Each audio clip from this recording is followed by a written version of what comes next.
heavy vert with that round. No IQ either, so, you know, these are well-placed Valve cams. They'd maybe stay up for the large majority of the round. How's it going, chat? All right. Thank you for the offline sub from Barbara. And know everybody was the last sub from last night with 32-month resub. Thank you very much to Ubisoft / EWC for allowing me to co-stream the event. EWC is in Paris right now. Esports World Cup, so pretty cool. Thank you very much to them for allowing me to co-stream this. And also, thank you very much to them for putting drops on my stream. You watch my stream for 3 hours, and you get the MP5 SD weapon skin that you can see in the bottom right. And let me update this, because I think we have new drop. I don't know what the new drops are for today. It's actually just the same thing again. So, 1 hour, 2 hours, 4 hours for drops. Pretty close, you take that. Oh, direct So, from DZ. Correct indeed. But they haven't really got vert. Doesn't matter, apparently. Double kill onto Drills and Oscar, and the plant now is going down from Vaults. Where's the denial? Noah falling to Kino. Nitrocell doesn't do anything. Kino's found 2. Big match so far from Kino on the Blackbeard. Puts Mowgli on his butt and finishes him off. Dark Zero make it 6. yeah, I want to change. I'll change this after. In this best of 1. And Secret now staring down the barrel of lower bracket already here on day 1 of groups. Let's hear. Yeah, it's a fun little set play there from Dark Zero. So much vert established there. What's on, Captain Space Monkey? Morning. A direct hit, but all it really took was an upside down repel IT wall. Nitro Cell didn't quite land, and it meant that NGR could prevent the defense from denying plant vertically from up above. And Kino's playing well today. He is. Let's see. And his Blackbeard will be taken out of play alongside the Bandit. Now means that Dark Zero will have little to no problems with hard breach for the remainder of this match. Kino 10 and 5, 2-0 in the entry battles. A 135 EPS. Unfortunately though for Secret, it really is more of the same from EML guards, where it's Mowgli and Noah and that's it. And in fact, EML stage 1, it wasn't even really Mowgli either. He really had a poor stage 1.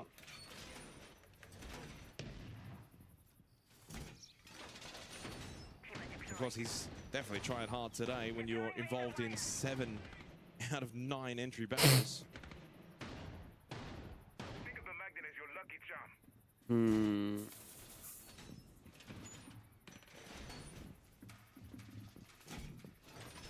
Now, not all hope is lost just yet. We do return back to the top 4 where Team Secret have found previous success.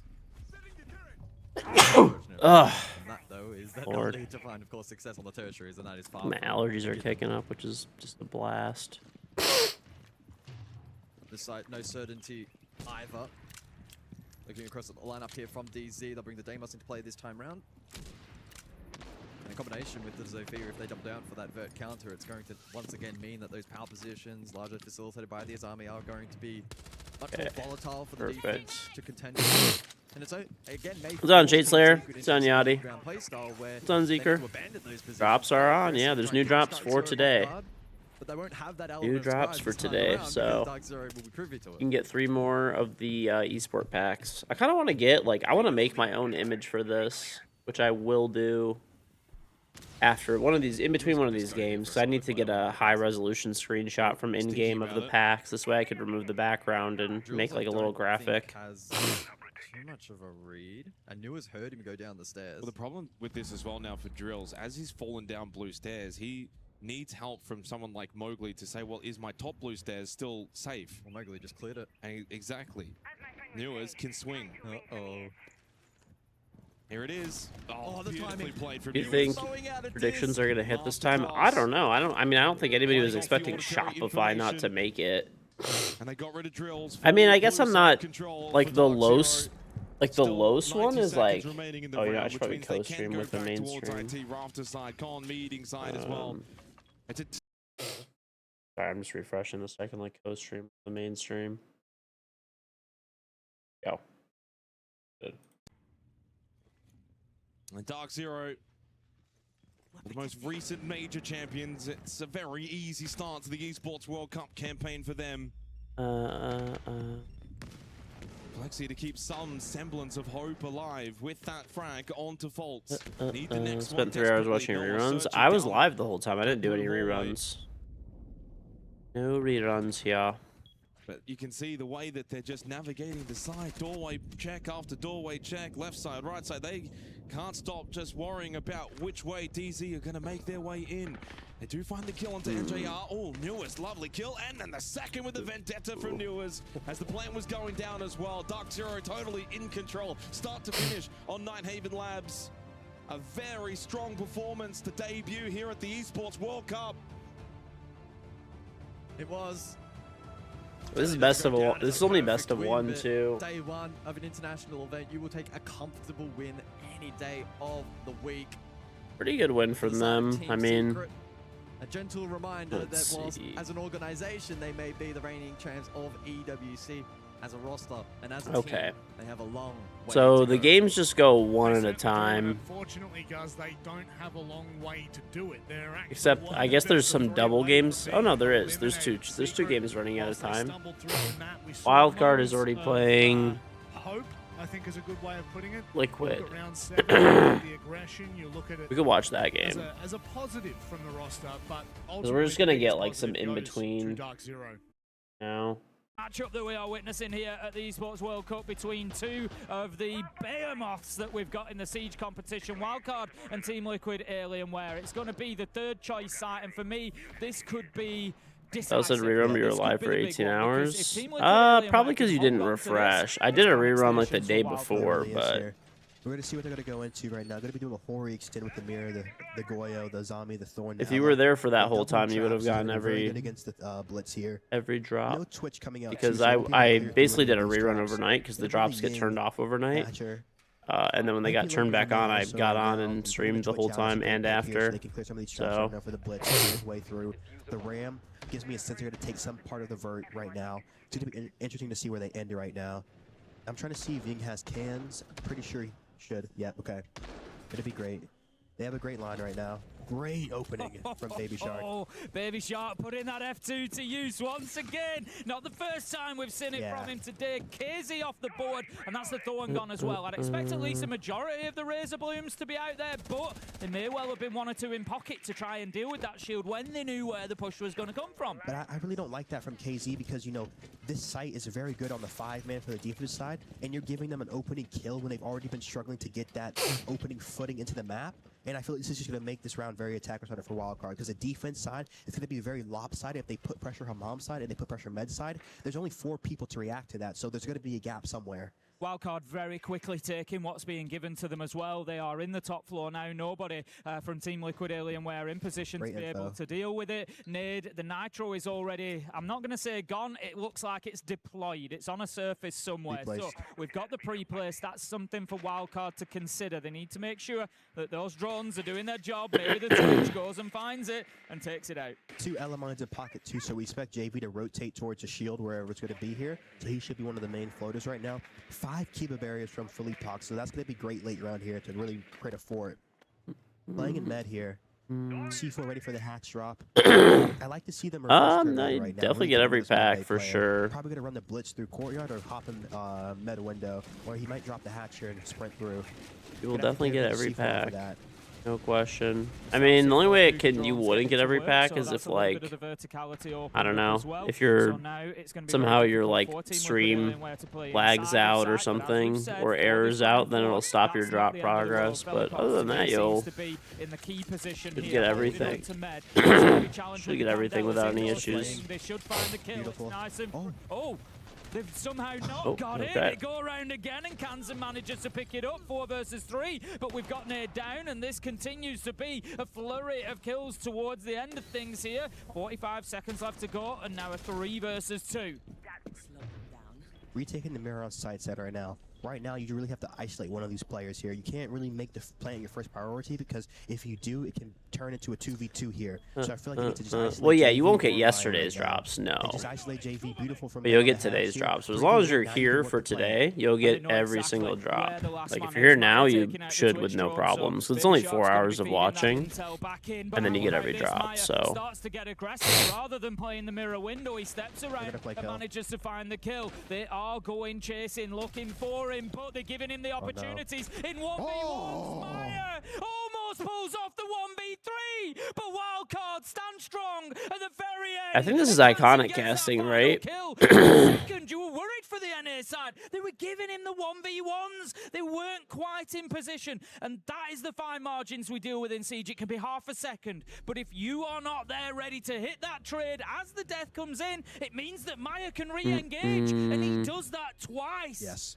Whew, that was close for Wildcard, but they get it done. 5-4. Kansan, longtime veteran, going all the way back to the E United, was his first start here. Seeing how calm, how composed He was after that big teammates, round, right? 4-4 With clutch, no Iconic? reaction. I'm pretty Nice. sure. Nice from the Chiari. Okay, then heading into round 10, we're going to see ourselves back on the same rotation. We've got the Goyo and the Ying taken away as the second battle. No surprise to see that Ying The taken. Ying was just put so much pressure on that old tower side. You saw the players had a sight when Kansan hit that walkthrough on Mattress. They were fully blind. Great play, too. They're just using it really well, too, on the end right there to clear med. So just a great operator to get rid of. The Goyo, too, is going to make sure that they can't really have that stall potential at the beginning. We'll hopefully feel better, Crawler. Here. We're going to see a ton of traps coming out. The Thorn, the Denari, and the Fenrir here. I feel like maybe you could keep the L out because they're running so many more shields than the Fenrir, but they're going to bring the BP right now here. So let's see. The BB usually tells me they're going to go for Old Tower over here. I'm going to switch to the Deimos. Might be a vertical take on white. Bring the Aurora out. Okay. Let's see. Aurora has Ace 2 here. Aurora could be for the horse queen, so they might go white over and then have the horse take at the end. Last time around, we did see them use the Raura. It was the bathroom door from horse, close that off, and it just allows you to get in there without being challenged from that side. I feel like Iconic is talking over once the defenders shoot it out, it gives you that time Ace a and that little freedom to bit. be able to But I think this is his first time casting. I would say overall he's doing a good job, but I feel like he just has to get a little bit better at like the, you know, like with talking over his like co-caster. But other than that, I like his analysis. It's good, and like overall his delivery is pretty good too. Outside a horse. That's a bad BP, JV. Down the bulletproof camera, it was left at an angle that it could be done from the external, which, as you say, is a little bit easy for Wildcard there. Bit of a mistake from Team Liquid Alienware. The cams have not been their friends today, whether it's bulletproof or default. But that is going to be a Retero going in and opening up one of those soft angles, and the Fenrir FNAT is going to be activated above horse door. I have Wildcard and Liquid getting out of this group, but I mean we have a few days for that to like actually happen, so we'll see. Probably have someone lurk through there here with the Ace just to get the walls open. Spiker taking vertical control. Baby Shark lurking inside the courtyard. They open the con wall for Flores for a walk in here because when you do pressure this top white side, there's so many gaps if you can split courtyard and con side here. Especially with this Ace pressure through bathroom because they really don't know if you're going dorms over or if you're just baiting for the white split. They have good info inside of the site too, so to expose this gap. It's only a foam they're trying to hold off of, so probably have Baby Shark walk to activate bait through the side here. But Flores is Kiba. Gonna get info on this Thorn now. Thorn has been spotted. Denari on the flank, so you see that they think they're going dorms over right now fully, but it's just Kansan. I wonder if Kansan knows about the flank here. What is that strategy to build choking big games that they need to change? Great flank right there. I mean, I wouldn't necessarily say they choke in big games. I mean, G2 made I mean, you just can't win. Only one team could win. I think people kind of forget that, and they just expect teams to win every game. I guess expectations are high, but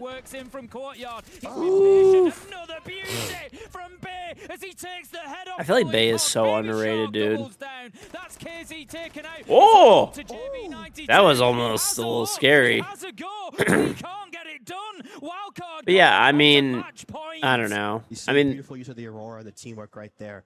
amazing shots. They from made the 9-4 finals, all like, you super know, solid guys. Shopify made the finals of Salt Lake City. I mean, yeah, they kind of choked out on this Portuguese team tournament, too. but it's gonna. Really good I don't know. stuff They from shouldn't really Wildcard, lose to obviously. CAG, Enjoying their but siege, CAG enjoying the actually game did play so far well, today, and found Shopify themselves played now bad 2 both rounds yesterday. ahead and 2 chances to score Like today. I keep It seeing was one people say mistake that from them in the basically, round. It was that little bit of a lack of intel. you They know, didn't have a handle on KZ on his location, and you feel like he could have done a lot you more know, damage. it's pretty Had much it just not been for Shopify Bear like walking in choking just and being getting 2 bad. It's I absolutely mean, killer people headshots. need to give course. some credit to 4-2 CAG too. I after mean, speed CAG going, it's played timeout well. to 4-4, 6-4 now. That is Both also coaches part trying of to get it. back with their timeouts. It's big to see from them. Yeah, definitely is. I mean, we're looking at 2 of the best in the game, realistically, and they're showing it. You know, if you're maybe a little bit of a newer viewer to Siege and you're looking, thinking, you know, what's the coach's role? How much impact can they really have?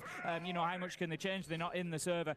It's been a perfect example of it. Like you say, both tactical timeouts have then seen effective. Yeah, I don't have a watch time command. Consecutively won on the back Maybe of I them, should. just showing how much of a change can be made. So we got into what could be our final round. It's round 11. One more will do it for wildcard. Team Liquid Alienware, they need 2 without mistake if they want to take this into overtime. Don't count them out. It wouldn't surprise me in the slightest. The Brazilians have certainly had flashes of greatness here on Fortress so far, but Wildcard, they've consistently been able to just dampen that spirit. Of course. Great opening kill there. Cheese to the Chonka, that's big. Oh, that's just so much denial down here. 20 flames gone. Gonna put immense pressure on the defensive side right now, and that's the worst thing you could do if you were looking for this comeback right now from Liquid side here. Now it really gives Wildcard the capability to just slow this round down and really milk them, make Liquid make the mistakes here, so they have to be very careful not to give another kill back into that 5v3. Shopify needs to drop game and pick me up. I don't think so, no. I mean, I appreciate it, but yeah, no. Canadian is just a little better. Straight away. They know maybe the window's going to be, the vending window is going to be a little bit more sort of free territory. They don't need to worry about that as much, and they can start pressuring directly. Felipox is still worrying about this old tower drop. They know his position there in behind the shield. There is 2 stacked up from Wildcard, ready to go in there and pressure him. No Warden though, so the glass is going to be really good here. Going to be baiting a smoke right now. The Blackbeard too going to be huge on the entry. Nothing to stop this, especially since the Chonka's gone right now. They're giving so much space Liquid here. This should be a Wildcard closeout. Felipox is just trying to get up close and personal with the Blackbeard there. The Razor Bloom is maybe just slowing things down a little bit, but there is absolutely no rush for Kansan as he manages to I don't think I'd go back to playing pro now. What's on, Felix? 3 opportunity to get down, and they're going to take it quickly. Laz on the main wall too right now, cutting the whole cross. Probably no not. plant capability here. JV gets 1. Bay with another. 3v1 here, all on JV. Successful plant then just puts him on the clock. 1 versus 3 with a shield in his face. You've got to think it's going to be very, very difficult. He knows that there's one outside of the window here, but Bay's going to give him absolutely nothing. There's no reason to. All they're going to do here, Wildcard, is just play this behind the shield because he's all the intel they need. He's not going to make the challenge, isn't Kansan, because there's absolutely no reason to. Bay just supporting this fellow Siege player. I don't think he does have it though. As the final kill comes in, it's Kansan on the Blackbeard. Ultimately, JV had to turn his back on him eventually, and the shield drops down, the kill comes in, and Wildcard take the first win here at the Esports. There we go. Okay. One So step far, closer on a long so journey far, to defending that title. my predictions are looking okay. Very composed. Great discipline towards the end round too. Even when you're feeling that confidence to match point, you can get a little bit aggressive in that 3v1, but Bay showing complete and utter discipline to not even peek at all. It shows why Wildcard is one of the best Fortress teams that we've seen since the introduction of Fortress in the map pool as well.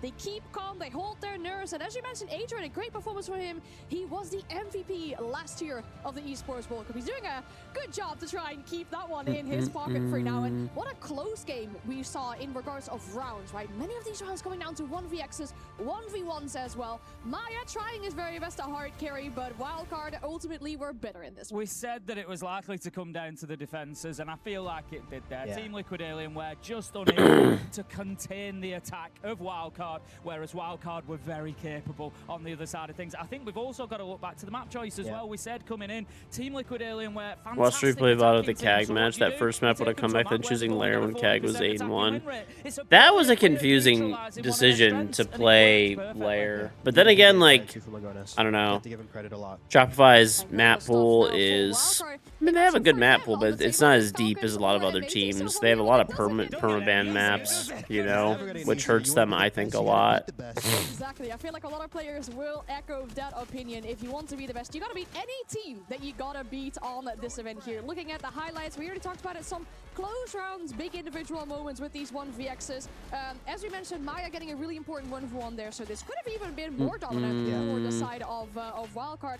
But just in general, talking about that composure as well, right? Once you do get that map point, you don't want to let that slip away. You want to keep it clean. You want to make sure you lock it in from there, because this is only your very first game at the Esports World Cup. You have so many more to play. And if we're talking about map points, look at Shopify, exactly in that same position, 6-3, and then they let the round slip.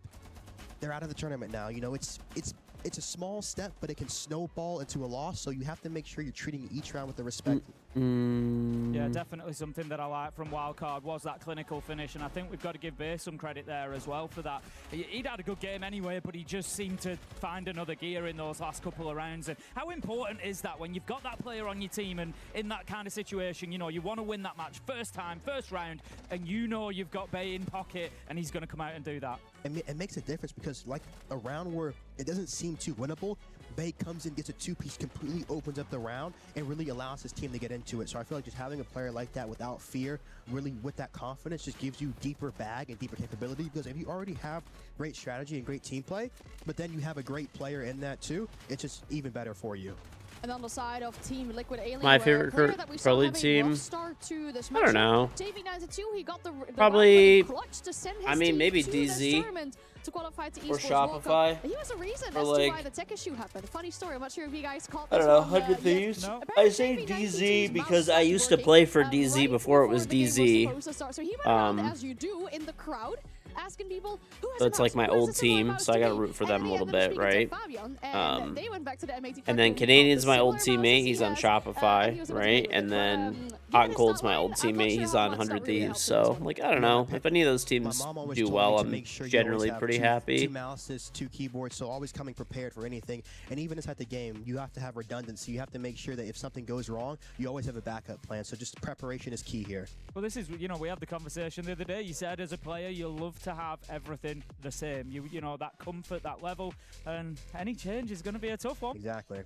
Will absolutely be. I'm excited to hear from the players, though. Spiker is standing by with Lexing for a chat. They canceled Jinxie's MVP drop. drop. Spiker, the NAL champion. You never could say that before until this year coming into the stage, but I feel like obviously people a very got good performance against T-Loss 7-4. How are you feeling so far? I think people got mad. And then kind of let us slip a little bit. Our attack started a little bit slow, but Laguna's called a timeout and got us back on I track. wanted to watch the other game back again because there's probably next game is up.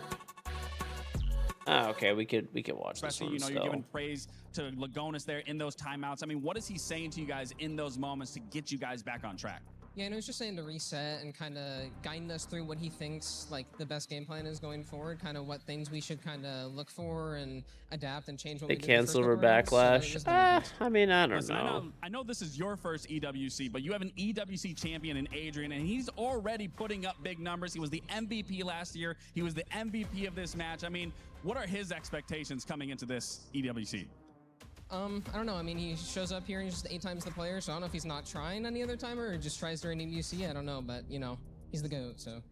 All right, well, before I let you go, is there anything you want to say to the fans? Maybe a skin shout-out? Did the stream just free? Anything like that? Yeah, we got a new wildcard Goyo skin. Go buy it. It's in the shop right now. Thank you, everybody who supports us. We'll be back tomorrow. All right, sounds good. You heard it from Spiker and the boys. They are hot on their tracks right now. I'm going to send you guys back to our desk.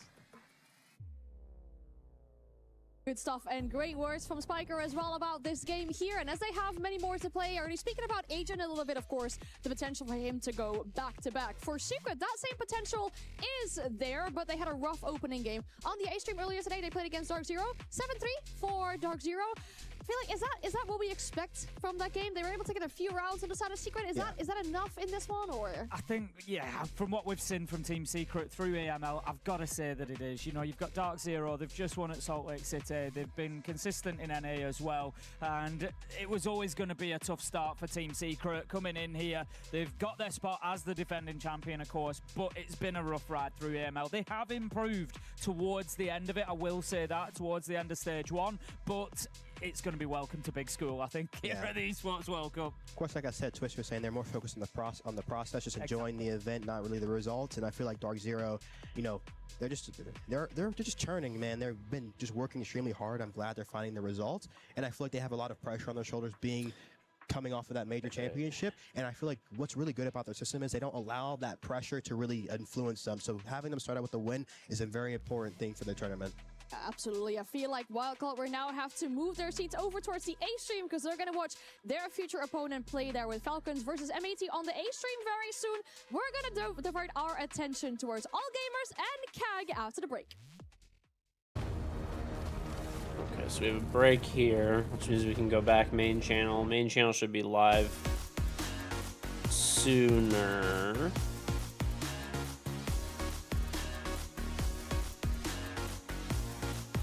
I would think.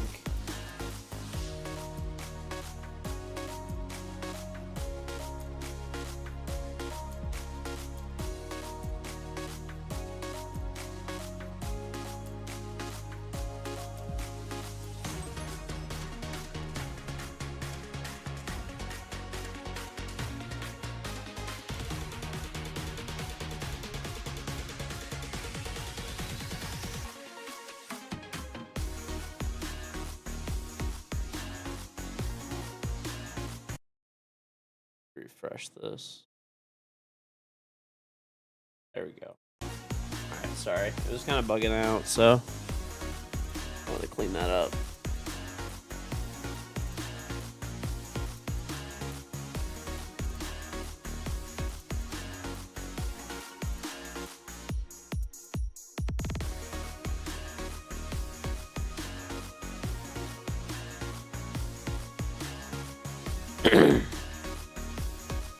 So if it's Amps, they're gonna it's not Siege. Probably Counter-Strike. I mean, that's what I played before Siege. Yeah, I know that there was supposed to be like black ice drops or something for Jinxie's stream, and then they just kind of got rid of them. I mean, that kind of sucks, but who knows, man? Who knows why they did that? Can't really be sure.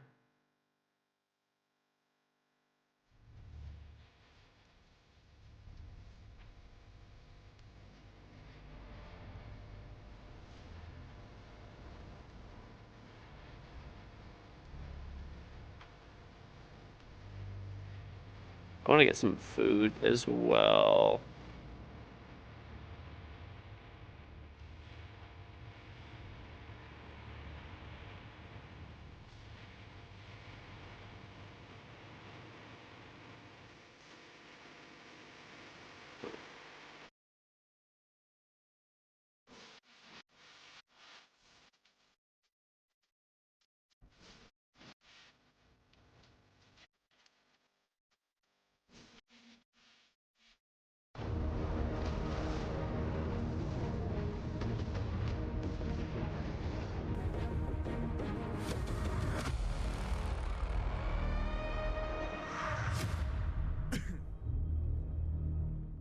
I'm like coughing in the background. Group A on the B stream. A nice matchup for Wildcard sees them through into what is the semi-final, and actually it's kind of almost the grand final, because if they win that, they will be qualified through to main stage. However, behind us, a massive matchup, and do not get it twisted. Massive is very much the key word there. It is Team Falcons taking on M80, and we do have a bit of a changing on the guard on the desk. We've got 70s Dev Marta joining us here, and looking good. A really nicely dressed Pengu. I got eyes on me. What can I say? I love the. I love it. There. Yeah, the we hills got have eyes. You're on a yacht right now, right? Yeah, I am. I feel really. A yacht owner. Look, if I was a yacht owner, Mr. Old Money. Okay, old money. Look at this. play-ins are over. Yeah. It's time for the group stage. Oh, are you Batman? I'm Batman. Yeah, well, which team is Batman? No, we've got Iconic on the other stream. That's that the is real very Batman. true. He kind of is a lot. He would mog. I don't want to both step on us. any toes No. here, but I do want to get into group stage because That'd be great. play-ins was so much more exciting. Sorry, I'm than like we cutting thought it all would these be. VODs. Big upsets, and of course, already today, we've seen big hitters stand up on the stage, and it only gets more devilish as this group Ooh, stage goes devilish. I like the way you said that. Yes, as we were talking about Group A, that is what is first on both A and B streams. So whilst we are going to be watching Team Falcons take on M80, Dark Zero's opponents are now playing on stage for their spot. That's a big one as well, because I think the context between AG and CAG are actually the fact that, well, we haven't really got that team tested. We haven't seen CNL really pop off yet. And I think that that's an incredibly exciting prospect.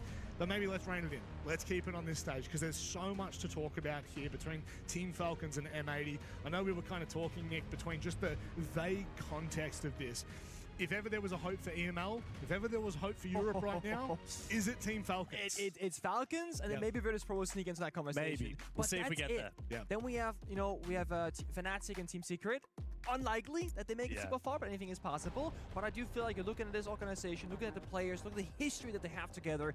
Falcons, they're expected to make a deep run at this event. Of course, I mean, this is the third Sorry, place chat, team I'm like from cutting World the Championships at my Six VODs Invitational from here the in other Paris just couple of 6 months days. ago. And after that, they of course had a huge upgrade, picking up Doom from that old Team Secret roster. Huh? Who did Doom replace again?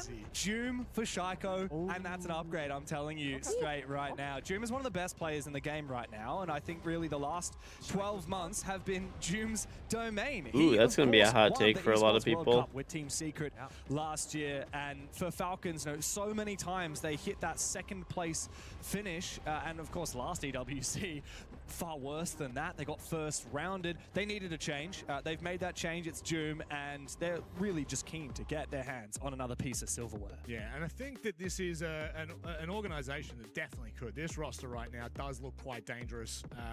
And the feel you of can the get all the swap drops between from watching my Doom and stream, Shaiko, yeah. Yeah, sure. Like, that's a very big talking point, obviously. Okay. But that's evolved now. And I think as we look forward to the expectations of Team Falcons, the expectation is main stage. And I think it's got to be top 4. I think anything less than top 4 at this event, Pengu, they would be disappointed. And everyone at home would probably be shocked. This is where it gets really tough when you're one of the teams that the fans are watching for. Right? Expectation says you win the grand final or you're awful. Yeah. And imagine your Team Falcons, right? That was a year when they were BDS where they made every single grand finals in the calendar year and they lost every single one. Yeah, right? And people think, oh my god, they're awful, it's a bad team. And I'm thinking, guys, nobody else did better on paper than when BDS Team Falcons made every single grand final. For sure. Making a final is a privilege. It is. Winning it is incredibly rare. The fact that they go deep should be enough. But this is Team Falcons. It's just not enough, They need though. to win it to be enough. I mean, on the one hand, of course, I said Doom won it last year with Secret. The 4 other players on this team won it the year before with Falcons, of course, when it was in Riyadh. They are definitely one of the favorites for the tournament, but it has been recently the rise of North America. Certainly has been, and that's really taken over so much of our discussion leading into EWC, and certainly now in group stages. I think obviously if you look at the Shopify rebellions of the world, gut-wrenching for them. But if there is hope, M80, Wildcard, Dark Zero, all these rosters look phenomenal. Nick. Have you got NA at the top? I'm trying to find this. It's crazy to say, but I genuinely think this is North America's best chance, not just for, what was Salt Lake City in a grand final or EWC. I think the entire calendar year is for North America right now. They're in such a good position for That went it. too and far. we're looking at M80 right now. Savage, the newest member to join the squad, and I think it's going to be an instrumental addition. Fabian is a European coach who's very hard on his players. We always know that. I know that from playing with him. And I know from Fabian, speaking to him, the North American boys, bit of a culture shock when Fabian first came into this. I could imagine. And they had hot and cold as the former IGL, a North American player. Yep. With Savage taking that spot instead, he shares the same cultural views as Fabian, getting a bit more responsibility on your side, yelling at your teammates, making them take it into their own hands and take action. I think this might be the strongest M80 yet. Yeah. I think so. I think most people would agree with you as well. Obviously, Hot and Cold, a very esteemed player in his own right. But with what Savage managed to achieve with the rise of Team Secret in the last 18 months, winning an Esports World Cup, making it to a 6 Invitational Grand Final, he was the most coveted IGL in the game, and M80 finally got their hands. And yeah, I know he could have gone pretty much anywhere he wanted. And I wonder if he could have even gone to Brazil, being Portuguese himself. He speaks the language. Who knows? But of course, it's just the start of a beautiful journey for M80. As we see the veto come on through, we go to Chalet. Certainly do. That one should be interesting. I think any battleground between these two teams is something I'm going to be looking forward to. The top of EML versus potentially the top of NA. Where do you actually put M80 in the NA discussion? Oh, that is a hard one. Yeah. I think we need a bit more VOD reviewing here right now, but I feel like, I mean, I think Wildcard is the best, actually. I think the way they play the game is incredible. I saw the game against Team Liquid Alienware just before. Incredible retakes, making clutch moments happen and appear. And then DC people never talk about Wildcard as being a good team, but they actually are incredibly good. Right? You've got DZ and M80, both have major championships, and Wildcard, of course, don't. But let's go back to the stage and have a look. Wildcard are always contenders. I also feel like Spiker is one of the most underrated IGLs. No one ever talks about him, really. And I'm going to be completely honest with you. He is crazy good. He's unforgiving. A best of one to decide whether you are one map away. He frags well and one map away from going through to play. Is these two teams have the weight a good IGL on top of it. On their shoulders. Both will expect big things. Both will want to showcase that they deserve to lift this trophy and continue their legacy, not just at EWC, but further. Remembering a massive talking point coming into this EWC, for the very first time ever, there is an SI auto qual for the winner. Now that is massive in the context. It gives you a lot of room to move heading into stage 2. Not that either of these will be taking their foot off of the pedal, but we do have two of the greatest teams that we have in the game at the moment on stage, ready to play. I think it's time to get underway. James Dev, all of I normally back up my VODs and cut some games out for full games on my second YouTube channel. I just didn't do that for like multiple days because I was just streaming a lot. Thank you, Robert. Which is good. It's time to get into it. This game should be crazy. It's two of the favorite teams to win the entire event. And Pengu, they go head-to-head here in the group stage. We're digging into it. It's just a best of one, a ruthless format. As Bride, the hometown hero, says his final words to his coach as we load in for Falcons. It is a massive task ahead of them to go up against a team they have never beaten before. A reminder, of course, what happened in the Munich Major Grand Final when M80 stole the trophy away from Falcons and claimed it for themselves. Now we go head-to-head in this best of one to find out which of these teams will be just one series away from the main stage, and one will be one series away from elimination. It should have been a BO3 low-key, right? Like if we had full control over the format, I would have loved this to be a BO3. Just give us as much siege as possible. Third mapper, some overtime in there. This will be a good game. Just have to settle on Chalet. This is probably like going to be the best game of the... I don't know, the Wildcard Liquid one was good too. But this is probably like the most competitive game of the day. So you know what I did? I walked up to Fabian and said, Fabian, what map are we playing? And he told me, we're playing Chalet. So I was like, great. What else did he tell you? Because you guys have a little bit of history. I mean, Fabian's a father now. He's got a little baby girl back home. Beautiful. And, he's struggling being a full-time father now while coaching M80. Full-time father, you can't like, you know, make that a part-time job or something like that. That's I mean, some people don't show up at all when it comes to fatherhood, right? But Fabian's very involved. I was told by Jonathan. Jonathan is the analyst that Fabian used to work with in PC Talent back in Korea 2 years ago when they started. So Fabian becoming a father needs a bit of help. Jonathan joins as a full-time analyst, and now there's an even bigger support staff behind M80 to give them the results that they need. You also have Pedro, who is with the Exit Core into M80 Core from way back in the NAL days, and he's a manager also helping out the boys. So yeah. Oh, it's nice that Fabian, before he had his actual child, had a little bit of practice babysitting Jonathan, Joker, and myself, and you, of course. I mean, that entire Penta/G2 team over the years, that was definitely a lot of babysitting. A lot of kids in there, yeah. Yeah, of course, now for M80, they have transitioned from being children into men. Every single one of the players on this M80 lineup, except for Ashen, have won a major trophy, or a Esports World Cup trophy, I should say, in the case of Savage. and the other 3, Gunnar, Gavin, and Diffuser, winning the Munich Major not just 9 months ago. But they're going up against an equally esteemed roster here in Falcons. And guess who? It's Doom. Holding onto this roam. He's being tracked. He tosses out the first of the Thorn Traps. It does a bit of damage and will slow Savage down. One of the best players on the shields, but Doom does take down his old captain. But can he get out alive? Indeed he will, because the support from his teammates will enable it. A second for the German, as Gunnar is now found in a 1v5, and they know exactly where he is. Ah, beautiful. Little bit of tap damage. He knew that he had lit up Leakafak from before, and so the lifeline will pull the plug on Leakafak. 1v4 for the young American. Yo, what's going on, Larry? There's just no way in which How's it going, buddy? Salatov to finish it off. Falcons off to a flying start. Right. I feel like the more that we see here at the EWC, the more people jump in that bar double window, and it's just a bloodbath right off the rip. And the big issue is what we just saw there from Doom. When you're playing in that stock position, you have a very one-way angle towards the window jump in, where the shields don't get a lot of coverage, and it's hard to close the gap as a shield between the window jump in and Doom himself.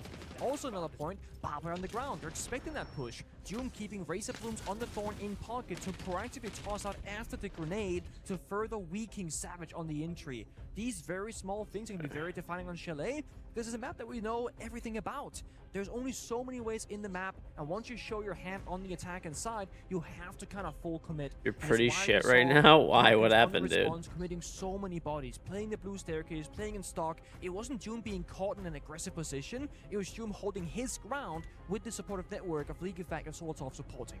Yeah, very well played. Oh, not the tung tung tung sahur. Okay, I thought we bro. were past this. I thought we were way past this. Can I get that from you again? Frost any good these days? Yeah. It's a lot of tung from you. Jonathan and I did an awful content piece with whatever that thing is. I think I've missed this beat. What's the lore here? I don't know. That's the irony. Like, I just know the phrase, the saying. Yeah, there are a few sayings that North Americans bring to the table. I will say, like, the North American teams tend to have some of the highest meme potential out of all the rosters that I see. Well, what is it that the DZ boys say? LYNH? Oh, is this? I can't say that on stream. I'm not sure we can say it on stream. But I know that's they love that little catchphrase for them. I don't know what that is. Core, like the whole like, crank it. Let's crank it. Let's crank. Yeah, no, I do love that. I have honestly no clue. I think I'm just too old for this conversation. Such a mental game.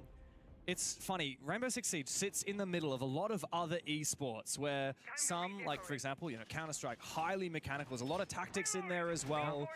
And then other games are much more like chess, for example. There's not as much mechanics, but it is all about the brain game. And Siege is one of those that sits very much in the middle. And I think that means that the secret third skill that really becomes so important for teams is the mental game.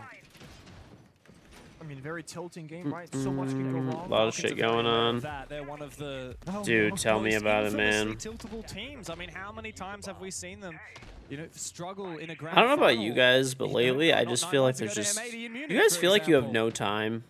One of the greatest teams I'm not the only one. Time, and I feel like I have no time all the time. A top 3 greatest of all time. Had they won a few more, And now of those they're grand saying finals, time. like, imagine Falcons had actually won in Munich. Imagine they had actually won back in Manchester, which was, by the way, against Gunnar, Gavin, and Diffuser. We would be talking I don't know about why. this team I've in felt such like a that different for a way. minute, bro. It's like you just. I don't know. Those same players seem exact operators. Doom and Savage, the Thorn. Feel like you have no time for shit. Surely you don't go 2 for 2. So again, we see Explosive come out to clear the barbed So happens you get old? I guess so, dude. It just just feels like you get pulled in like 1,000 different directions, like constantly. A little bit slower, double droning, triple droning, and League Effect in exact same location for the supportive work. Falcons, they want to stick around and starve them off that entry position. Maybe I want to get some oatmeal. Man, that was some old shit that I just said. Go in the doors, they flip the attack and try and find the gap elsewhere, because this is getting very expensive with both the utility being spent and the time being burnt away. And for the blitz, he's worried about these crossfires. I do like oatmeal, though. One of the lines of sight. Another explosive. As Doom does get spotted by that Deimos, but yes, as the Rotero drone destroys that one Thorn trap, he throws out another. As you say, M80 have flipped a switch. Savage has found his gap, looking for the bomb side. It is just one player, Bride.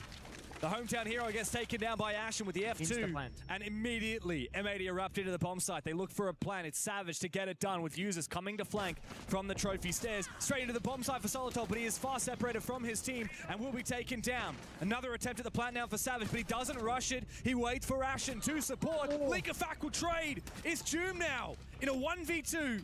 As he tries to make his way back to the bomb site, He's lighting up Savage. Old captain, who does light up to low HP now for Savage. Kim and Diffuser both. Joom now, holding on with this Uzi, almost lands the shot. The fatal blow against Diffuser. But Savage, with that Diffuser, he does Savage fall is... back. How does Joom need to play this? Oh, he's Savage done. gets up close and There you go, there you go. and takes him That was down. a little scary for a second there. Beautiful.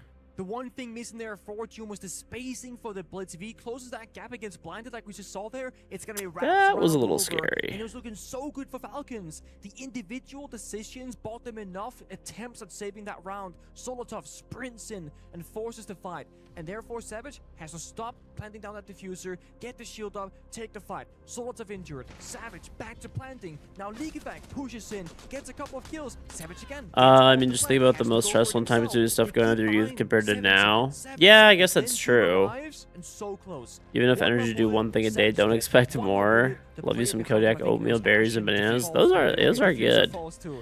I don't know. Yeah, it is true. Like, I feel like the things that you worry about when you're like a kid or like even a teenager or young adult are just pretty much nothing compared to what you worry about as an adult, right? Really sold how invested they were. That's when they ran away. And that's why there was only one player bleeding by the bomb site. And that is how you can create a gap out of nothing. By applying phantom pressure, because they have to respect the possibility of that push. Every round matters so much in a best of one. It's on Palmer God. Especially on a map like Chalet, which simultaneously Yeah, I definitely think that is the case. Very hard to attack, especially with the operator lineup that we see taken by both these all that stuff just kind of doesn't. I don't know. You look at it now and you're like, what was I ever? What was I ever worried about or thinking about? They change up. No more blitz. They bring out the Blackbeard. Savage, one of the best shield players in the game at the moment. And he's happy to flex between the different types. He now will use his grenades, but will need the team to somehow clear this Kiba barrier before he can start sending those nades in. This is why the shields are so important, because when you lose operators like your Solid Snake and Chalet, getting information can be quite saw him tricky. drop. The shield does the same thing. They saw the drop, so they don't have to now start burning down their runic kits and burning down those ADS. They say, no, guys, the corner is clear, okay? Just have a player continuously hold the angles, no one can retake that position from mezzanine in towards library, and we've gotten our first step accomplished with the counter fire arrows in pocket and the frag grenades. This is best case scenario again for M80's attack inside. The only thing they're missing now is achieving that second step. Either it's going to be finding a kill by getting a good bit of information, then maybe using the utility in pocket, or it's going to be finding a gap and saying 3, 2, 1, let's go straight for bomb site execute. But instead it's DMR Solotov from mezzanine, takes down Gavin, the Capital. That's some of the most important utility here for M80. The Capital is so valuable. 2 smokes, and of course 2 fire arrows plus the baby EMPs, all now gone to waste for M80. Solotov's taken a lot of damage. He's now essentially trapped in this corner. He will try and make Vert to try and protect against that push-up from Snowmobile Garage, but no one's doing that so far. A nade from Savage could surely finish him off, but Linkafak is the one to go down first for Falcons, as Ashen is actually deep into the fireplace. Now, when you get the Twitch drones, you can take down those default cameras, and therefore you have a lot of safe shelter inside the building that normally you wouldn't be able to go into. Deimos Tracker, opposite side of the map. Again, this is going to be the distraction game. Hey guys, I'm in master bedroom going for a backstab attempt. Look at me. Meanwhile, Ashen in the building, playing a library balcony, finds the gap again. Second kill. There was a bulletproof camera watching his position the whole time. I don't know how they didn't know where he was. Good shot from Gunner. Solidov goes down. Joom needs to be the hero once again. He might be good for one. Users helps him out. It's Users to find a double kill before he will fall to the grenade. Down into the 1v1. Yeah, nerf. Hopefully soon. 30 seconds to play. I know that they said they want to eventually do it, but Good grenade. But Joom has all the info he could possibly want, but he swings wide. And Gunner shuts him down. 2 rounds in a row for M80. And it's just one player consistently as the last player standing is Doom. First round to make the first play, second and third, last alive in a 1v2 or a 1 versus 1. So much pressure on the newest player, and yet to prove himself in those final moments of a round. And it's M80 with the same sort of attacking style, where they're not doing a whole lot, but they are at the same time, right? They're not clearing a utility step by step. They're not getting in the building. They're just waiting for the opponent to make one wrong move, then get into the middle of it all. And that Twitch ban right there, that is a target ban. That is... Again, when you darken the map in the vital areas, you know, your west main, your fireplace, your blue stairs cam, it just means that, again, an attacker could be in that area, and we have no idea. Now, there is an exact one-to-one substitute, which Ashen is hovering right now, Brava. And it actually is stronger than Twitch in terms of the gadgetry, because now you will not just take away the info from the defenders, you will gain the camera as the attacker. But on the flip side, worse gun. Yeah. Don't got the F2 no more. Also, I will say, I don't think that Brava is straight up stronger than Twitch in every way. Not in every way. Because, for one, like, the Brava, you have to get a lot closer than with the Twitch. The Twitch laser will actually... Well, yeah, the Twitch laser will go as far as you want, right? Yeah. Brava, you have to be within, I think it's about 10-15 meters of the gadget. Secondly, it's louder, like you said. The drone is much more visible, much easier to spot. And also, once you attack the gadget with Brava, it takes... 5 seconds left before Yeah. I was really thinking about that one.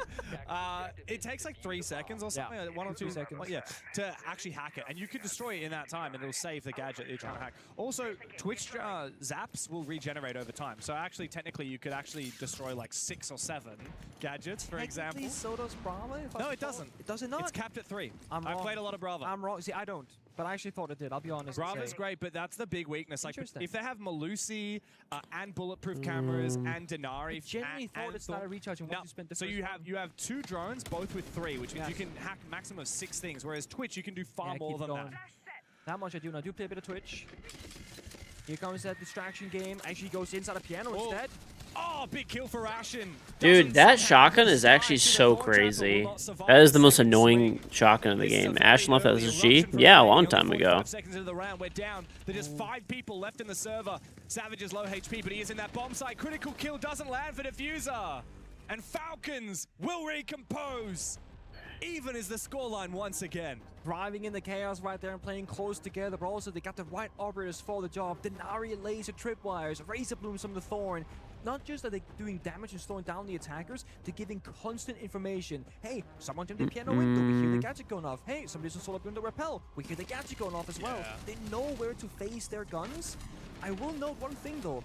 M80, I'm not sure if they were not sure if the push was good or if they were a little bit on the wrong timings. When the Ying jumps in, there's a good 2-3 second gap before the follow-up. And that can mean one of 2 things. Either it's that they said, guys, let me jump in, let's see if I can get the kill, then you follow. Or they said, guys, 3, 2, 1, but the other people weren't actually ready. Either way, I think it's a good switch up going from the gap finding and trying to force rotations with Falcons to saying, now we're going to dictate the pace, we're going to go where we want to go, and either win or lose the round in the first 10 seconds. Yeah.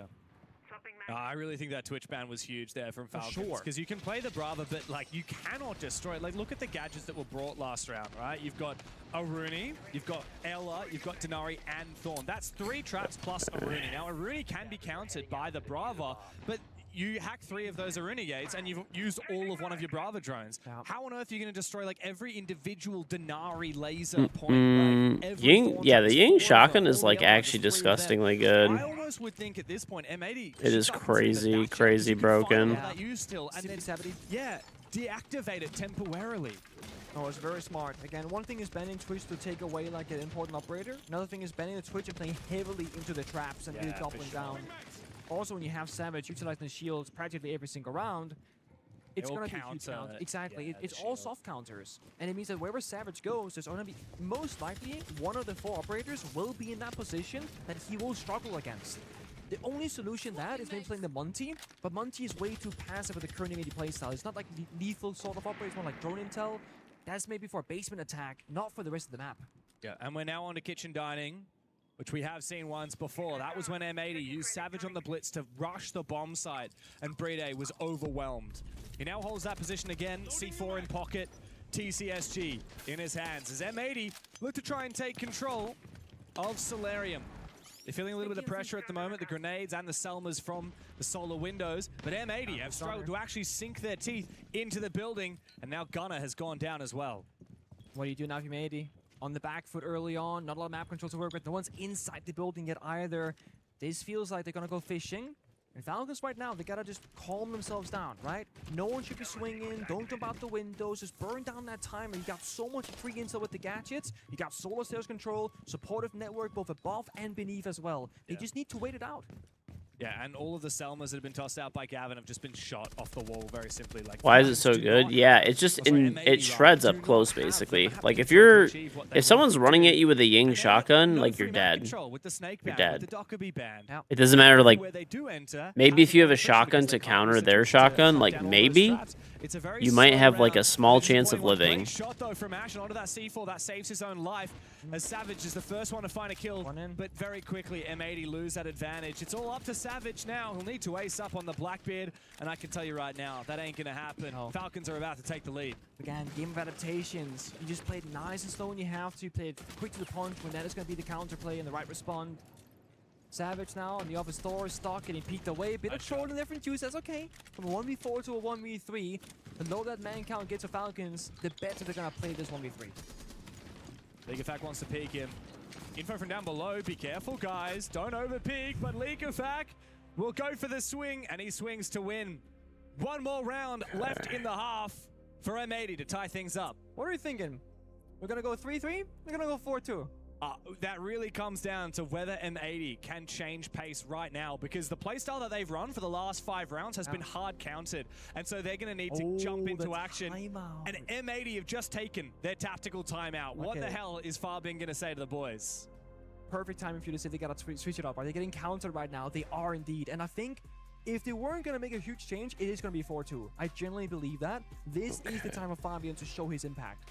Big stylistic changes, operators, playstyle, speak some sense into the boys, and guys, they banned the Twitch, they're playing the traps, you need to change things around. We might even see the Thatcher, like you mentioned, could see M-Monty and go very slow and steady. Step 1, take a bit of map control. Step 2, do a bit of breaching. Another idea is just to play a lot of grenades and then pre-nade all the positions where their traps might be. Flores even. Flores is a great one. They did play Flores at the start of the game. Yeah.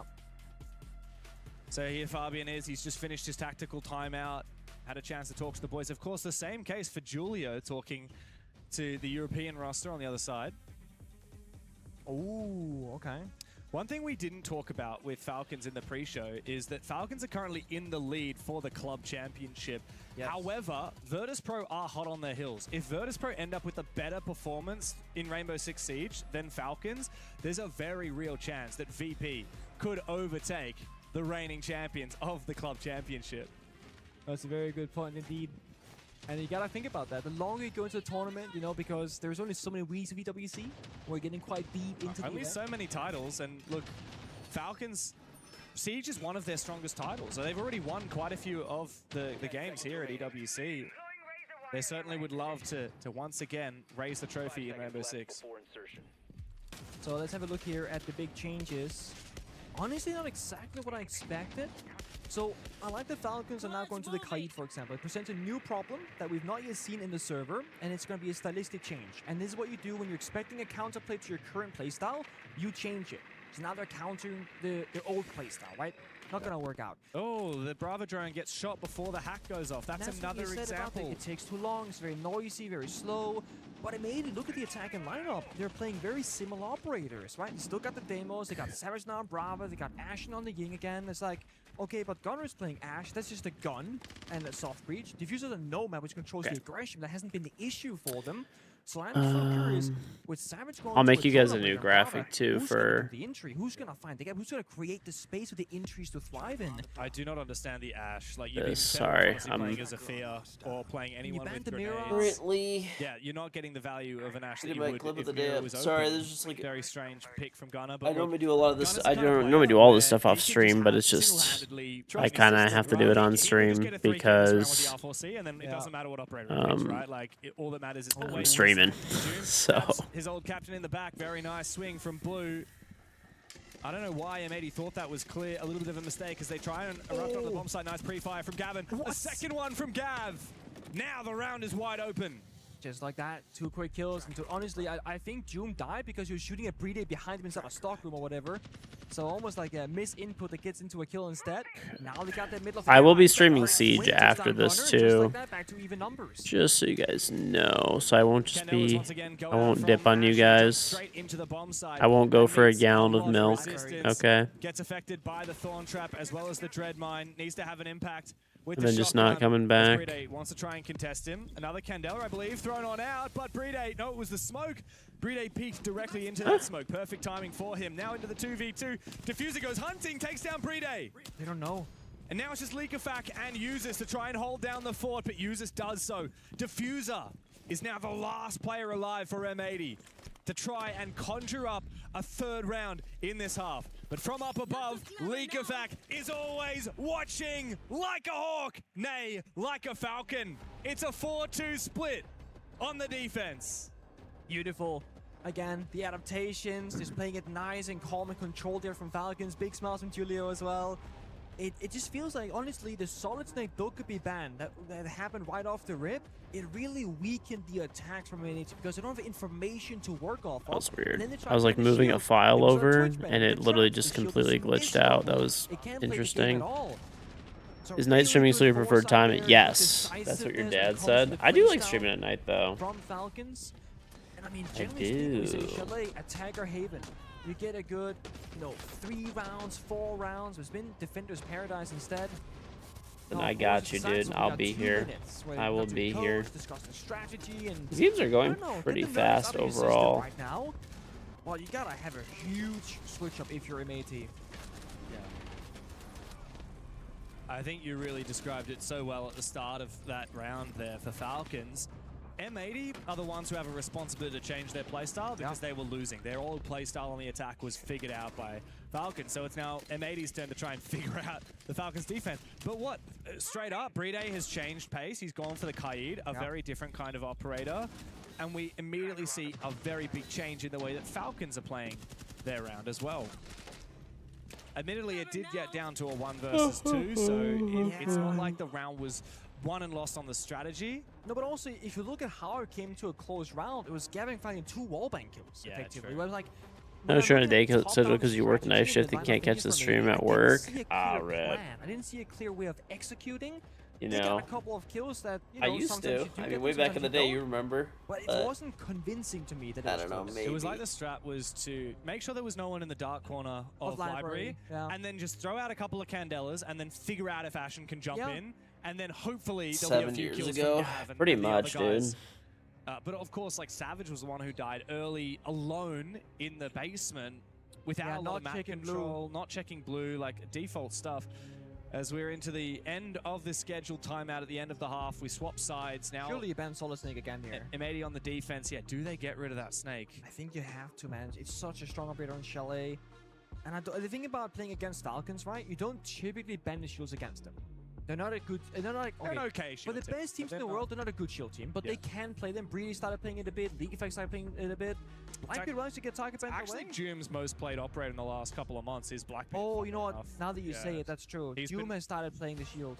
Yeah, he's been jumping on it recently. It's also Brede's second most played. Brede's second and third most played are both While Breede shields. does play it a lot, it's like he does it because he has to. Yeah. I don't think Breede willingly was like, you know what, guys, I'm a shield guy now. Yeah. Because he's been playing it to success, but it does look like a bit of a struggle sometimes. Doom is a bit more maybe learning from Savage. I do this because you're in college. You first start watching and watch while you did homework and shit. Background noise. The entry, the information, and the early stage of a round. That's what we're targeting towards the attackers on both sides. Yeah. Big thing for me, though, with the Wamai and the Ella ban is it does leave the Azami wide open. Now, Azami is one of the most powerful operators on this map. It's also both Ashen and Gavin's... Gavin? Ooh. Gavini's? I couldn't decide whether I want to go Gavini or Gavin, but let's just go Gav. Let's let's go with Gav. Keep it simple. Okay. It's both Ashen and Gav's favorite operator in the last couple of months as well. M80 have that in their arsenal. They have the Solus, which is really great for early round info and for retakes. And they've still got a little bit of trappiness, even though the Ella has been banned on out, thanks to Savage on the Thorn. Obviously, if you're Falcons right now, let's say you go for a double trap ban, Illa Denari for some Illa Thorn, whatever. You're really weakening one playstyle by going Wamai and Illa. You're targeting a lot more in general. Let's say the third operator ban becomes Asami, as you said before, an operator you play every single round on Chalet. It means that the Falcons' attacks, they're not tailored to be one sort of playstyle, but it makes them incredibly flexible. Alright, after I upload this clip, I'm gonna get some food. So I like the Falcons having a 4-2 lead. Feels like they can keep their cards open and just kind of play out and see what Emily will bring, and then get rid of that third and final operator. For now, though, we're gonna be upstairs in master bedroom office. Bit of pressure on library, bit of pressure on office balcony, and this is just Falcons putting out their feelers and kind of seeing what gives. And here we see the Azami at work here for Gav, who's had a bit of a slow game so far. Ashen's running the MPX. Fraud. Tubarao. Fraud. That is pretty Giga Chad. You don't go with the DMR, which is unbelievably powerful. Instead, go for one of the low damage SMGs. Gav really should have won that fight. Joom gets a double. It's been a terrible game for Gav. 2 kills to 7 deaths. Interesting Falcons choice, have an but even though there's low HP on Brede and Joom. And now that Savage has fallen, Falcons just look to consolidate their advantage. Gunner and Diffuser, 2 of the OGs on the roster, look to fall back. Young guns, both of them. Diffuser looking for just his 2nd kill. Injured. He finds it and finishes off. It's on Sponge. But now a 1v3 will await him as Joom finally finishes off Gunner. Got a card on the roof, watching that rotation, so they know that he's stuck in piano, office, and master bedroom bathrooms. Brady is super low on health, Joom is less than half. It means that either Juice has to be the playmaker, or someone's gonna walk in and get that first bit of information, and then you can play off of that intel. So they're gonna say, guys, reset. Get a flank drone downstairs. League Effect is holding that right now. Then uses moves forward the other drone to figure out where he's playing from. Rotate an office to have more points of entry. Office door, piano windows, and a double door piano. So plenty of ways in now for the attack. Nice attempt with the Nitro Cell. He even finds one of them, which is pretty impressive, but Falcons, I mean, you can hear. I don't know if you guys can hear this back home, but man, even with the headset on, I can hear Julio's screams. So much more energy today. Yeah. From the players, that is. Oh, yeah. Like, pretty quiet play-ins, even when Fnatic were popping off or CAG had a big upset. It was like, all right, guys, good job, let's play again tomorrow. Couple of rounds between Wildcard and T-Law, couple of rounds here, we're finally popping off. We're getting that energy in there. Oh, yeah. We're here to play. Love to see this from Falcons, an extra level of energy we haven't seen from them as much recently. M80 have now really fallen behind. They only managed a 2-4 split on their own attack, and now they've struggled to find any defense in that first round. Also, what's worse, Pengu, is that wasn't a close round. It wasn't convincing again. It wasn't, it just, there wasn't any moment where you're like, oh, M80 look like they have an idea of the strategy. Well, when Ashley got the kill that they had the 5v4 for 5 seconds, I was like, you know what, good start from M80, but then he lost 3 bodies in library. It's like, no, it's over. And that's the thing, it does feel like to me a little bit, and this is, like, I think, old men speak. I feel like they're overplaying it, right? They see Joom in library, 3 guys swing him, but not together. You know, Gavin swings, he dies. Ashen swung, he dies. Diffuser tries and then escapes, thankfully. I'm like, either you fight the guy 3-1 together, or give them library. Play top blue, play in piano. A bomb site does exist behind you guys to play from. You don't have to lose or win the round in the first room of combat. You do have different ways of playing it out. Yeah, sometimes you just got to keep it simple, right? Greedy on the Monty, by the way. Yeah, you As I mentioned said, it. not every day we see it. Greedy is one of the most passive shields of all time. And that is not a critique. That is not a bad thing to be. I think against this aggressive playstyle from M80, it's the perfect person to have on that shield operator, because Greedy will not die for nothing, and he will stay alive to get that constant bit of information. Yeah.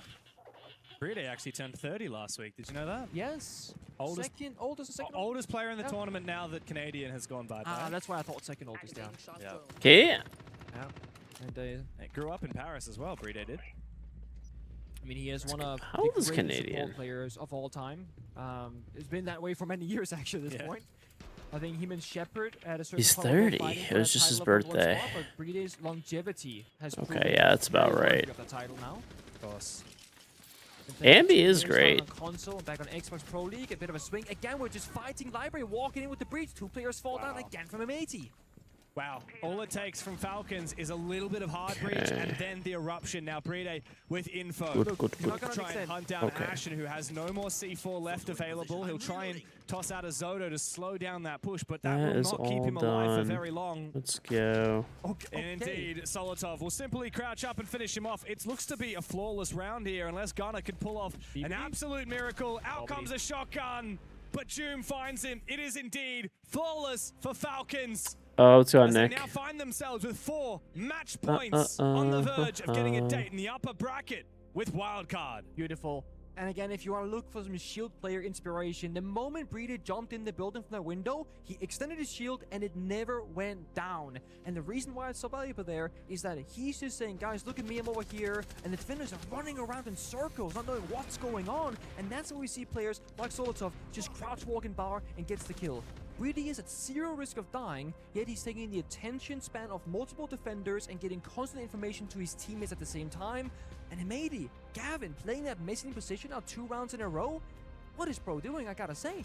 He wide swings where the wall is getting opened up, he has no supportive network, getting shot from 2 different players, and doesn't hit a single bullet to his name. Like, it's just not good enough right now, it's not sharp enough. And I can't even say Imadi flew here from America.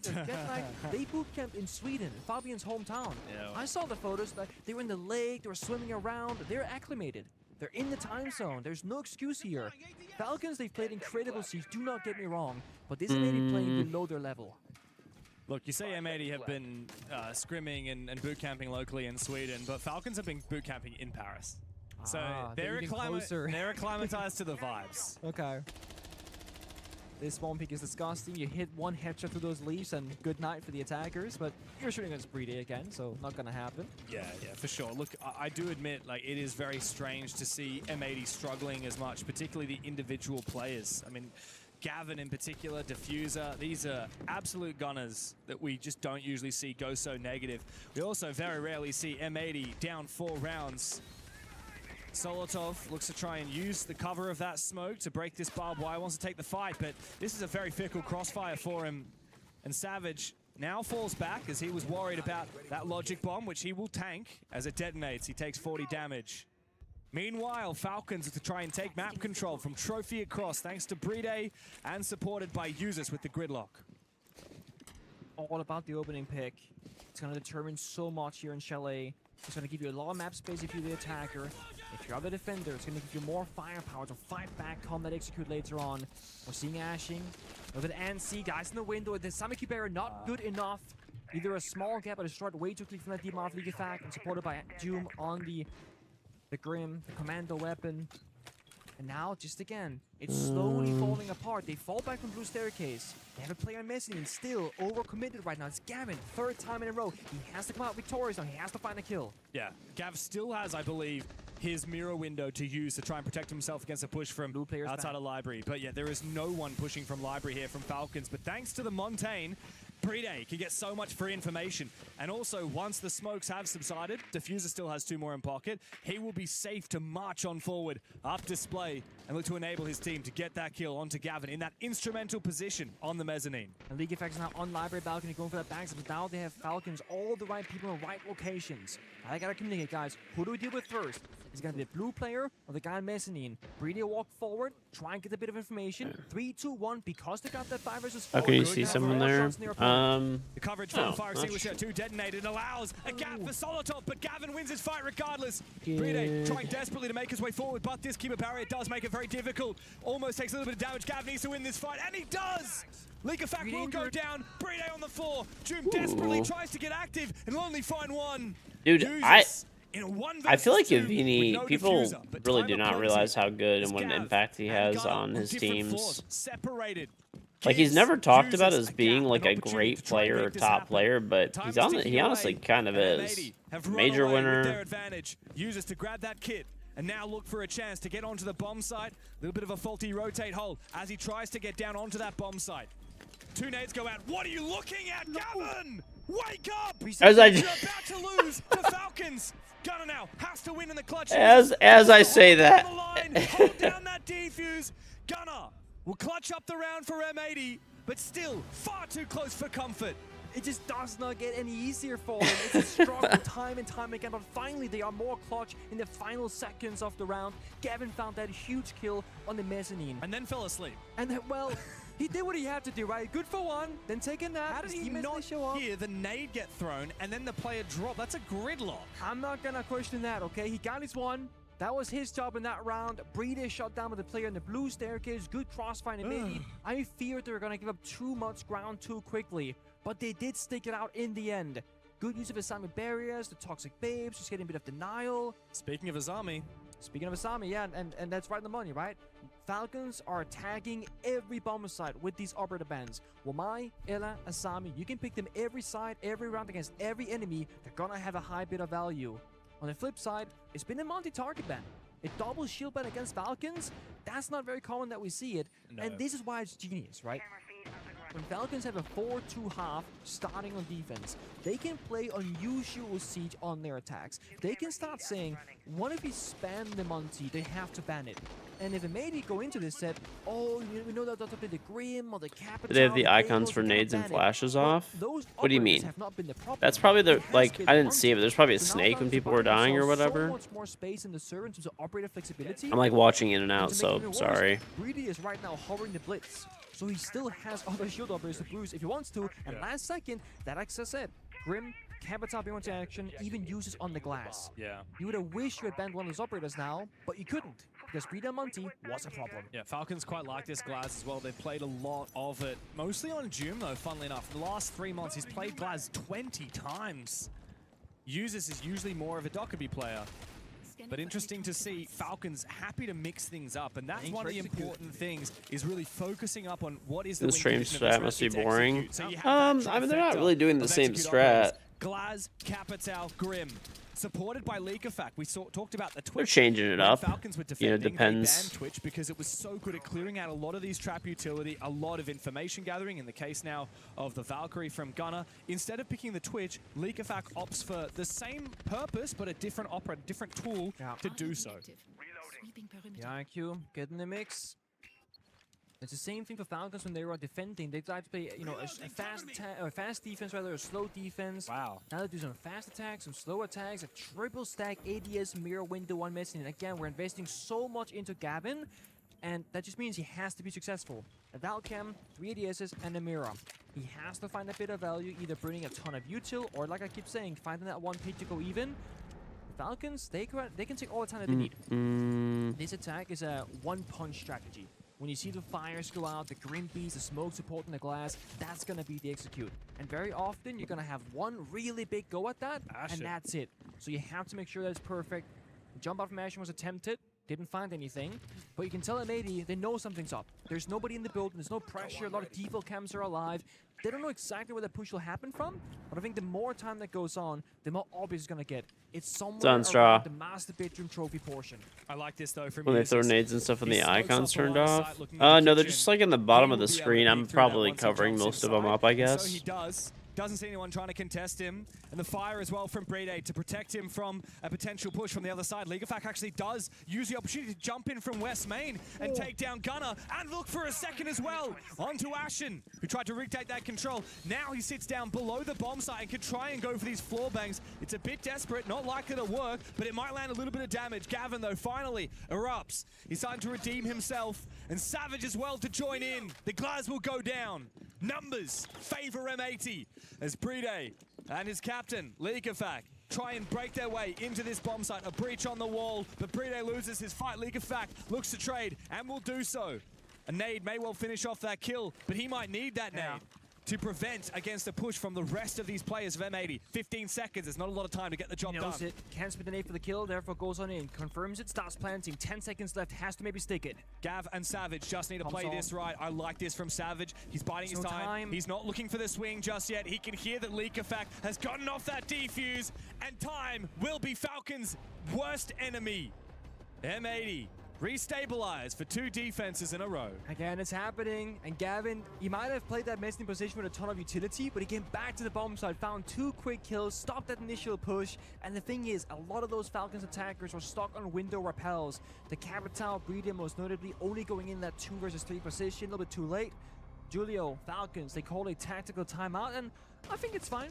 There's no cause for massive alarm just yet. We're 6-4, but we want to, lock this one in before OT and get that regulation victory. Yeah, last tactical When you code stream, your streaks don't increase. You don't know why. Very early when they were down. I don't know. I mean, I click the co-stream with the main channel button, but that's about it. Now Falcons have taken theirs. We've also had the role swap timeout already, which means there's no more chances for the coaches to talk to their teammates after this.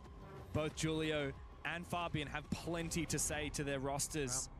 But it's Julio that really needs to get the message across right now. 2 chances to lock it in before we go OT. I'm curious if Ingame will just go for a curveball right now. It's a Fabian classic, right? They're down 4-6. It's all or nothing. You go to an odd bomb side or play an odd strat on a regular bomb side just to say whatever they just talked about doesn't matter. We're doing something completely out of the norm. And it's again trying to play into the fact that they want to do a specific strat. They just had 60 seconds to discuss it. You can then counter it. Operator-wise, as we speak, here's when the first time I ever had that happen during a co-stream. I don't know. Notably here for M80, they actually don't have maybe because it counts as like one single stream or whatever. Exactly. Which means they essentially have a choice between kitchen and basement, and ain't nobody in their right mind going basement. That's why I was thinking if we saw the basement, that was what Fabian was going to break down from. He's like, guys, that's a curveball, right? He's like, I know it's risky, but hear me out. Yeah. Look, that's a pretty hard hear me out to try and convince your players in your 1-minute tactical timeout. Well, we all got a daddy. When daddy talks, we gotta listen. When Daddy Fabian tells you what to say, you shut the hell up and listen. But no, M80 will actually go to kitchen bomb site.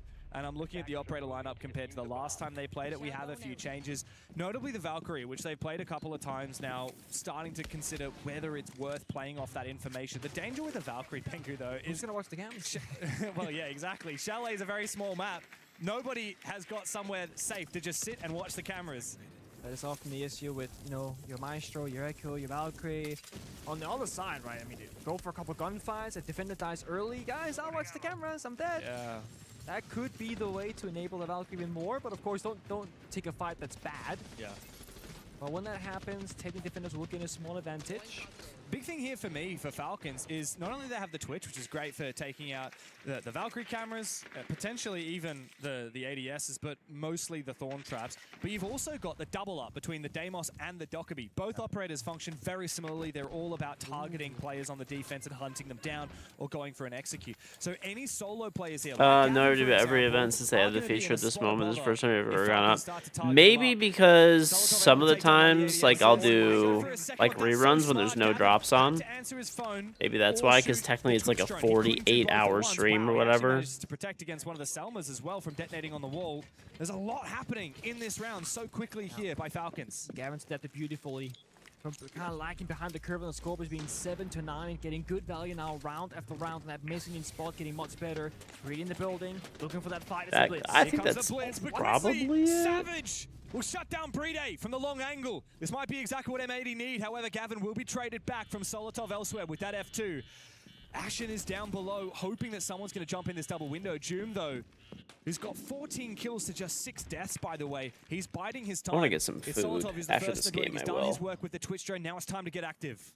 And they finally fall back and play the later scheme here from an 18. They've been so quick at getting in the fight. They can keep fighting the entire round. Now, no one's in the area. They're playing deep inside a piano bathroom. They're playing downstairs, close to the bomb site. Actually, right now, no one's by the side itself, but they're playing a bar beneath the attackers, rather. So they're saying, the site is in the middle of the building. We don't gotta play on it, I guess. We can play around it instead, but Gene got to kill again out of nowhere. And Ingame have no easy ways back here from the player of Gunner. So this could easily be a 2v4 by the side. Yeah, and Gunner could get cooked really easily here as well. The Deimos has already gotten Joom 1 kill, and he's actually going to target Savage, interestingly. Molly would team kill me every game. Yep, that was way back in the day, dude. Has no clue. This flank could win the round for M80. But Gunner has to bide his time. Gunner is such a rat, bro. Away, sees the first oh, he threw. Kidding me? You cannot afford to be missing shots like that. On match point here, as the plan he just goes back. He gets off of it, uses oh my god, bro. For his flank, Savage on the bomb side is the only player. But look at how many of the Falcons members are low on HP. Solotov forcing it down, users to come to life with the SMG-12. It's Gunner in a 1v3, and he will not stand tall up against the might of Falcons. Fabian will be beating the team appropriately. And Falcons are coming here to play. I'll be right So back. close yet so far from M80. A slow start to the tournament. So slow start here in Chalet. I'll go get some In that food, very final probably. round, I mean, Yeah, I kind of want some. Gunner, I've got unlucky, water, right? Had the so. perfect flank opportunity. Shot a little bit too early. Doesn't find the full value. The plan starts As going well. down. They surrendered the bomb site. I was out to praise them about how they were falling back and playing the C4s, playing the Valkyrie cameras, but no, they were still very deep in the roam. Ashen dies solo. Side player dies solo. Falcons, they came in extremely well prepared for this matchup. It did. A lot of respect between these teams. I want to know what Savage and Joom are going to say to each other. Here we are, big old hugs. teammates. They raised a trophy here together a year ago, but they don't have a lot of words for each other now, of course. Neither of these teams are done and dusted as of yet. M80 will continue on battling through that lower bracket, but their opponent will be Team Liquid Alienware. Oh boy. Not an easy matchup. And on the flip side, Falcons, they've got their work cut out for them against Wildcard. That BO3 will face off for a spot on the main stage at the Esports World Cup. Yeah, that one's going to be very interesting. I'll tell you that much right now. But from what we saw from Team Falcons, the first 8 rounds, all but flawless, you've got to say. And then a bit of hope starts to muster there for M80. Oh, they're Starts doing to get it. a little bit of love. And then, unfortunately, our hopes and dreams are crushed of going to overtime, or for this being more competitive than what we would have wanted it to be. If you ask me, North America needed to be humbled a little bit after having two teams in the grand final of Salt Lake City. We started that a little bit with Shopify Rebellion getting knocked out early. M80 getting a little bit more than they bargained for with Falcons, I think is just fair enough. But also, I will say, like, North America is still looking really strong. Wildcard are insane. DZ are monsters. And I'm pretty confident that M80 will also be here to play in that lower bracket rather game against Team Liquid Alienware. Well, that's what they're going to have to do, right? Yeah, I was going to say, it's that or you go home. Yeah, you have don't to really show have up. a choice. The good thing is in BO3s, you can afford to have a slow start, have a sloppy chalet, and then get better as the BO3 evolves. But honestly, like the expectations that we set before the game started, they were not met by M80. Yeah. And there were some individual players in particular that had a very slow start. I think it was both Gavin in particular, Diffuser, and Gunner all had a bit of a slow start to it. Yeah. And they're a team of individual fraggers. They need to show up. And also when you're playing a map like Chalet, you need to have star players on your team. Falcons did that in spades. You know, Joom got 15 kills and only died 6 times. Yeah, bro played ace. Bro was doing everything. was in there. And everyone from Falcons was happy to get active and go for a play here and there, take fights. And M80, unfortunately, just a few brain fog moments that led Falcons to get such a convincing win. Well, you were just highlighting Joom as probably the best player in the server. Unfortunately, he's with Lax courtside. Not only is he one of the best, he's one of the best fraggers in our game. Joom, 15-6 for the series. How are you feeling? Oh, great. It's a good start to the tournament. Absolutely. Now, I got to ask this because I think everyone's wondering this on Twitter, on social medias, everything across the board. How does it feel putting down your old IGL? Obviously, it feels good. I hope to see them again, you know, in the playoffs, hopefully. But overall, it feels good, obviously, beating an old teammate, also Fabian and stuff. So, a bit happy, yeah. All right, and now looking ahead into your guys' next opponent, you are going against another former teammate of yours, Adrian. He was the MVP of his last match. Got anything you want to say to him ahead of that match? No, I hope he has a great match. I hope we have a great match. He's a great player, so I'm going to respect him for sure. I hope he will do the same to me, and I hope we have a good game. All right, now, is there anything, any skins, any shout-outs you want to give to fans before I let you go here? I mean, of course, there's new Azami bundles out, so make sure to grab it on the in-game store. All right, well, sounds good. You heard it from Joom. The boys are shooting. They are up in this series, one game away from putting themselves where they need to qualify for playoffs. Send you guys right back to the desk. I love having a media-trained former player interviewer interviewing formally, well, not formally, but media-trained players. There's just something about it that connects well. But there is a sneaky humbleness to Joom. There's venom in his words, but he says it with such a calm and respectful loving demeanor almost, right? Yes. I love my former teammate, you know, Adrian. I hope he's going to respect me. I'm going to respect him. Can't wait to beat him, though. But I can't wait to take him down. And you also mentioned Fabian. Yeah. Little side jab you know, there. Delta Project, Fabian kind of took him in way before Tier 1 debut for Joom. And I think I think he was 18 but just turned. So Joom joined on together with Fabian, Kento Arcade, played the qualifier for CL, didn't quite make it through, and then of course Joom's career kicked off I think a year after that. That's where that Fabian story comes from. Yeah, for sure. It didn't really take a long time for Joom to become one of the most coveted players in the world. Of course, he's played an Esports World Cup Grand Final and won it. He's played a Six Invitational Grand Final now as well, and he's really here to play. He's the absolute peak of professionalism, and he's really got the chops in the server as well, that's for damn sure. Yeah, he certainly does. Obviously an absolute standout performer. I think that going into this match, Joom was obviously one of the players that we highlighted, and I really feel as though where Joom's headed, where Falcons are headed, this is going to be a really interesting event because Falcons always turn it on for EWC. They always... Except last year. Well, okay, let's not... to do you like that? That's so They're doing dirty. great. That's why they get first rounded. They did get first. They were the first team eliminated from the tournament, which was admittedly quite hilarious. How'd they go in the two before that? Look, they won the other Esports World Cup, and they won the G8 2 years before that as well. Correct. We'll hold that onto our hearts. But I think, look, when you look at the other side of the board, when you look at M80, Ashen, nice start, then kind of fizzled out a little bit, whereas Gavin had a bit of the opposite effect. It felt like, Nick, no one on M80 had that game in their hands. There was no one in that server that I felt like I looked to and was like, they're a pivotal player right now, because they never felt like they had the full grip on Falcons. Yeah, if you look at the player positions, what we're seeing them, how they were reacting in the server, I didn't feel like anybody was the standout captain saying, guys, this is the play. Follow me. When they're on defense, half the team is fighting, half the team is running away. There's no C4 with the yellow ping using the Valkyrie. There's no you peek left, I peek right. It was, there's a guy in library, let's all peek him. And they just turn off their brain and they don't communicate how, where, and when to do so. And that, we can speak about sometimes mistakes, they happen, but there was like 5 or 6 rounds in this game where it felt like immediately we're playing with only 3 people using their mouth to speak to each other. Yeah, you're right. It was very loosey-goosey and very disjointed for M80, and I will admit, sometimes a chaotic, loose playstyle can work. Sure. But that needs to be when you've got gunners gunning. And I'm not just talking about Gunner, I'm talking about the whole squad. All the gunners. Not a single player on M80 went positive in that game. On the flip side of that, like we said, Joom 15 and 6, everyone on Falcons went positive except for one guy, but it's Brede, so he doesn't need to because he's playing Shields anyway. I was gonna say, I think like the secret MVP, if you dig into the details. Secret played before. Oh yeah, they were not. Okay, the hidden MVP is actually gonna be Brede. Because you see, I think he was 2 and 4, 2 and 5 at the end or whatever. Every single round he's playing a selfless role. He was playing the shield sometimes on the attacking side, or the capital. On defense, he was playing the kite anchoring down, a Rooney anchoring down, and the sentry, the recruit operator, anchoring down. On the bomb site, buying enough time for his team to rotate when M80 went for the rushes. And if Brede dies early in a bad position, getting caught off guard by M80, they get the bomb site and they start planting. And that's how they actually got one of their round victories on that dining kitchen attack. Because Brede did die early that round. That was the one time he was caught off guard. He's the GOAT. I know. I got a lovely moment with Brede the other morning, as I said. I got to walk around Paris with the guy, got to get to know him a little bit, and yeah, he's really won my heart. So, Falcons for the championship. Hey, do you know who may not have a shot at the championship? Do tell. You want to know what happened on the B stream? Oh, what happened? Spoilers. All right. Oh my God!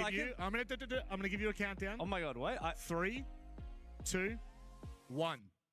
CAG 7-0'd All Gamers. Oh! Big dog. Big dog. Big dog. That's a boys right there. Well, Kag. Oh, okay. Yeah, but Kag beat Kagan. Yeah, I know, but all... I'm sad. I'm sad for AG. I am sad for AG, but man, like, it's crazy to think that at the first game of the tournament for CAG that we watched, which was against Fnatic, yes, it was a 7-5, but casting that was like watching a car crash in slow motion. I was like, I've casted Kag this entire stage, and they do not look even a shadow of their normal selves against Fnatic. And then they lost the first map to, I believe it was King Zero. Ever since then, they've been unreal. Reverse swept King Zero, beat Shopify Rebellion 7-0 against AG. The sky's the limit for the Japanese in the lead up to what's happening in a couple of months' time. Oh, I think there's an event. The first major in APAC ever in Osaka. I'm so stoked. That's pretty good. Shout out Osaka. Can't wait for that one. You mentioned Fnatic at the very start of that sentence, and I'm going to go ahead and segue it and bring it back. They're taking on just a small team. Was that them over there standing up on the stage? That's them. It's Wizard. I see. I see the play this event. Isn't Wizard the best player in the tournament so far? Can you see who's in the background? Who? their Oh, opponents up. is that the two-time world champions they're FaZe tough. Clan? Oh, they're so DOS. DOS. This is going to be Actually, an it's interesting noise, but okay. matchup. Okay, well, very true. That is very true. But look, we can stop that there. We can move this train ahead after the break. When we come back, FaZe take on Fnatic.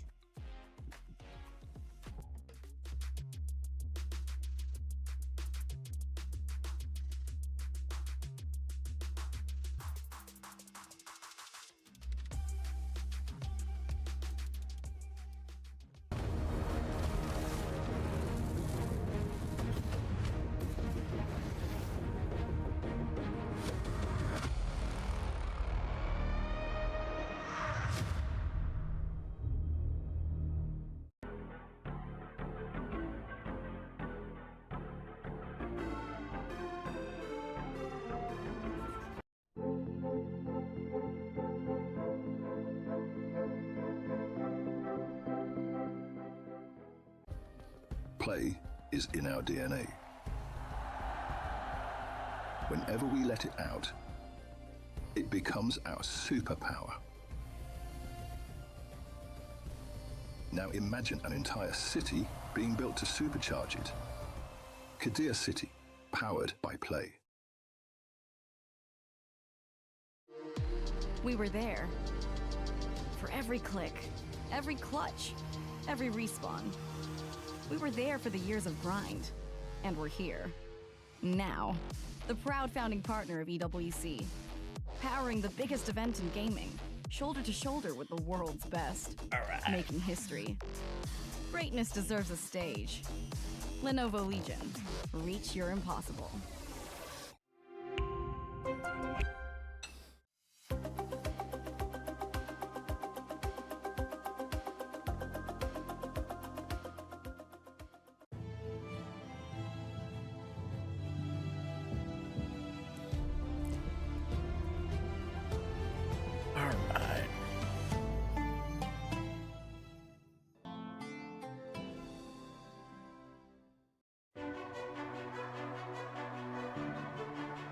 What's on, Joe?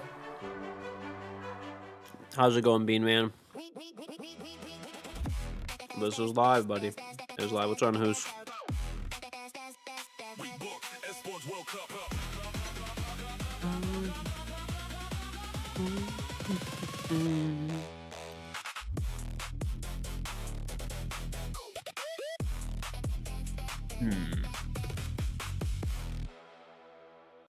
Just beaning it. Nice.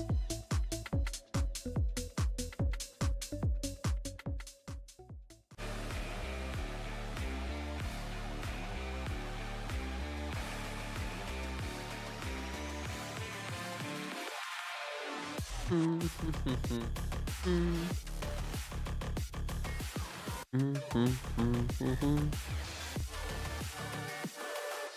right, what else do I have to do? I have all my list of shit to do. Oh yeah, I gotta upload my Halo playthrough.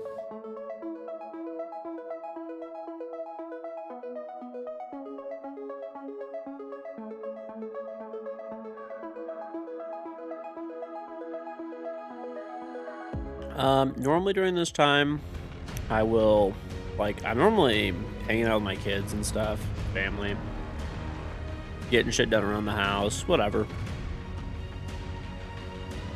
4 of the games are already done. We got 4 left, and they're playing 2 at a time, so probably gonna be playing. I'll be playing Siege personally within probably a couple hours, dude. Honestly.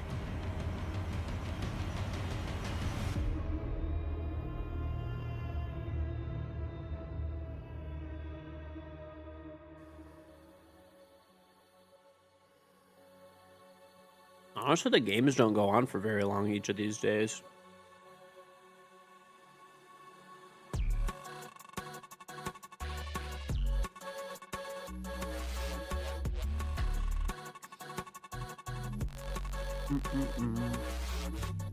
Oh, my kids like the little boats I printed. Yeah, they did. I had to print an extra one because my daughter wanted 2.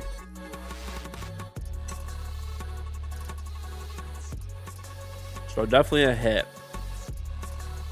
Definitely a hit.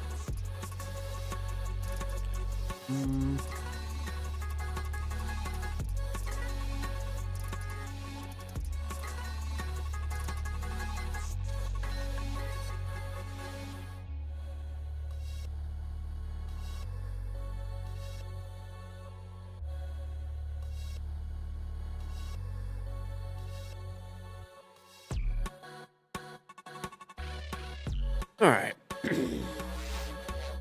Dude, the one thing that sucks about Twitch only allowing you to have 100 hours of video storage space is that, like, right now, because I'm just uploading a bunch of, like, the VODs and stuff like that, I'm using 27 of the hours.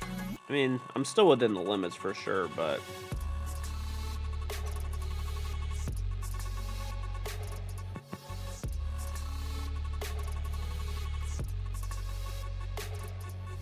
Yourself is 3D printer when you left for college, you really want to learn how to use it? You should. They're really fun. They're honestly a lot of fun. I don't know anything about the new hop at all. I don't know.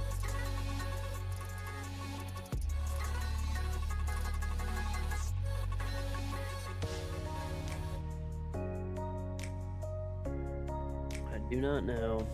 It's an old lad.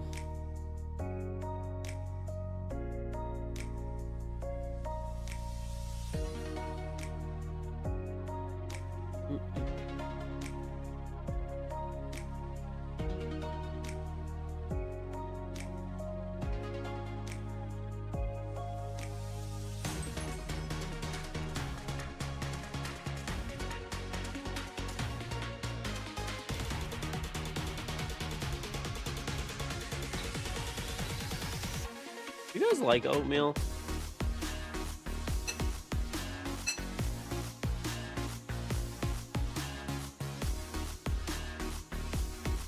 I'm definitely an oatmeal enjoyer. I hadn't really had it much in a minute, dude. But pretty recently I bought like a bunch of packs of it. I'm like, you know what? I forgot how good oatmeal is. It was really nice. I got like an apple cinnamon one. Pretty good. Something not like too heavy. I ate too much food yesterday, so I'm gonna try to eat a bit lighter today.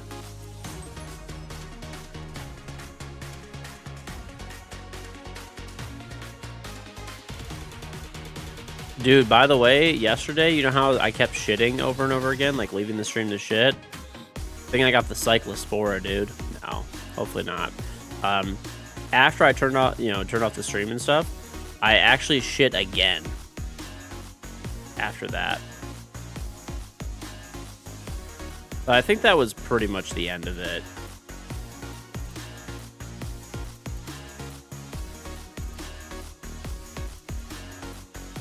How do you eat? It's like eating paper.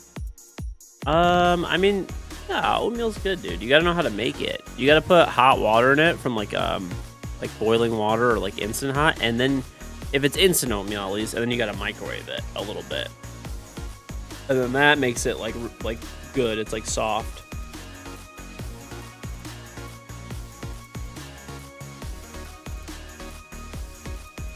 If you don't do that though, yeah, I could see your point. Not as good then.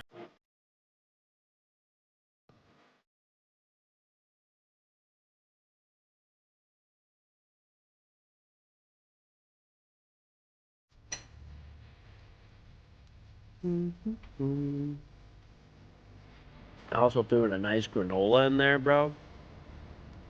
It was pretty good, man. Yeah, let me put these Halo VODs up first.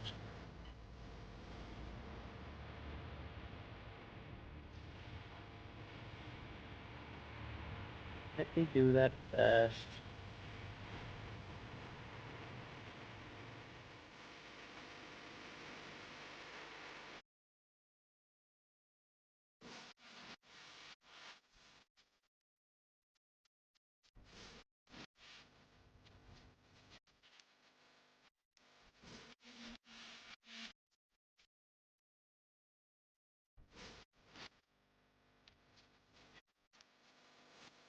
He is breakdancing as well.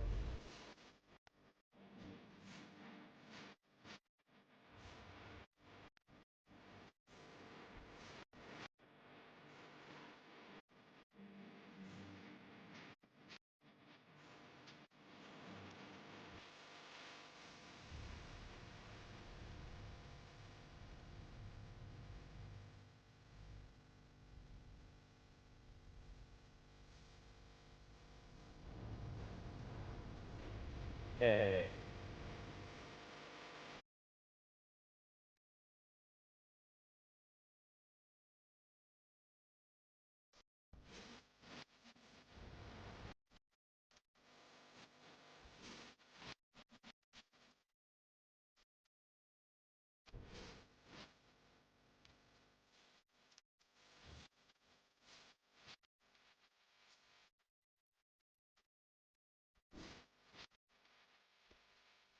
Colt J, the Trim 13-month resub, welcome back.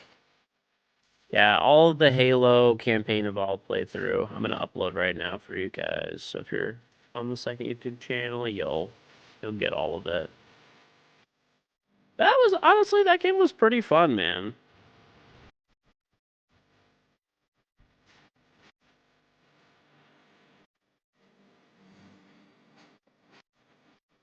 I honestly will say that game I actually really enjoyed playing. It was a little bit, you know, maybe I'm an old boomer with my nostalgia and stuff, but you know, I had a good time. I thought they did actually a very good job with the remake.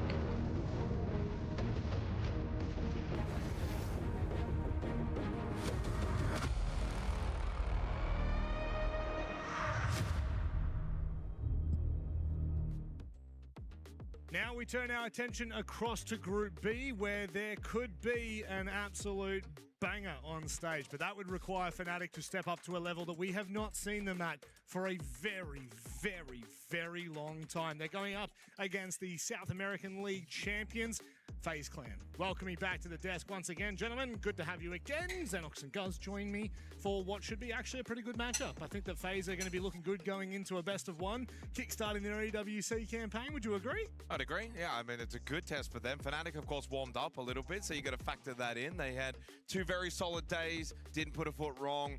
I don't think there were a lot of expectations I'm short. on Fnatic coming Allegedly. into EWC this year, but got through play-ins. That was maybe the only expectation. Yep. From here on out, they're playing with house You money. can't prove that. Yeah, I would totally agree. I mean, Fnatic so far have You proven can't that they're still a fucking solid prove team, that. and they didn't get here purely on a fluke basis, right? I mean, they quite literally took down G2 to earn this spot in the first place, and they have a little bit to prove, I suppose, in that regard, and proving why they should be at this event. And so far, they've been able to scathe off. Oh yeah, the that's something I potential gotta of do going really home quick after too. only a couple of days, so they're in a decent position. But this is gonna be a real tester. FaZe are a very scary team for good reason. Yeah, they certainly are. I mean, I can't remember if there's a single event where I didn't look at FaZe and go, well, they're a favorite, at least not for the last 2 or 3 years. Looking at how this group will pan out, of course, this is our opening match here for Group B. However, across on the B stream, if you will, Edward Gaming.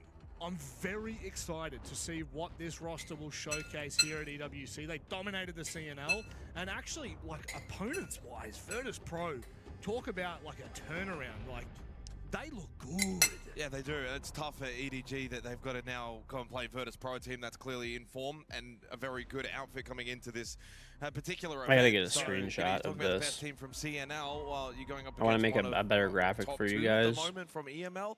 That's going to prove to be difficult, but yeah, Group B now shapes up to be exciting for the rest But of the I want to get a afternoon. high resolution screenshot of FaZe, they go hand in hand, do they not? FaZe Clan come into this after the beating esports packs. everyone in stage 1, basically. They just looked absolutely phenomenal, and that's off the back. How many NA of teams many are left? years of them looking What? How many are left? this event. If you're I mean, pretty much. I mean, only Shopify got knocked out. That's it so far, which was very unexpected, to be honest. That was kind of crazy. FaZe really are an enigma at this point, right? Given they've been able to perform at such a high level for such a long period of time is really, really impressive. Where we've seen maybe the rest of SAL drop off a little bit. Obviously, they were at the highest of highs, so a small diminish in their performance. FaZe have continued to be so powerful, so strong, and they go into this event highly regarded. So I'm intrigued to see how they go to... This would be a dumb question. Will you still get special packs from watching the stream? Yep, you can get every drop from watching the stream. So there's 3 packs that you can get. They're right there. The date's wrong on it, but those are still active. And then there's the MP 5 SD weapon skin. That's actually what I'm fixing right now. Or a European fan, just because of that. As Guz has said, I think the that is what I'm fixing. And the ability to perform at that level over I want to get a 3, good, 4, 5 years. This roster just has nice, like high resolution screenshot. That I think it's nearly impossible to deny them as that the world's best, if not one of the world's best.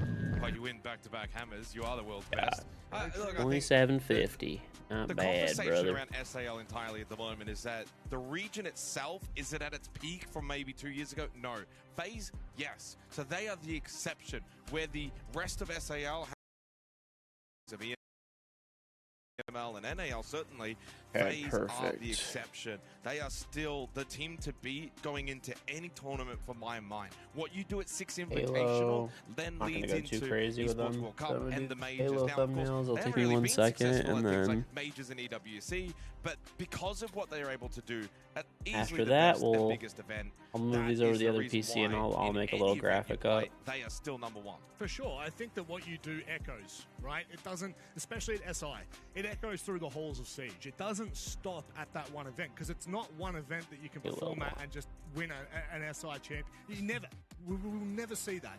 But what we will see is teams that are consistent, teams that continue to dominate well outside of their quote-unquote era. And FaZe is that team for me. Coming out of SAL, if you were to look at a team, you are looking at them to kind of champion the torch that was an incredible 23, an incredible 24 season. And now going up against a team that really made waves throughout Europe. I think Fnatic have come into this with a really interesting storyline, Guz. Yeah. We didn't expect them to be a team to make it, and, well, they've made it and then some. They've actually looked really good in play-ins. Yeah, I would probably, at this point, describe Fnatic as a rejuvenated team, still with a lot to prove. I think it's important to make that clear that for them to have a splash at this tournament, they need to continue to improve and build upon what we saw in EML, but off to a decent start. Done only. No, I'm not playing ranked right now. I'm at Esports World Cup. And in fact, they actually go in today with the top-rated player at just the event. watching the Wizard has a games, 126 but I DPS, just am moving some files from computer to computer. KD. So FaZe need to be a little careful that there is some dangerous firepower on this Fnatic roster. And firepower on FaZe's side as well. You look to your handies, you look to your cybers. They're not short of firepower or players that have performed through and through for the last couple of years. Well, I mean, Handy's was the second-rated player in SAL, and he's playing Hardbreach and Smoke. That says everything you need to know about him. I still think he's the best overall player in the game. I'm not saying he's the best fragger, and I've always said he's not the best fragger. I had to get a screenshot from Ingame though. #1. You add it all up together, and he comes out probably as #1. For Fnatic, though, it's like what you said, making waves, caused a big upset in EML. They get through play-ins, as many would have hoped. Yep. Obviously, FaZe will be a difficult ask. We all know that. So for Fnatic coming into this game, they've got a mighty test, but they are the underdogs in this match. But as they've been in many matches so far of the last couple of weeks, they were the underdogs against G2. They won that anyway, and then they lost to GK. We'll forget about that in terms of the storylining. So I think that for Fnatic, it's about keeping themselves grounded coming into this. This is a good learning opportunity. It's best of 1, and then the best of 3s begin. What can they learn from this? Win or lose? Nighthawk Labs is where we go for this one, Guz. Does that give you any hope for the Fnatic underdog storyline here? Well, it's a great map for FaZe, 7-2 record. Fnatic on the flip side, still good results, 2-1 overall, but the one thing that stands out as a big red flag is Fnatic's attacking win rate on Labs up to this point, 5 out of 14 rounds, so about 35%. That could be a big difference maker in this matchup, and they start on the attacking side, so they'll need to prove themselves over the course of these first 6 rounds. They certainly will. Fnatic, they've Steam is had a bugging pretty out. good run up until this point. Done. But they are about Somebody hacked Steam, it's over. Need an immovable object. I'm saying that right now. FaZe are going to look good for this event. They're coming into it with a lot of momentum. A best of 1 can cause chaos in the server, but if you are a Brazilian fan, if you're a fan of the SAL, you know what FaZe can do. They should be feeling comfortable in this one. However, It's only time will tell. Let's get underway with Nighthaven Labs for the first game of Group B. The Group A, done and dusted for the best of ones. For those that missed it, Dark Zero, CAG picking up wins, Falcons and Wildcard. Just completely reopen.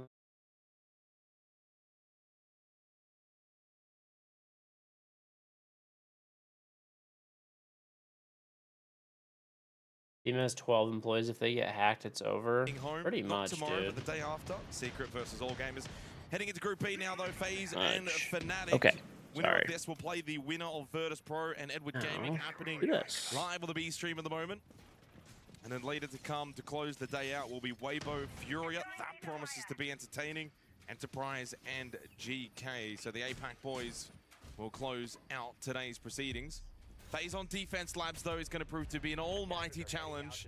And we're being quite realistic about this, guys. Fnatic have got a mighty task ahead of them. Heartbeat sensor activated. They do. A tough prospect for Fnatic. Not impossible, but it will require Fnatic, as I was kind of alluding to in the pre-show, to probably play the best we have seen in this iteration of the roster. Qualifying for this event, taking down G2. Certainly a good performance and respectable. But FaZe, a whole different beast.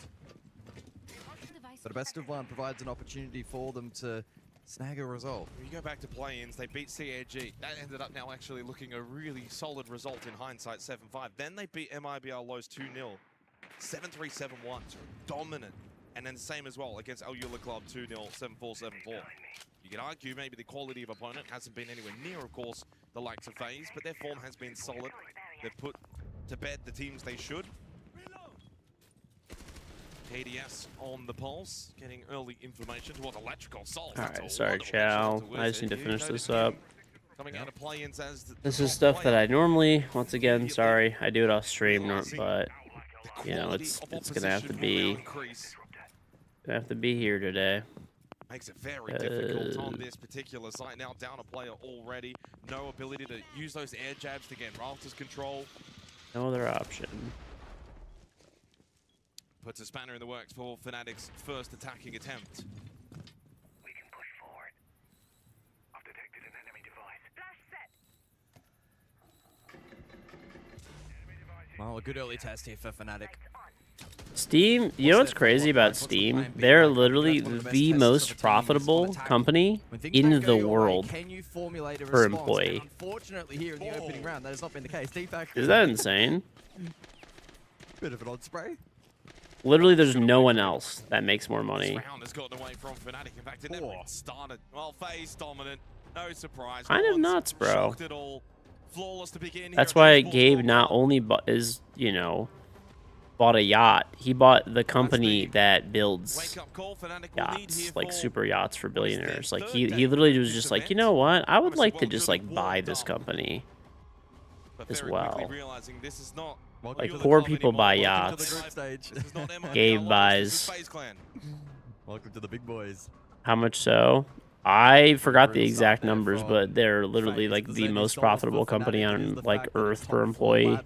I mean, Gabe is worth like, I mean, Steam as a total is worth, I mean, last estimates I saw were around like $50+ billion. When you see the plan fall apart in the early stages and then there's a lack of follow-up, that's... It would honestly be higher. Flag maybe starts to emerge. If Steam somehow sold, probably be 100 billion, I would think, that they'd go for. It would go for such a crazy premium. Because you have a completely captive audience that, you know, like, let's just say you're selling it to, like, the scummiest people possible and you just, like, don't care, right? Some private equity firm will pay, like, 100 million plus for that shit. Or 100 billion plus for that shit, maybe more. Because the thing is, once again, this is one of the problems that I actually have with Steam, and I talk about a lot, and, like, nobody listens to me ever. They're like, well, Gaben, Lord Gaben, he's so good to me. But the thing that's always scary about it is this goes with any digital game, really. You don't own the game. You think that you're like buying a game. You're not buying a game. You're buying a license to the game, which can be revoked at any given time for any given reason. Learning opportunity for Fnatic. Top 4 is always going to prove to be difficult. Need to do a lot better though in this second round. Attackers must locate and defuse a bomb. So let's say a private equity firm buys, you know, Valve Steam for $100 billion. You know, they could basically force everybody to pay a monthly fee, or else all your games get deleted. You lose that license, right? That license goes away, and you just lose it. What are you gonna fucking do? I mean, most people want their games. If it's like $5 a month, they're probably just gonna pay it. But times all those users, Likely here from Fnatic spearheading IT. you know. Ram in play for Vert, and then the Deimos Solid Snake combination for the map clear. To be contested though by FaZe. 2-1-2 split with Souls and Handy on the top. That is why I always say like licenses for games, and even Steam is scummy. Like people think Steam, like Benevolent, Gabe, and Overlord so good, and it's like, I don't know. I mean, maybe Gabe, maybe Gabe is chill, but there's a very good chance that, you know, whatever, at some point he or his like, possibly his heirs or something like that. You know, what if his son takes control of the company, just doesn't want it, doesn't give a shit about it, you know, or his son, you know, his grandson or something. Battle towards storage. Entry made by Deepak. KDS though, patience. Not panicked, not rushed. What's behind this move? Losing his life. Well played from Deepak. I mean, you can't say that I'm not wrong, you know. The health margins of Souls and Handy. Isn't that part of the argument against everything becoming digital, that having physical copy makes it yours? Yes. Well, if you have a physical copy, even then, I believe it's still a license, but it's like, I mean, what are they going to do? Are they going to, like, come to your fucking house and take the disc? You know? Maybe. Could happen, I guess. Isolate Deadshot. Cargo stairs, now under pressure. Vidiking is going to have to be the one to get the information. Oh, Deadshot, what a headshot. And the plank going down inside of Assembly. Souls got one, traded immediately by Smith, and now into the post plant for Vidiking. Fnatic looking to strike early here on Nighthaven Labs. We know how good Vidiking is, but I mean, like, for me personally, like, what would I do, dude? Like, Ubisoft account is connected to that shit. Like, I've got all my games. I have, like, dude, I have, like, 1,500 games on Steam. You know?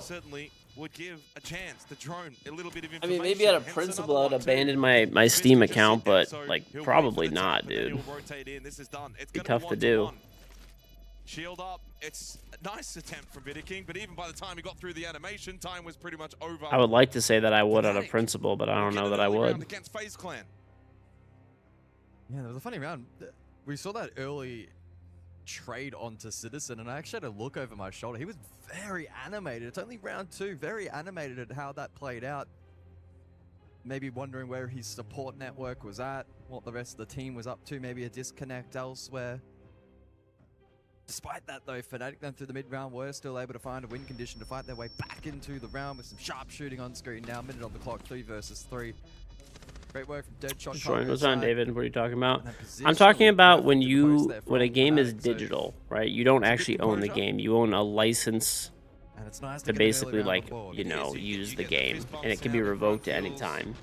The big one that I can think of is Steam. I mean, obviously Ubisoft as well too is in that same kind of category, but you know, like, it's just kind of like, what do, you know? Like, everything is fine now, but, like, I gave a very, you know, real example of what could happen.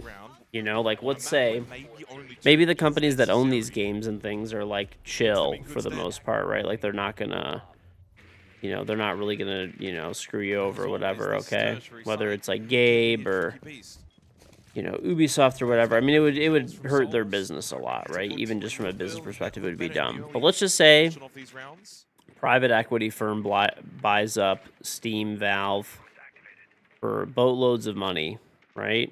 $100 billion. Dude, they start charging $5 a month, $4.99 a month to keep access to your games. Otherwise, they revoke your access. What are you gonna fucking do? You just kind of gotta pay it, or else you lose all your games. Love the inclusion here of the Pulse. Cyber will have the ability to garner information with the shotgun in play and a hatch rotate below. That could also bring the Nitro Cell into play late round for plant denial. Pop down puts a little bit of pressure on. But David C, thank you for the Trap 33 month resub. Welcome back. Very much appreciated. Thank you, thank you. I mean, it's not that bright, but Steam is a very, very captive audience. And a lot of people are going to want access to their games. But once again, you don't really... Like, Steam works well now, and it's like all good and fair and everything, but... Might not be forever, man. I mean, I hope it is. I hope that I'm wrong, but I just look at like the dystopian possibility. Lovely shot from Smith. Reaction perfect after Handy got the opening kill. Souls quick to react himself. Citizen low. The Razor Bloom. Big Gavin. With that now, slow towards cargo. Hopefully Big Gavin would protect Citizen us. is desperate for the follow-up there onto Smith, but got Hopefully. stalled out by the Thorn. And with that, basically stripping away the big win condition for Fnatic. Deepick, though, does get control storage, has the diffuser, but unfortunately for him, easier said than done to get the kid on the ground. He will slip back outside. They do still have 55 seconds. Citizen critically low. Deadshot still unable to find an angle through this Burt. A 19 breach, that's not going to be easy to push into with a bulletproof camera also watching that location. Rafters still in control. Alright, I think all the Halo VODs are published, which is good. Like that. He's maneuvering nicely until Deepak hit the headshot. Now it might be the go time for Fnatic. Yeah, it could be. Citizen still in the same position. Opportunity presents. KDS taken down. Well, they got control side opened up as well. The only problem, Vidic still above. They got no idea. Vidic, the shotgun doesn't fully connect. So behind and on therefore, shit. Deadshot, easy turnaround. Cyber though, I'm so he behind responds, on but shit. Deadshot follows up, and Fnatic have an early lead. Oof. Well, I think there was some ants in the pants there from FaZe late round. I think that's been one of the strengths of the stronger teams in a lot of the matchups so far that we have covered here at Esports World Cup is typically really good discipline in the late round and good composure, but FaZe there. Maybe after this game I'll do this. I got caught on don't the have move, my or missed the opportunity photo that was editing presented software to on this them. computer, on my streaming PC. And Fnatic have kind of snatched that one from the jaws of defeat. I put my chair away, guys. This is going to be a stand-up game. Just have a feeling. You sure your back's just not sore? You are quite old. Oh, jeez, come on. The clash band away. Yeah, yellow and nothing, bro. Spanned away from Fnatic. I guess. I mean, it's actually crazy how you really don't own a lot of stuff that you think you do, right? Like, imagine a lot of the most expensive things that you own, right? You kind of don't own them, really. Like, you think you do, but you really don't. That's the start you would want, though. If you were Fnatic, you said... A good example is like, dude, your car it runs on software, right? I mean, if the manufacturer just decides to, you know, brick the fucking vehicle for whatever reason, what do you fucking do? I mean, obviously it'd be a horrible business decision, but like... And that could change very quickly, but... Even your house, yeah, you have property taxes, right? Don't pay your property taxes. See how quickly you still own a house. It's funny how quickly... You know, any property, period, that you own anywhere. Stories own. And develop. And Fnatic as an organization... See how long you keep that house, dude. It's like a sleeping giant now at this point, but are they starting to awaken? With this new look roster after causing the biggest upset in the EML and getting through play-ins... beat FaZe here, and suddenly... I mean, you don't own much these days when you really think about it. Your phone, your computer, your TV, all that is software on there that, you know, obviously there's the hardware, but for it to do anything, it requires software. Absolutely, but it has been a strong start. Very excited to return back to the primary site, top floor of command and server. Win this, Fnatic, and I think you have every right to start getting a little excited. If you win this site, this round, I think FaZe are almost forced into attack timeout. Probably. Fnatic playing a different outlook this time on their re-attempt. info heavy. So they bring the Snake and the Deimos this time around. Monty a mainstay. Citizen jumps on some util clearance of the Flores as opposed to the Thatcher. And Deepak can flex on the striker. And on the flip side, FaZe, their operator pool has actually been pretty one-dimensional. They've played Azami every round. They've played Pulse every round. They've played Wamai twice. They've played Denari twice, Mute twice. Like, they're not really shaking things up. Keeping it really grounded and really default, but that makes it then easier to read for Fnatic. KD is back onto the Pulse as he was in the opening round. What do you think would actually happen if everyone stopped paying property taxes? But I think he's lost his license. Bro, I mean, I don't know. They'd probably just take your shit, realistically. Completely napping. It is Fnatic's first opening kill. And on command server with 2 minutes and a 5 versus 4 advantage. Well, this promises to look spicy in this 4th round. Man, it's Wizards' first kill. Top-rated player at the event so far. Oh. An aggressive push into IT from Cyber. Deadshot doesn't go for the swing. FaZe sensing they need to make a play to even the man count. Good pressure from Smiths over towards Warehouse. This is good from Fnatic so far. This is really clean. Rafters control established. IT opened up. Wizard freebie onto Sol. Hello? Hello indeed. And hello again as Wizards into another battle, but Cyber able to win it out. On the Wamai. Vidiking as well against Deadshot. Cyber, lovely shot too. And a follow-up. Vidiking, Cyber combine 2 apiece. And just like that, the round now seems as if it's gone. You ever miss the main stage of pro play? I mean, sometimes, yeah. You know, they could take everybody's. I don't know. Probably could. Huge opportunity. Probably could. Tied at 2-2.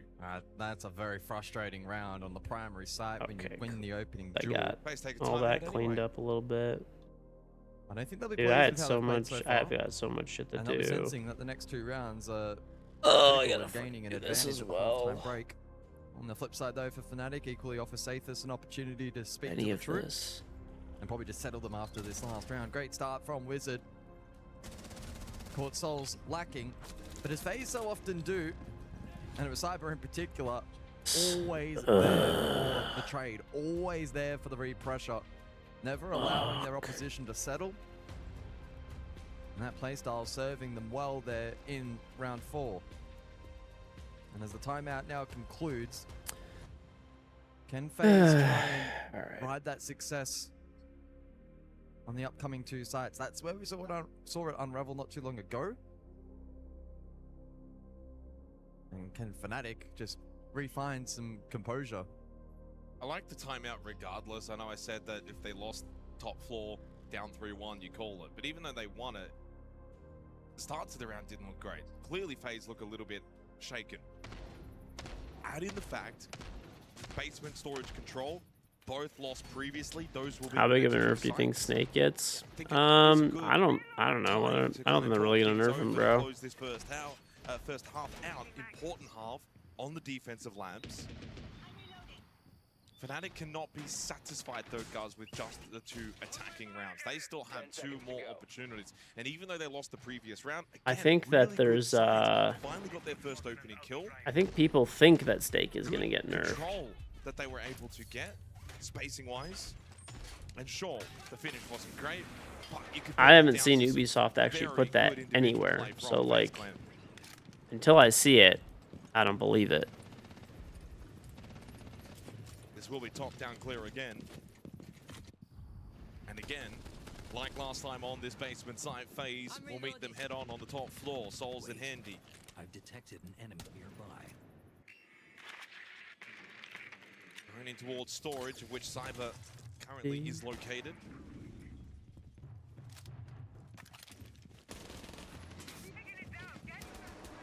Yeah, Cyber likely to eventually peel down that warehouse hatch once pressured. Oh, he actually went for a run out off screen. Survived to tell the tale. FaZe don't look shaken. They want to keep the pressure up and hope that Fnatic will then slip under the pressure. But Fnatic, to their credit, they don't rush. They know that there is clearly presence from the defenders.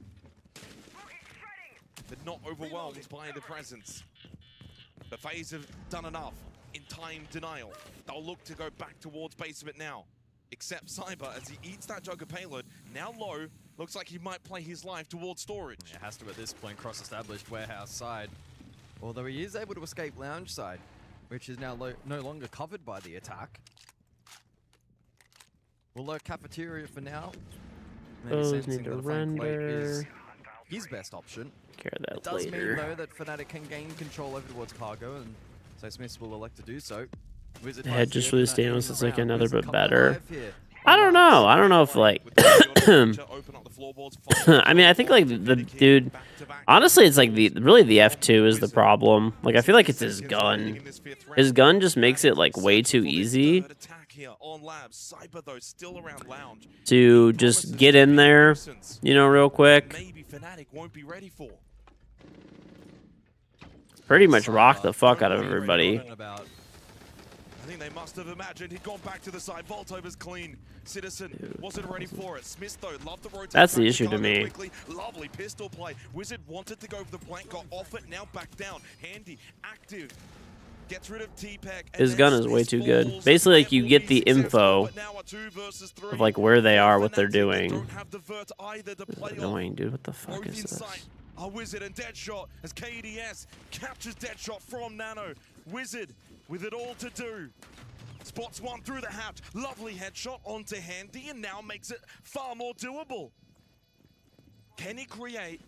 Maybe swapping it would help. I don't really know for sure, but it's. I feel like that's the problem. You pull out your scanner, you know where somebody is, you just go peek them with the F2, like GG, like you win. You know, like let's just say he had a DMR or something, even, right? It just wouldn't be as good for taking those like close range, like find where somebody is, run up and kill them gunfights. Good signs from Fnatic, but again, when you're versing a team as good as FaZe, it only takes a moment here or there. Sorry, I'm like trying to fucking make this image and it's just bugging the fuck out. Some unoptimal positions then in the post with the retake above I'd from rather do that FaZe. too. Great. Fortunately, forgetting about Cyber, ended up biting them. Discovered the location of a bomb.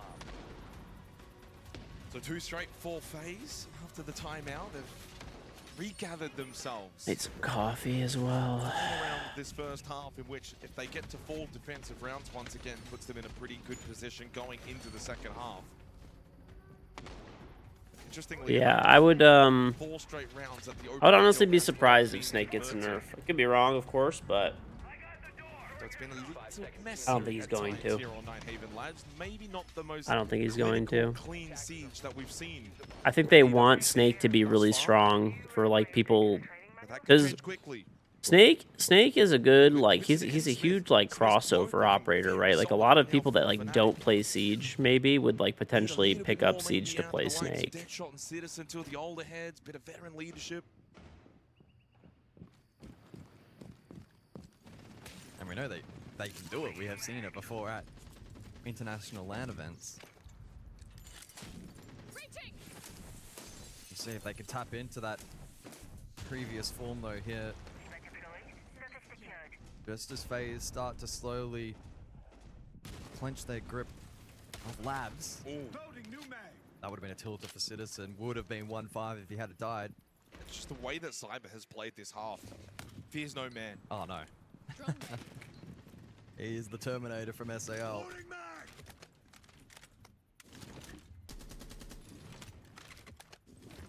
Third round would be so critical for Fnatic going into their defensive half. Cyber once again feels at home inside storage. Feeding this call to Vidiking, who's in a really good off-meta position. Vidiking for the swing. Doesn't quite connect the way he would have liked. Shots played that well.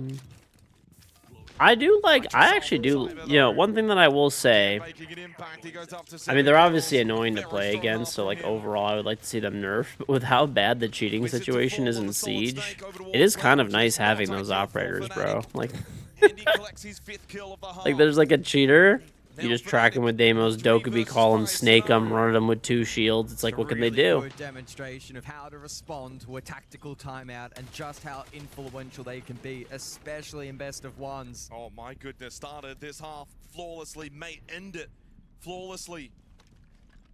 A few twists and turns along the way in this half after Fnatic got 2 straight, forced the timeout from FaZe. But as usual for FaZe Clan, this team, they know how to respond. They don't worry about that pressure. And I like to push back down blue stairs, and they know that Citizen is making his way down. So much noise, it won't be flawless, but it will be FaZe. They take a 4-2 lead heading into the second half. That was better from FaZe. I really love the response there from the TAC timeout, playing a much cleaner brand of Siege from that point onwards. And a well-deserved lead heading into the second half. Okay. As we enter the half-time TAC timeout. Well, I said to you before, if you were Fnatic, 3 rounds in, you're 2-1 leading, you would take that, snatch, run, go. 2 attacking rounds in the first half. If I still had told you that pre-game, Still pretty good. You probably would have been like, yeah, take it. But then you contextualize it with a couple of rounds with some key moments going against them. They play out differently. Fnatic could have at least drawn the half, and if not led at the halftime break. It'd be interesting mentally what frame of mind are they in? Are they in the camp of, okay, this is the position we're in, we can play off 2 and see how we go from here? Or do they linger on those rounds that could have gone their way? You've got to just move forward with it. You're going command server to start, most likely. That's an assumption. It's still a minute into the halftime break. You win that, suddenly it's 4-3, game on. But I mean, like, I was going to say credit to FaZe as if this is something that's not known about them, but they just have that quality where they don't panic. They never look rattled. They never being look like so they're out of annoying right now. ideas. Sorry. Even if a round or 2 doesn't go their way, or things aren't looking their utmost best, they've always got so much quality still available and experience to draw back on. On the flip side for Fnatic, in the rounds that they did lose, especially like round 1, round 6, if things didn't go their way early on in the piece, they really did look lost. They really then did look out of It's on Juju. They started well. It's on They were Vago. actually very active inside of the server, which was really good to see.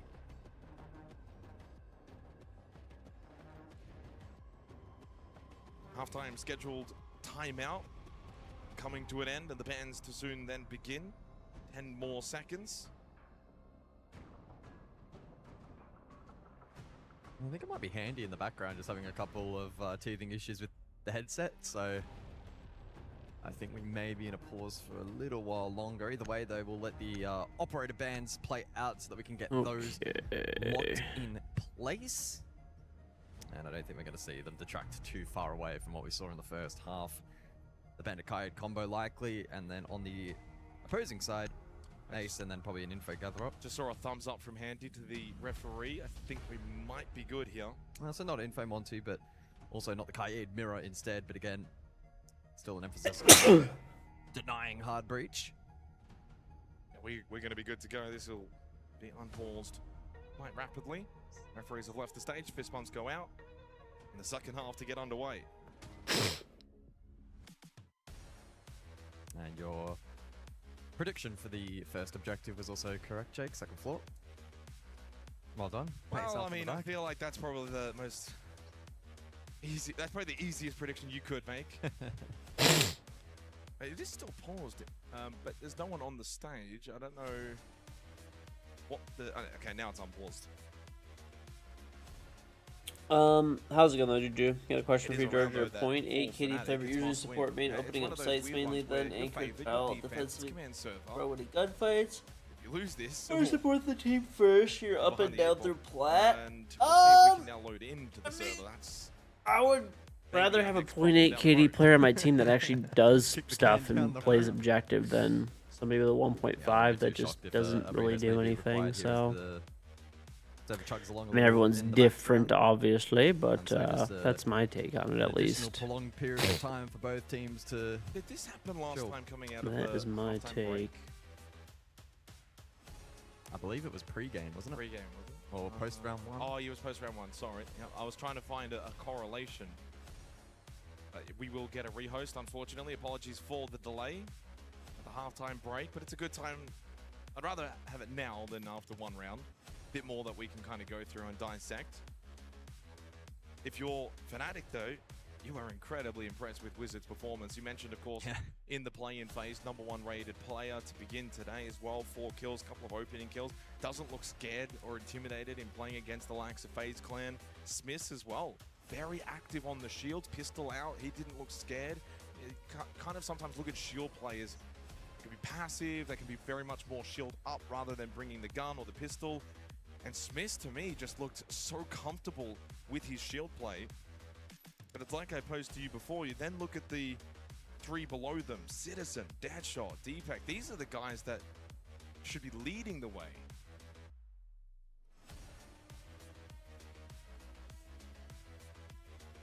Yeah, it took him just a little while to fire up Wizard in this map, but certainly has had some influential moments and has stood out so far here at the Esports World Cup.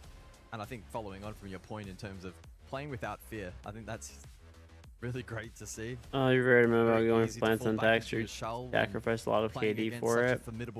I mean, ideally you should try to get, you know, if you can get your KD up, that will help too. You know, help your team win more games. Of course, the more gunfights that you win and stuff, obviously is better. I'm not putting them on blast by any means. If anything, I'm using this to highlight Wizard and Wiz performing so well. You go back, ML stage 1. Highest rated player, Deadshot. Second rated player, Citizen. Third, Deepak. It's an intriguing little flip for Fnatic today, where it's the 2 younger guys in Wizard and Smiths that are kind of leading the way against FaZe. So if they can get their more experienced players into the server and more active into this second half, they may still be a good chance. If I'm going to be honest, I didn't really give them much of a chance, by the way, in this match. In fact, I had to say this. Fnatic's coach messaged me earlier today saying, what do you think of our chances against FaZe? And I said, I literally replied, I said, no chance, good luck though. But I would imagine he's got more faith than me. I would hope so. I would hope so. He's the coach. Well, I see all 10 names inside of the server, so I'm sure it's just a case of making sure the settings are good to go, and we'll be back pretty shortly. Then we've just got to hope that we actually load back into the server without problem. We're going in. Let's go. Fingers crossed.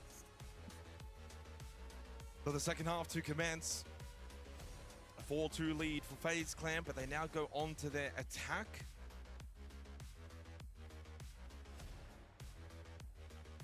Fnatic will go command server to begin. To reiterate the bans, Bandit and Mirror, along with the Ace and the Montaigne. 1, 2, 5.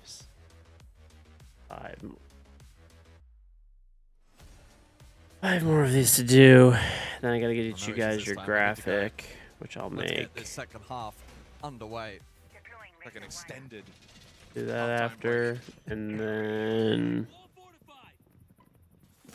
the intermission. Well, I mean, for Fnatic, the way they're going to play this half to begin with, though, is can't be scared, but also don't probably then go and swing the pendulum the entire other way, where you go for run-outs or overly aggressive plays. FaZe should hopefully be good. You've got to find this middle ground between over-aggression and under-aggression. Keep it quite neutral. Show presence where you possibly can. A couple of pot shots here and there. Just well, honestly, then we're probably going to play some Siege. I don't think these games are really going to be on for that much longer. They'll just pretty much follow the default playbook. It's always a possibility, I guess. Of the time. You mean you highlighted it in the first half in terms of their compositions from FaZe. Very similar, regardless of site, and very in line with what we would expect from this team on this map. They haven't necessarily brought out anything unexpected. It's more so about refining and playing the default well. And so we'll see if that does reign true here in the second half. With the Ace band out, they elect to go the Maverick route. This will potentially be a little slower and a little bit more cumbersome. They're the kind of team that oh, can this play is a chance. Strength, which is this. Upside down repel from Handy onto the blowtorch, opening towards IT. And what this does now is they've already got IT covered. Handy's essentially saying, inadvertently, yeah, make your way back in, you're dead. We've got this now. Of course, you've got to keep eyes on this, but what this does do is it makes it a lot easier for Cyber to actually open up more of this wall really quickly for an operator that doesn't always really do it that quickly. That's pretty good. Minute 50 on the clock. That's largely taken the Tuberaz utility out of play as well, outside of maybe some potential crowd control later on. And so I'm sure FaZe at this point will be pretty pleased with how far they have advanced. Although keep in mind, we're at the midpoint of the round. Time goes by quickly when you're on the attack. Yeah, interesting. I was looking at the position here of Deadshot, and we panned over to him sitting lounge now on the Tuberale. Nothing to worry about. Could be playing for the Nitro below late. Yeah. They do have 3 Nitro cells in this round. Handy and go Handy. searching. This is where it could get really awkward for Deadshot. Over towards Storage. And I think Handy's going to make his way directly towards Storage. Clearly has the read. 60 seconds remaining. Although he's actually gone over back to second floor, so Deadshot might be in a good position. Storage now. First Nitro cell thrown out from Smith. That won't really do much. Deadshot has blown his, and it gets rid of Vidaking. He's got one though, close by to him. KDS over towards Warehouse. Deadshot wanting to take the fight. Maybe would have been better off trying to fall back to the site. And they lose Smith as well to Souls. FaZe looking to crack this top floor. 1-for-1 trade. A Citizen got Handy. He then fell to KDS. Deepak looking to retake towards Blue.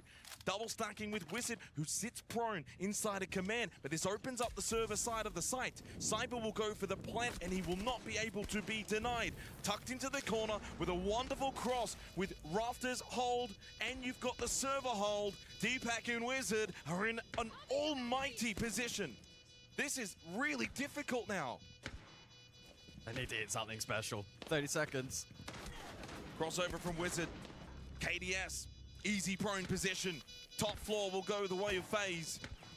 Nothing that Deepak can do now. Unless, KDS, a little overstep, but gotta go quick. Not a lot of time.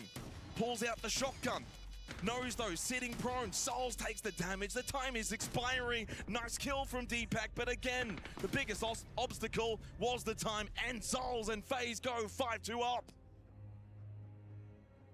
Now, we said before, that was a critical objective for the defense of Fnatic to win, and they fall short of the mark. And that's where you can drop your head now if you're Fnatic. That's where you got to be really careful. I already saw Citizen.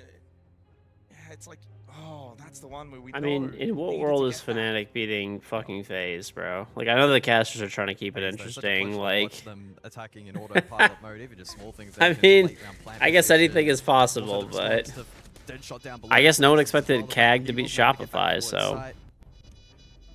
And then the discipline to allow time in the post plan to be the biggest determining factor. Instead of forcing fights, they sat passive on the cross. Good start for FaZe. Fnatic with 3 opening kills. None of them have been converted into a ground win.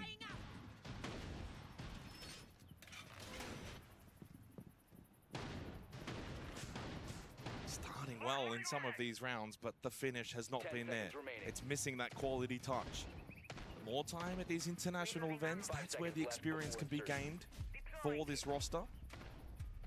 FaZe is, well, a very difficult task for your first match of group stage. A whole different beast compared to play-ins. It sure is.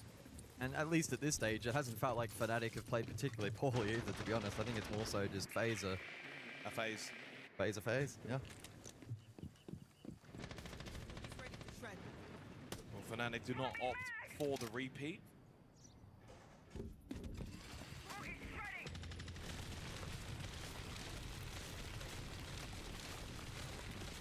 It really does feel like they've got a good control of this match now. If the first 3 rounds felt lively and felt like a power struggle, and Fnatic started well and they had energy, and Wizard and Smith were playing so exceptional, it's now changed. FaZe are in control. They're in command. They're doing what they want. The way that they enter, the way that they take these fights, it's FaZe's game. And Fnatic are just pretty much following in what they're doing. Look at this again from Cyber. So much aggression. Although, a little answer back from Fnatic, and Deepak actually finds that first pick. But again, they've never won a round so far on this map where they've got that first pick. Cyber's so low on HP, leaves him vulnerable, invert late. This has got to be the round, but there goes Deadshot and Citizen, shot in the back. Lovely flank from Souls as he goes to double-digit kills. Again, for Fnatic, it's a great start, but the follow-up comes from FaZe. And they completely disallow Deepak to have impact or any trade attempt over towards top blue as well. So really, really well played there by FaZe. Loading new map. Payload didn't Still make have 2 Nitrozells. And they can go back and play side if they want, but side they leave vulnerable for now. Empty, KDS, tapping away, headshot onto Wizard. Oh, it's unspoken. This one's getting away from Fnatic. Started so lively. The FaZe clan, they've been in control basically ever since that tactical timeout. Check all this. Okay. They're able to turn on that switch. I gotta do we that. have seen so many times before. After this FaZe are game, the I kings of being able to get a game need on to their make terms. something, Hang draw on, something up really quick. No. Push up. Deepak gets just the one. Well, there is a double down onto Cyber and Vidiking. But a revive immediately onto Vidiking. Smith low himself.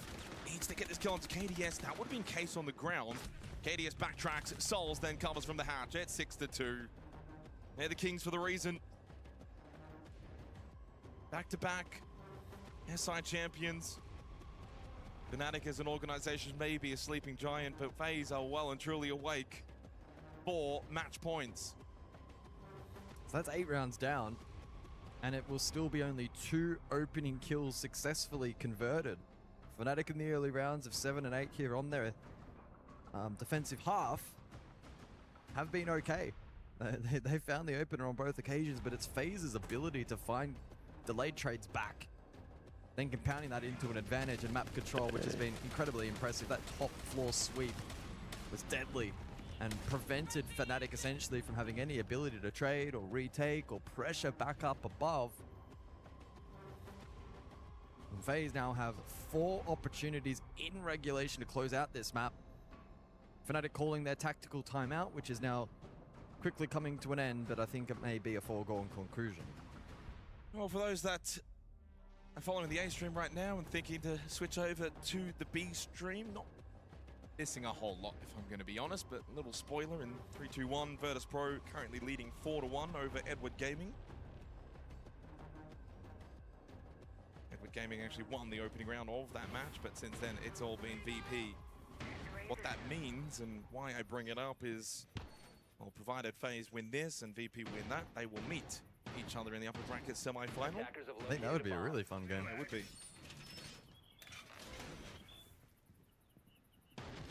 Who would you have in that one? I mean, I'd back in FaZe. But it's not a massive advantage, No, is it? not compared to this match, it would be far more of an equal advantage. 70-30 FaZe, I think. 65-35. Okay. Just splitting hairs? Just a bit of an idiot. Attackers are moving to defuse a bomb. Well, it's back to top floor, Fnatic. Fresh off that tac timeout.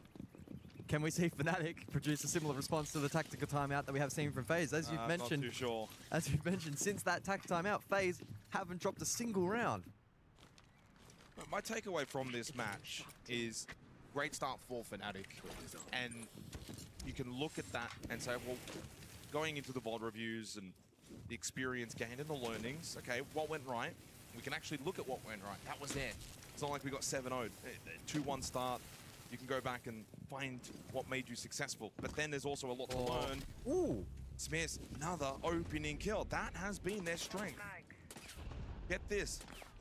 5 of the last 6 rounds, Fnatic have had that first pick in the entry battle. Yep. Haven't converted any of them. And FaZe haven't found that fast trade in this round. So Fnatic are posturing nicely here for the top floor defense reattempt. FaZe goes searching for that pick back, but no real opportunity presents until now. You're kidding me. Vidiking with the DMR on the IT repel brings it back to a 4 versus 4. In that situation, there's no reason in a 5 versus 4 for Deadshot to have to be in that IT position against the Maverick after what we saw earlier on Command Server as well in the 7th round. That is a misstep. And Deadshot's 1-6. He was their best player in EML Stage 1. A rough game today, but a lot of learnings that I'm sure he'll take from it. Activating shock drone. And it just gives the way back into phase, and that's what you can't allow. Yeah, that's the nature of the best of one beast. If you have a bit of a slow start, you cannot recover through a potential second or third map. So 60 seconds on the clock. Checklist from FaZe as they deploy the final parts of Heart breaching towards the objective. And pressure starting to mount on the anchor players here of Fnatic. It's con-side pressure from FaZe at the moment. Fairly one-dimensional by their standard for now, but wouldn't be surprised if they try and split that attack late, get a bit of pressure warehouse side, or maybe even top blue. Keeping Fnatic on their toes. And also forcing forcing FaZe to push in late. Electrical control established from KDS. Cleared the area with the Guan Hive launcher. Gas Babe here is going to force Cyber back as well. FaZe here wanted to go, but the timing has been disrupted and does not matter. It's down onto Smith. Citizen is dead. Down onto Deepak, down to just Wizard, now remaining for Fnatic, and he can't beat out Cyber. Well, FaZe Clan have arrived here in Paris for the Esports World Cup. The back-to-back SI champions mean business. 7-2 domination against Fnatic. Well, they're branded as a scary team for a reason, and it's a really, really strong start here at EWC 26 Paris. A wake-up call for Fnatic. They, of course, came into this expecting a challenge, but it must leave a little bit of a bitter taste in their mouths, Jake, to have started off well and not been able to do much post that tech timeout from FaZe. Certainly disappointing. I think a lot to gain. I know it's a 7-2, so on the scoreline, very one-sided. Honestly, we're just dumping this. I've made a better one for you guys. Find the positives for Fnatic. Dominated the opening kills, dominated the entry battles. Started really well as well. It's not pretty, but this is better. The Kings for the reason. Certainly are, and we came into this matchup knowing full well what to expect from FaZe. I don't think we had as much expectations around Fnatic. In the first 4 or 5 rounds, I was decently surprised. I thought, hang on a second, Fnatic, they might have an opportunity here. I think the 2 rounds that they really let slip around round 4 and round 5 just spiraled out of control. And like you're saying, once that tactical timeout was called and they got their game underway, Fnatic were just gone for that one. And I think that this is the caliber of team that we expect coming out of FaZe. And this is the kind of performance that we need to see from FaZe if we are to reclaim that kind of conversation. That's massive, but we're going to shrink it. It's not going to be as bad. No, not really. You don't reckon? Well, I mean, I almost look at FaZe in their own entity versus as a regional team. Sure. Because of what they've accomplished, obviously, over the last couple of years. I think that when you talk about, obviously, the SEL region, I'm thinking, well, what's Team Liquid Alienware going to do? What's Furia going to do? MIB Losa are already gone. So that's the region for me. FaZe, I don't put them in that same bracket because of what they've done internationally. If CAG go on and win this event, do we bring the APL up, though? Absolutely. Yeah, okay. Yeah. Just wanted to make sure that we were clearly dividing the lines between where we go with different teams. Look, again, I don't want to beat a dead horse here by any means, but when FaZe come into these kind of situations, it's a best of one. What aggressive advertising is telling you what the drops are.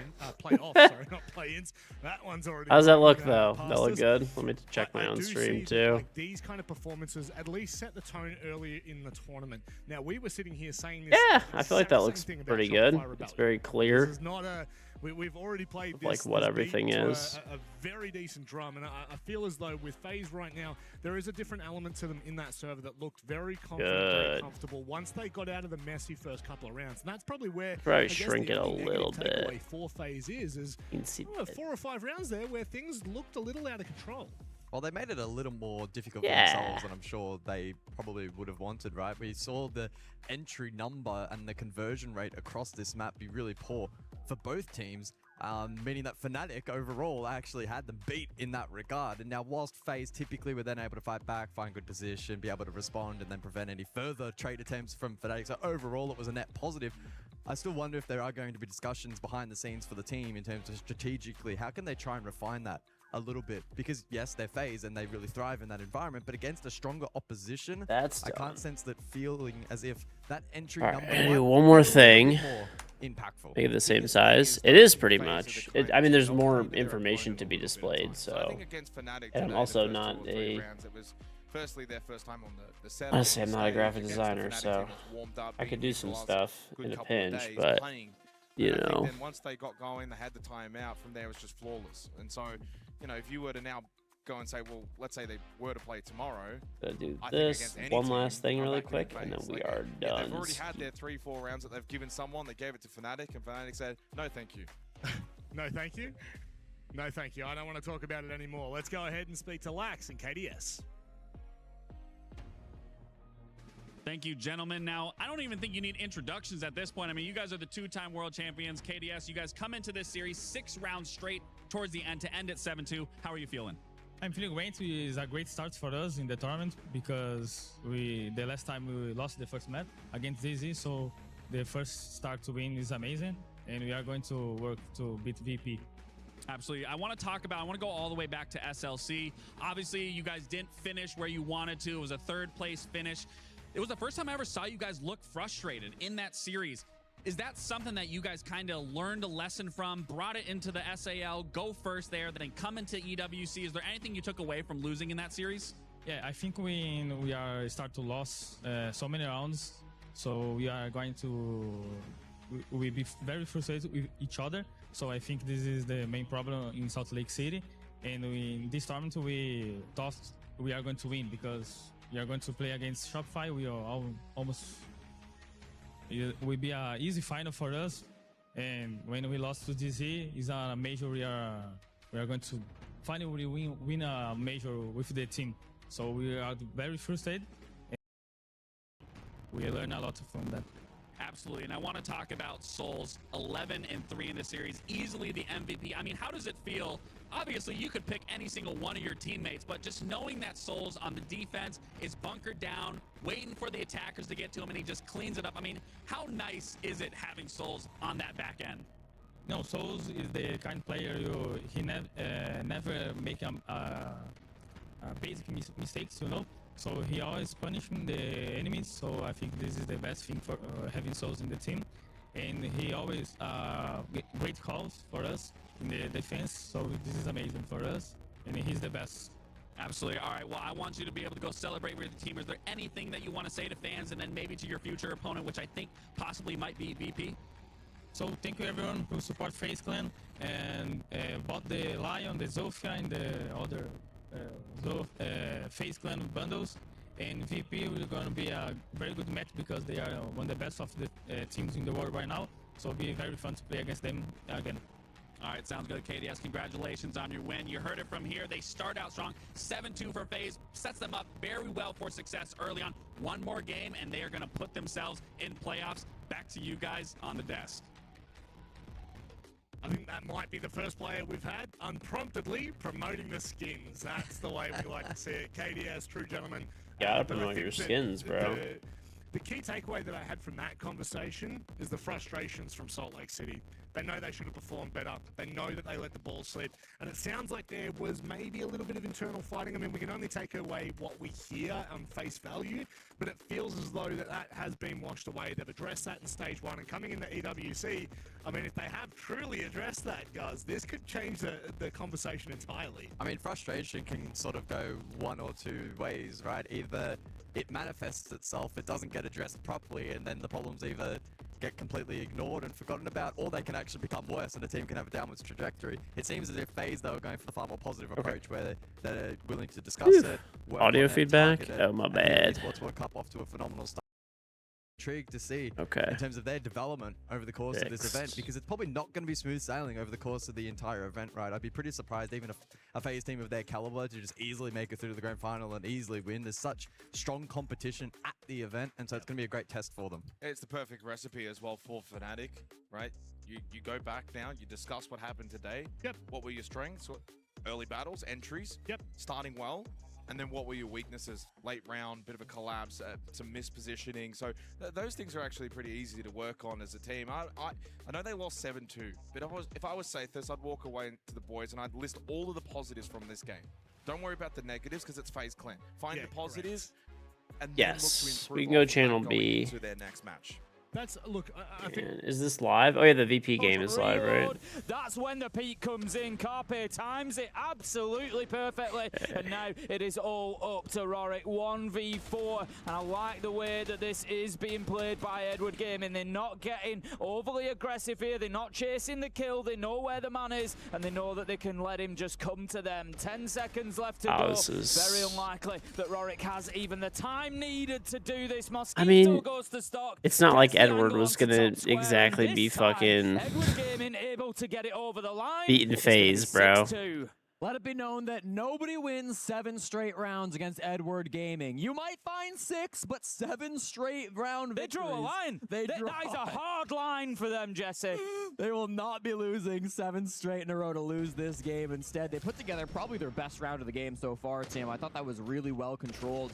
We saw a lot of the pressure happening towards Janitor with Direction and also Carpe playing together. Well, it's only one best of one, so meant that Nako couldn't go for the flash because what's he gonna do? Blind a Warden? The goggles are gonna come on. He's not really gonna be able to get much value with the pistol versus the shotgun. So Nako we're gonna have Furia Weibo. And at the same time, well, we didn't after catch this on the main channel, I think, in GK Enterprise. He gets a long angle shot over to Dan, who's playing square. Then he hits another long range headshot onto Skies, who's playing outside of the window. And so the man count just went lower and lower and lower as VP were stalling. He actually got really aggressive onto Skies. He just ran round the bookcase and was like, you know what? The opportunity's there. I'm going to front him out. And it just worked perfectly. Carpe had him covered as well.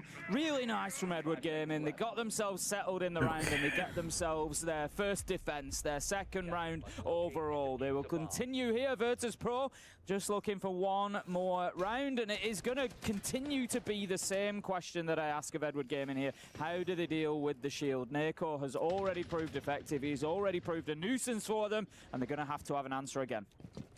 Technically, Tim, we're on pace for a 6-6 game and heading to overtime because VP, they lost their first defense and then won 5 straight. Are we being for real? I understand you gotta hype it up, buddy, but that they'll need to force the overtime. Technically on the same schedule for both of these teams, but Virtus Pro will be doing so with much less pressure as they will hold that match point for the rest of this game until we approach round 13 and things reset a little bit.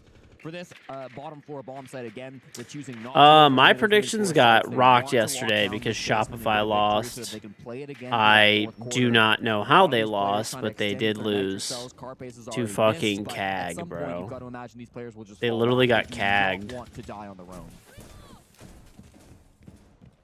Nako at the minute is on that shield, pushing how do you down get cagged stairs. He's moving himself across when you're to Shopify? He's done the same job as he did last time, and he's that's done just well they're just again. too good of a team, man. They just cannot be losing to CAG. Good job here. A minute 15. Edward is goated. No, they're not. Bullied all of Edward Gaming back onto site, and now VP can start opening those hatches, putting the pressure on towards site. They might just get stuck on blue stairs. They 7-0'd all gamers, which is like, really just gonna put the brakes on. I mean, they need to start opening the hatch so that they can get a cutoff so the direction doesn't get it's all gamers, bro. I wouldn't.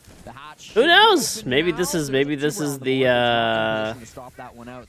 we're gonna have the new CAG that are just beast and they win the whole tournament, and you know. Who does he take with him? Exactly that. Pasha does manage to find Mosquito elsewhere. It feels like Direction's days must be numbered. Look at the utility. And be sold. I mean, I'm gonna be real. Pretty much all of them had pretty poor games. Now the push can come through. But the unfortunate team kill. It doesn't matter. I think Direction would have got the kill onto the blitz there anyway. But the important point was taking the smoke out. 4 versus 3. Virtus Pro now have server and can start thinking about the push towards the plant site. They still have Zafir on side, so they are also able to take that shield away from the Tachanka. The problem is the time here, Tim. 30 seconds left on the board. Virtus Pro need to use their man advantage and go deep to try to force some of these kills. I want to see Rourke getting active. I want to see Pasha getting active. If they just try to plant, they might just die to the Tachanka. The big first step there was taking the shield out. They've done that. Dan manages to find the long range kill. Surely that opens up the round for them. Pasha, this is your moment. moment, move in, start getting that diffuser down. He will do so. 3 versus 2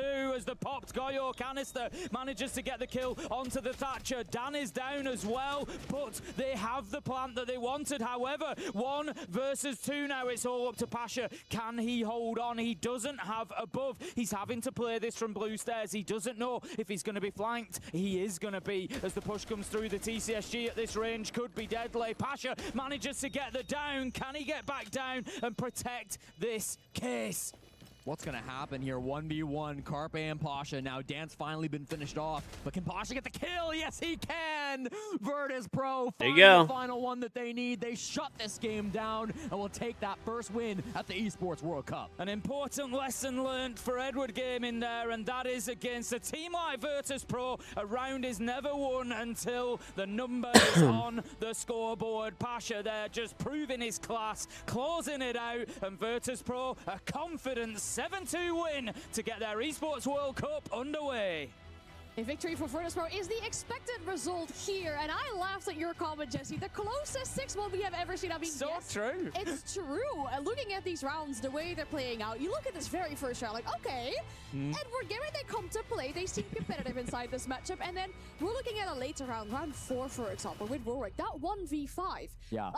I jumped up from the couch in the green room. That was absolutely incredible. Winning it just a bit on time. Good kills. You know, a team kill on the side of EDG as well. A little unfortunate, but it is just a class that we're seeing on the side of Virtus Pro, right? This recipe of success with the shield play. That nice clutch by Nako as well. It has been working out for them. It works out once again here.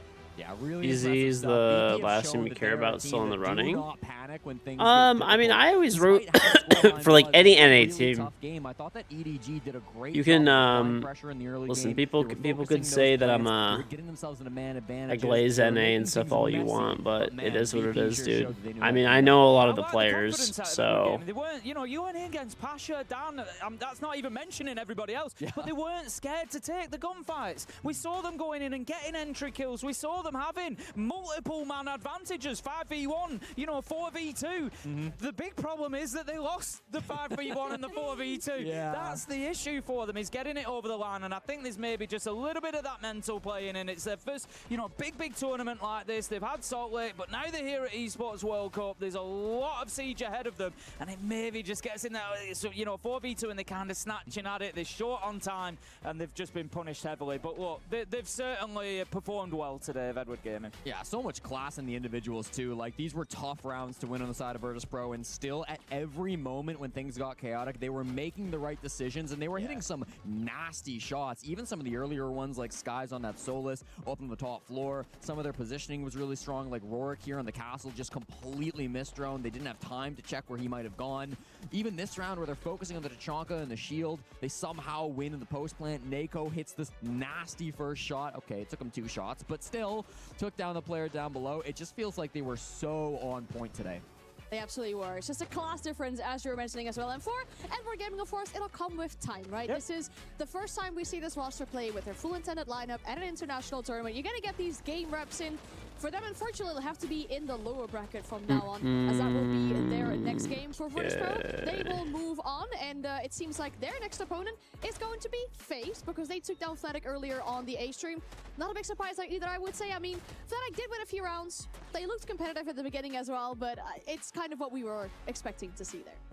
No major upsets today so far. You know, I think, you know, on the whole, I think a lot of teams coming through and just showing that they're here to play.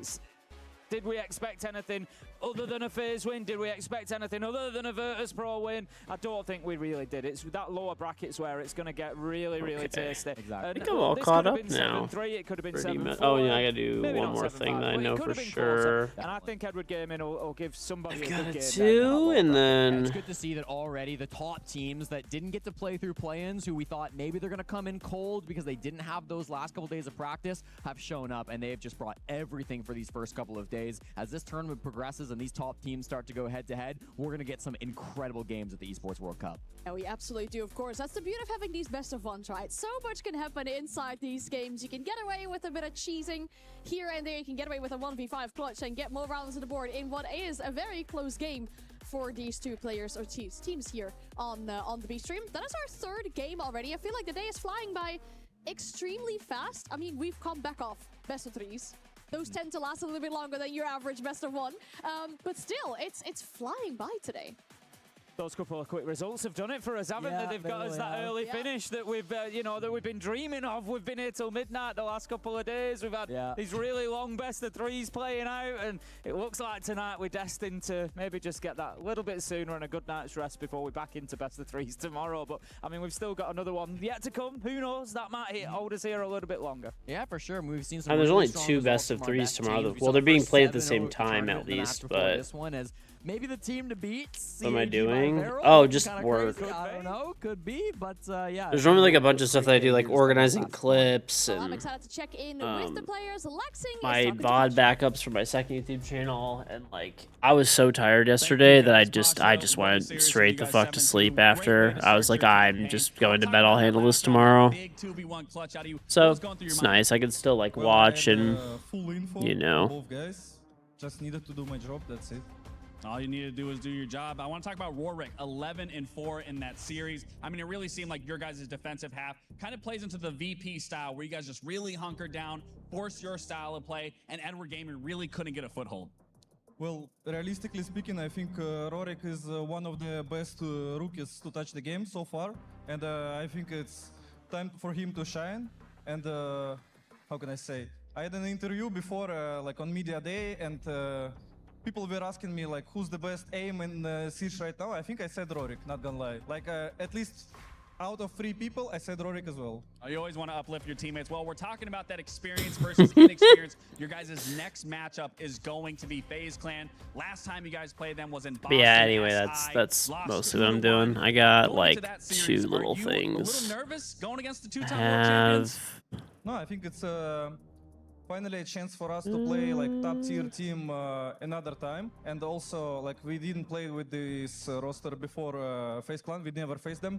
And I just hope we will get on the server like without any shakes or anything and just like show. Basically right now what I did is I had a bunch of full games for the second YouTube channel that I uploaded, so that's all done.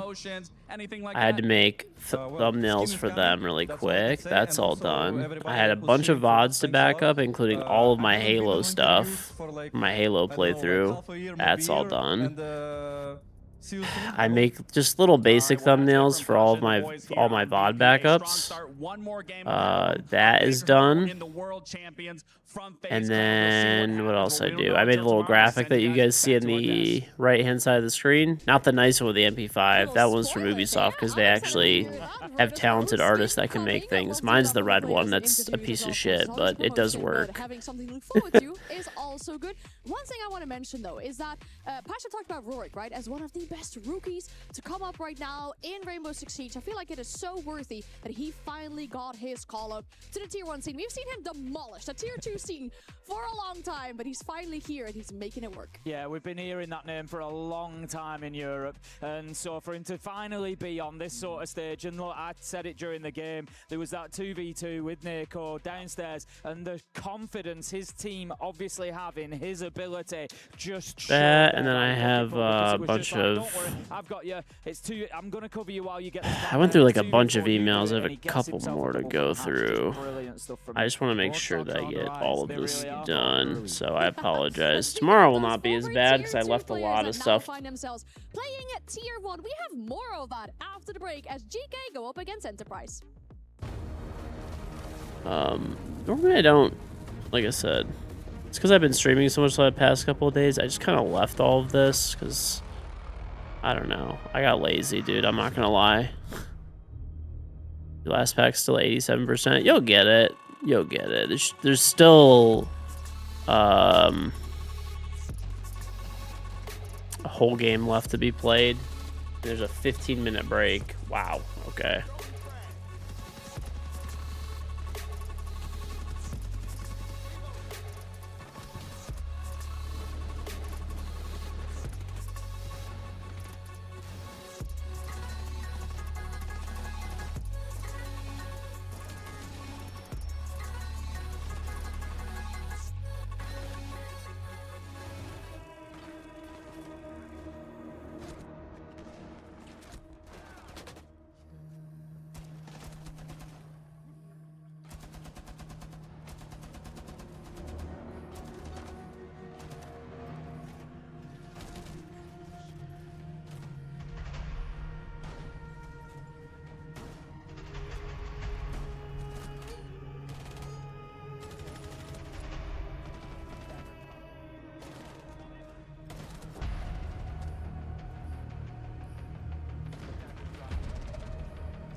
we are good.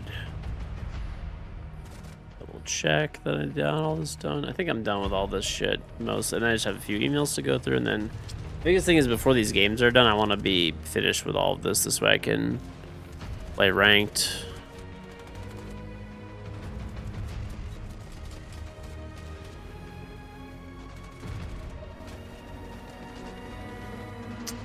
Yep, that's all done. Cool.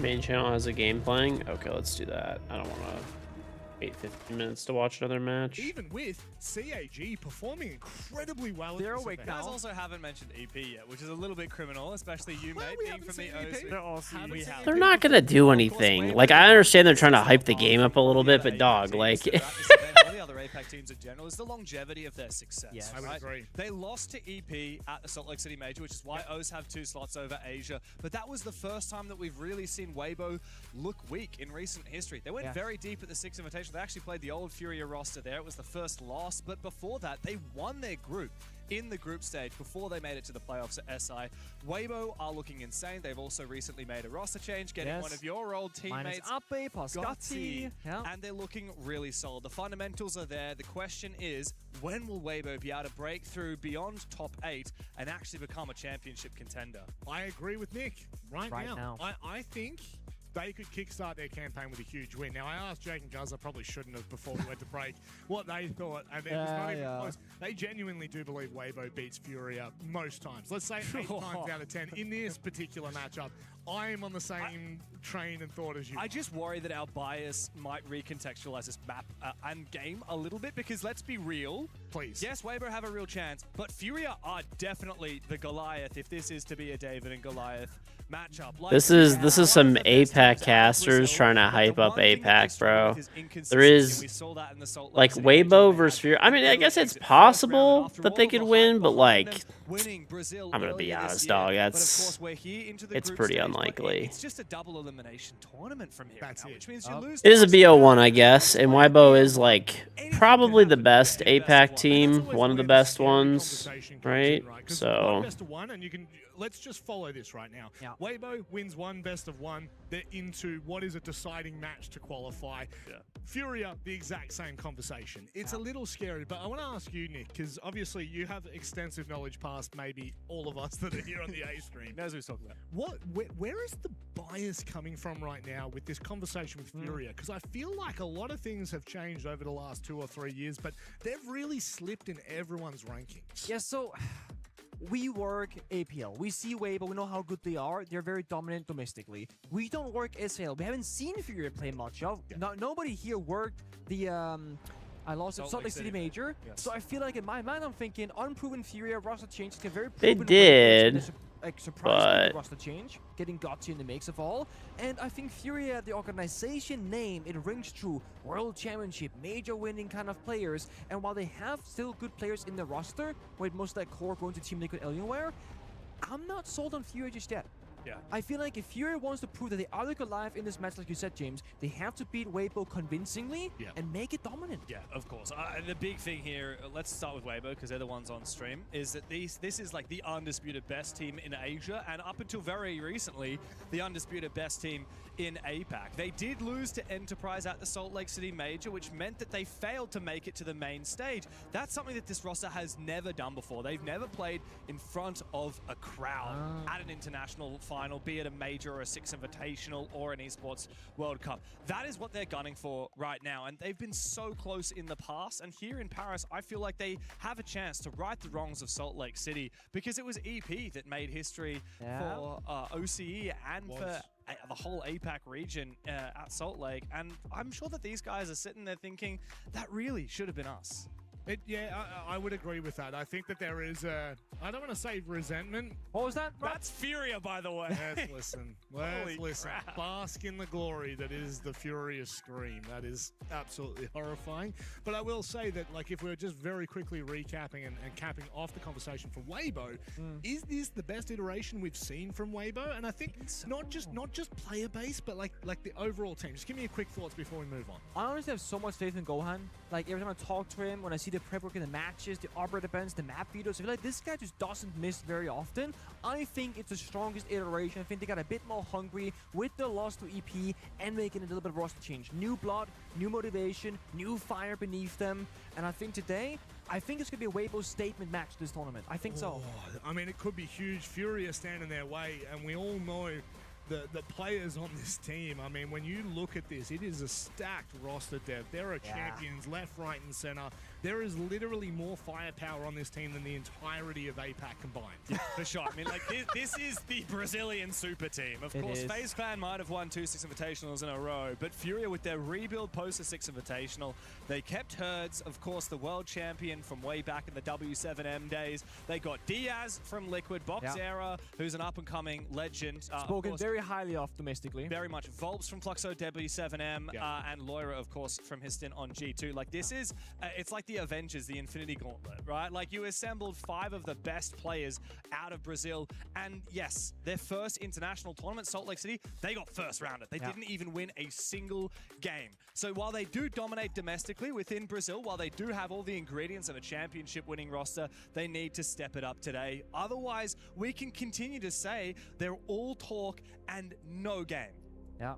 And I mean, no bite. It's all about that unknown territory, right? Going onto Cafe up against Weibo, it's like, what are you expecting of your Furia? I feel like you need to go into this game looking just purely at yourself, what you want to do, what you're capable of, because your enemy, they're such an unknown factor. They can win an APL in Asia, putting in like 30% of their power. They've been hiding so much and probably holding back so much in stage 1, saving it for this very moment. Yeah, a little bit of a...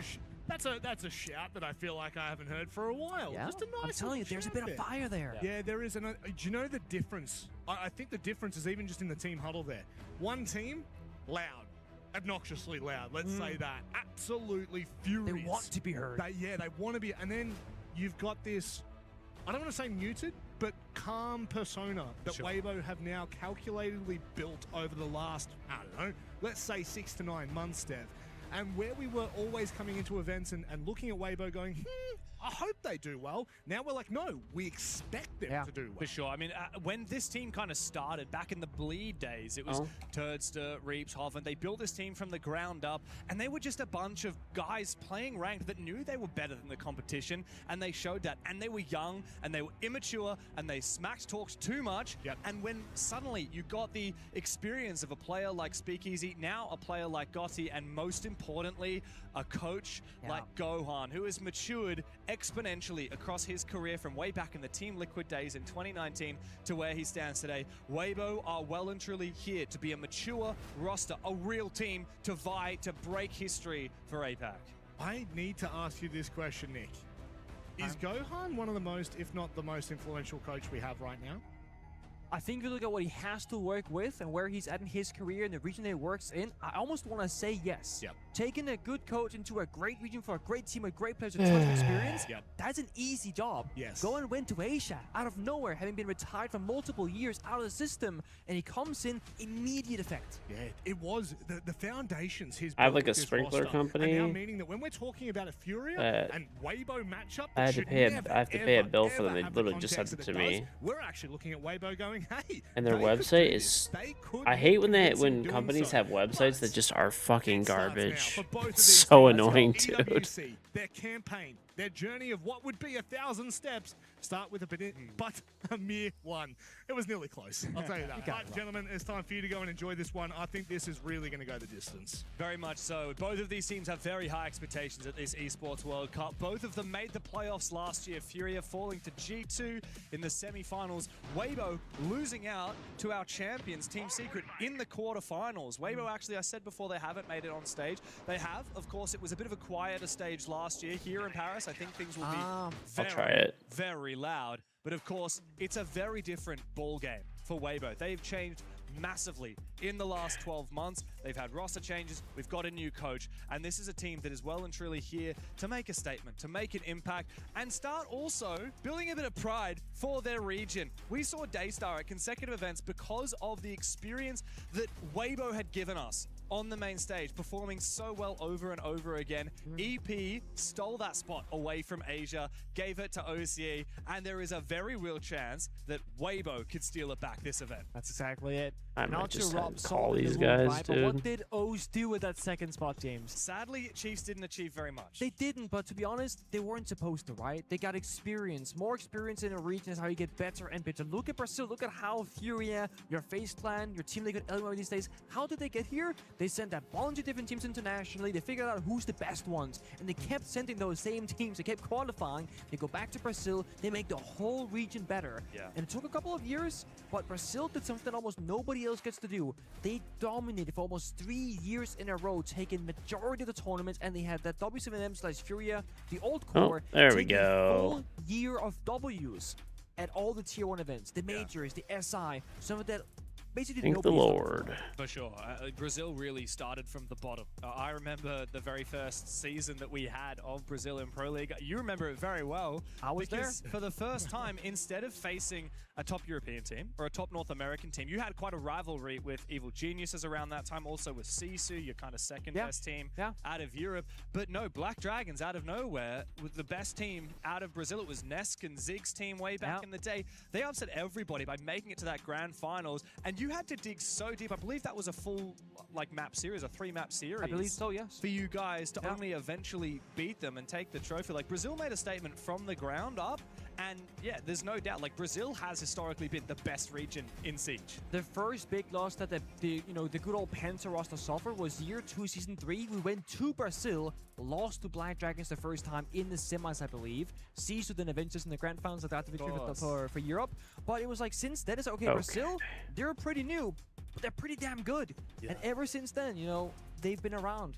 They've had many different styles, rosters, and Furia right now, not a current star roster necessarily, but they're building to become that level. Yeah, very much. And they are certainly capable. They have all of the ingredients. They also have the biggest organization, the biggest club from Brazil backing them as well. So the sky's the limit for these Furia players. I also think that when Laura had his, let's say his last season in G2. Actually, no. I have a more specific thing. When Siege X first came out, the sound redesign, the new fuel mechanics, etc., the lighting upgrades, the engine, I genuinely believe that Laura might have been the best player in the world for that first 6-month period. A lot of people would agree with you. Yes, you saw him in EML, he was just destroying people. I thought, this guy's getting lucky on play day, right, on game days. But he actually has a YouTube channel. On that YouTube channel, he releases scrim VODs or scrim practice games, etc. He has like hours of insane one-taps, of clutches, of wall banks, etc. This guy is not just showing up every once in a while. This guy is showing up all the goddamn time. And the fact that D2 lost Laura, I feel like was not spoken of enough, because D2 is such a big star brand with so many big players you can speak of instead. Your Shaiko, your Benja, etc. But I think Laura was a huge loss for D2. Totally. Yeah, 110%. The only reason why people haven't really talked about that as much is because of the Done, limelight being Steve-O. stolen by the players that G2 did pick up. You know, your Stompers and your Shaikos. In the content piece, right before we went live, they were asking different players, what was the biggest roster change that happened?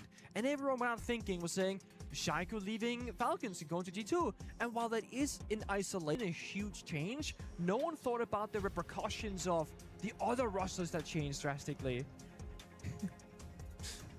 We have EDG in the background right now saying, vamos, vamos. Are they vamosing for Furia or for Weibo? Surely Weibo, right? Well, they are saying vamos. That is Portuguese. I know, but hey, vamos Penta. That was a saying once upon a time as well. True. That was true. But isn't vamos also in Spanish? And you did have a Spanish player? We did have a Spaniard. That we did. How do you say let's go in Danish? Kom nu. Kom nu! Kom nu, Penta. Yeah, I can see why we said vamos. Yeah, so Benja and Danish players often they will like meme it. Kom nu! Really? Yeah. That's kind of like let's go. That's news to me. We're getting into the game now, guys. Thanks for waiting. It's time to cook this match. Weibo versus Furia. You're just a damn hater, dude. For both of these teams Hold at on the one Esports sec. World Cup. And man, we are so tantalizingly excited for what these two are able to achieve here. Weibo have a lot of hype behind them, undefeated throughout the entire of the APL. Furia, while they have been a little bit up and down inside Brazil, we're waiting to see what they can achieve on the world stage at an international event. The Cafe on the board, Arbitrator Ben's all through. Just want to touch upon it real quick. I'm in love. Love what I'm seeing, James, on the left side of my screen, the right side of my screen. Monty, Solid Snake are targeting two very specific angles of attack, right? It's the safe entry in the Montry, and it's the constant information gain from the Solid Snake, being on the window rappels, going up a floor, down a floor, just scanning so much of this building, because Cafe, it's a map that doesn't have a ton of different playable positions for the defenders. Piano Room is a huge area of the map, but it almost only has like 2 spots a defender can realistically play in. So Solid Snake can figure that out immediately. That's Bandolay. From Furia, they're from Brazil. They're aggressive. They want to get into those gunfights, right? They got great individual players. What can stop them? Well, Goyo Fire stalls them out for 20 seconds from moving in through a door, and the mirror window stops anybody from taking a fight wherever that mirror window would be in the map. So they say, let's just carve a path easier in front of us and not be stuck by silly utility that we have to worry about. Furia starting on the attacking side means that they have their work cut out for them. Weibo get to dictate the pace, and they've decided to go all the way down to Kitchen. Interesting starting point. That's like the tertiary site for so many people. Yeah, very true. I mean, a lot of people these days favor the middle floor bomb sites because of the flexibility that you have. But no, Weibo want to play time delay. However, they haven't done a very good job of delaying time here because how quickly Furia have gotten into the building. That's one Yokai going down as well. A second one spotted now. This is so well done by Furia. Very quick into the building. Can they convert it? And there's a couple of worries here for me. Like you said, not a ton of time denial. There's no big roaming game from Weibo Gaming, and they also don't have the Goyo canister to help them out further. So they're facing with these 3 C4s, Yokais above, which so far, not successful. The IQ, great counter pick, found that Echo drone earlier, so the yellow pings are no longer there for information purposes. And I'm thinking now for Weibo Gaming, win conditions, they are dwindling right now. There's no way to stop a plant from going down once Furia get all their pieces together. They're gonna pop the hatch in dining, they're gonna start walking down the staircases, they can drop the hatch, use the sense to shroud the bomb site, and they can just go for a plant. Yes, they have Echo Yokai stuns that can stop them from planting for those like 7 seconds that it takes, but they can't kill the guy planting necessarily. They have 2 C4s, but so far away, and to make matters worse for Weibo, they also lose Hobbin early to Loira. Yeah, big kill, 70 seconds left now for Furia. They have the advantage already as they start to make their way down the white stairs. Volps takes down Reaps inside of VIP. Hobbin actually manages to trade him back from the grave with the Thorn Trap. Oh, be careful, Turds. He tries to get back in the bomb site, successfully does so. Still numbers advantage for Furia. And time is aplenty as well. Their auto tools though, 3 Doka because a frag grenade in pocket, a flashbang as well. They can still just walk in, freeze on top, making it work. Boxera though gets a kill on Tursta. So again, Weibo Gaming, they want to play for time. There's so much left. Yeah, and great decision here from Loira. Oh wow, a little bit of damage on the Gotti. Speakeasy answers his phone so he can still use the Yokai drones on the late round. He's about to meet 2 players. Loira takes him down with the SMG-12. Gotti now, the newest member of Weibo in a 1v4. They know exactly where it is. A little bit of damage. Trying to finish it off, but Loira burns a little bit too bright. Gotti will take him down. 1 HP in the 1v3. It just ain't gonna happen. That diffuser has been planted, and Herds will swipe him down. A phenomenal fiery start from the Brazilians. Boxera getting very lippy there, just shouting across the stage at the very first round. I do have a theory here for Weibo though that, you know, first game on stage for both of these two teams, often that means that the attack will be very slow, they're gonna be a little bit nervous on stage, etc. And maybe that's why they played super passive on the defense. But like we said, no Goyo, you can't really play time denial, no clear win condition, and it didn't hit their shots in the individual fights either. Means no way for Weibo to win that round. But honestly, great pace from Furia. They were in the building immediately. They had good pre-placed drone positions, and they were starting to rain terror from above with that sledgehammer. What, 60 seconds into the round? That's way too early if you're a defender. You're like, guys, we gotta do something. Yeah.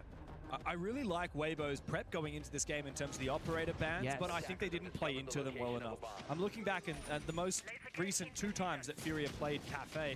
It was actually only 3 weeks ago. They played Ninjas in Pajamas on this map, and not a single round of defense was won for the first 12, sorry, single round of attack was won for the first 12 rounds of that game. Furia won 6-0 on defense, And then NIP went 6-0 on their defense. Furia were not able to win a single round of attack.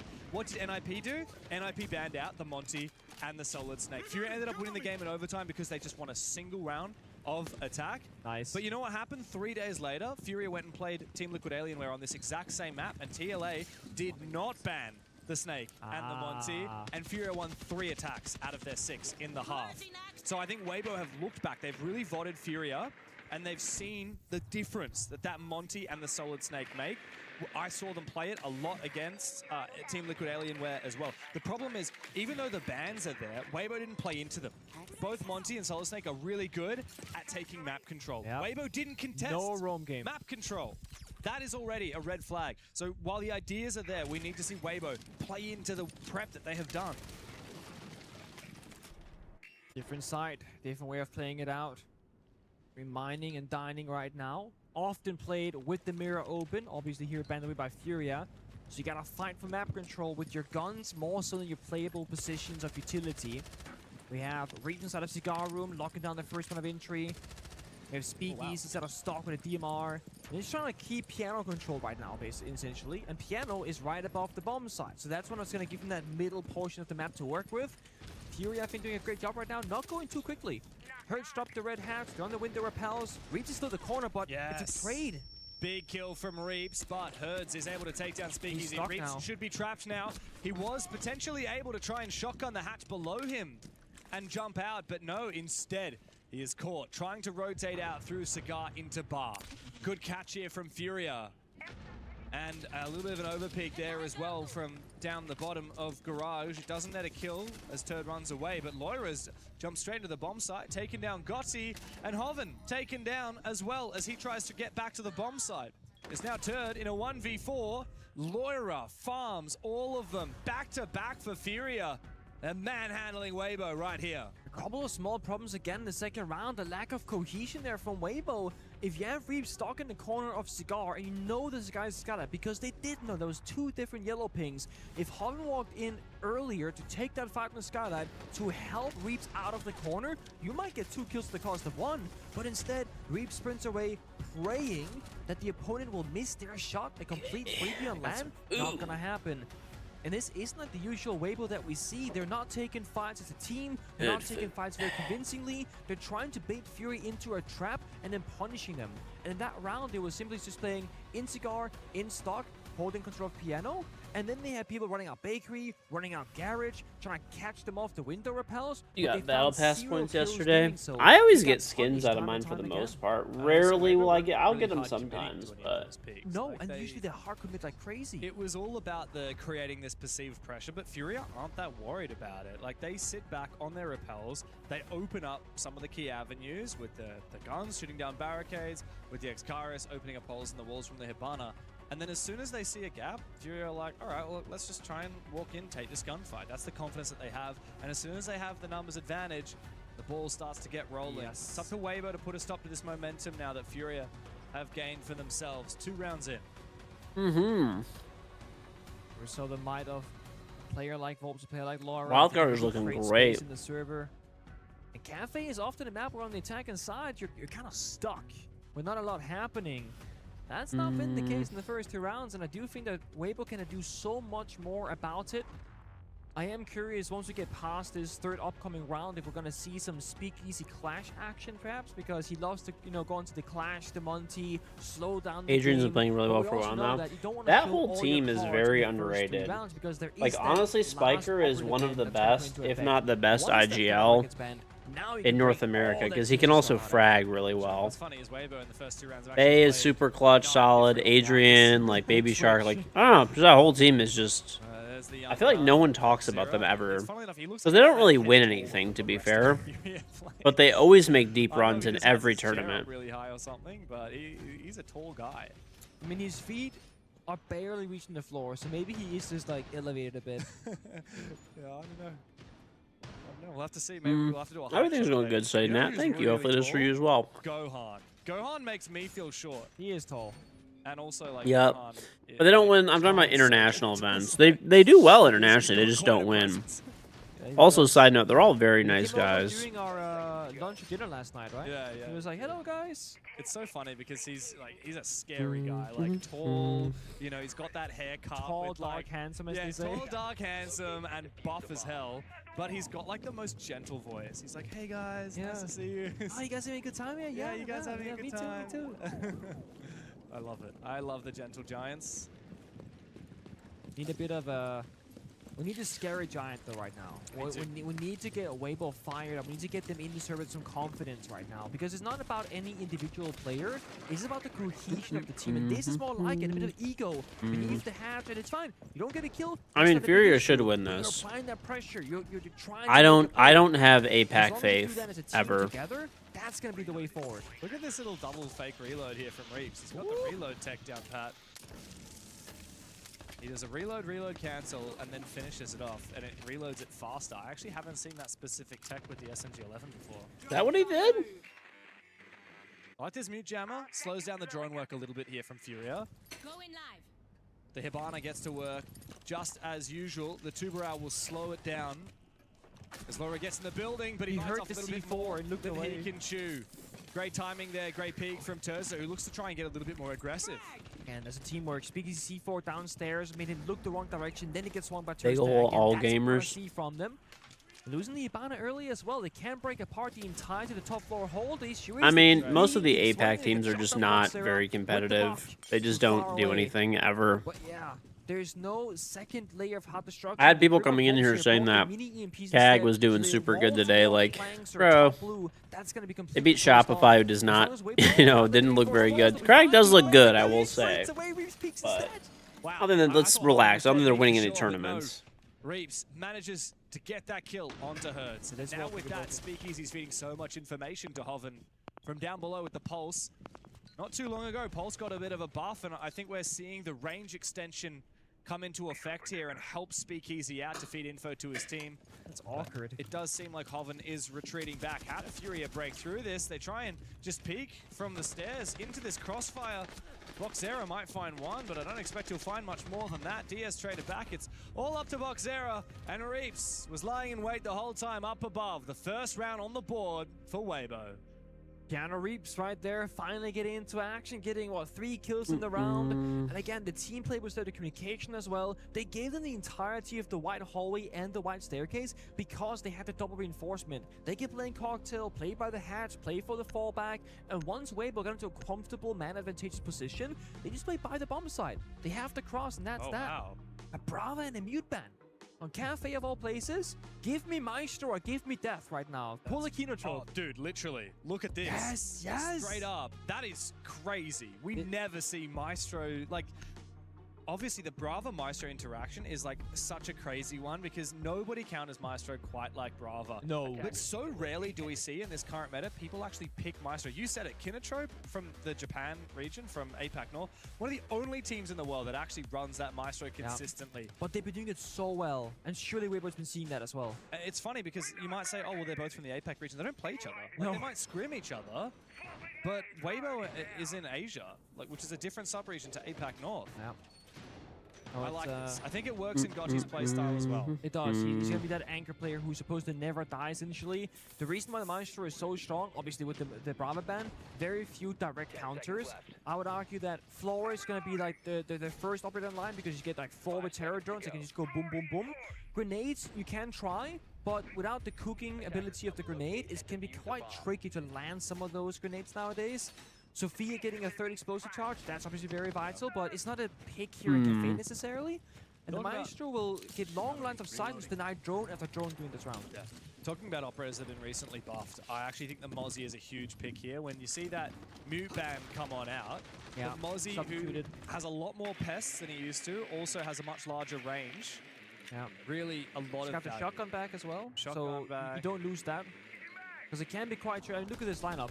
If Mozzie doesn't have a shoddy, it's Warden primary shotgun, or you force like the Maestro to play the shotgun as well, for example. Well, the thing is, like, if you have the mute ban, which is like a shotgun operator that denies drones, you've just got another operator that has a shotgun and denies drones. So it's a good pick here to lean into the Mozzie. Classic evil position inside of the piano. It gives you a lot of coverage and you can shoot all the drones going to a cigar and the new hatch drop. I know Maestro has the bailiff secondary shotgun, but let's be honest, guys. Putting down 3 Evil Eyes as a 1-speed and using that bailiff shotgun, you're not going to get very far, okay? Not to cover the whole map. That's why you get out the secondaries and the primary here in Warden. Wow, look at this pre-rip C4. They really want to kill Herds here on the rappel. A second C4 to come out and try and land on him. The only thing is, Rainbow, don't try and do everything at once. You cannot cover the entirety of Cafe. Play around where the Evil Eyes are and where they give you information and make sure that nobody has a free gap towards the bomb site. Then you're fine. The C4 went down. That's not a nade. Didn't find lights. That is a flashbang. That's a grenade. That's better. Maybe he wanted to make sure there was no catch there, dude. Easy 1 HP, but still alive. So critically, the striker is a big pick here for Boxera. Shotgun comes out to help out the sledge with the vert. Reaps contesting through the lines of sight. The P9 is a bit of a pea shooter, but if he lands the headshot, it'll be well worth it. But Volps finally gets him down the sledge.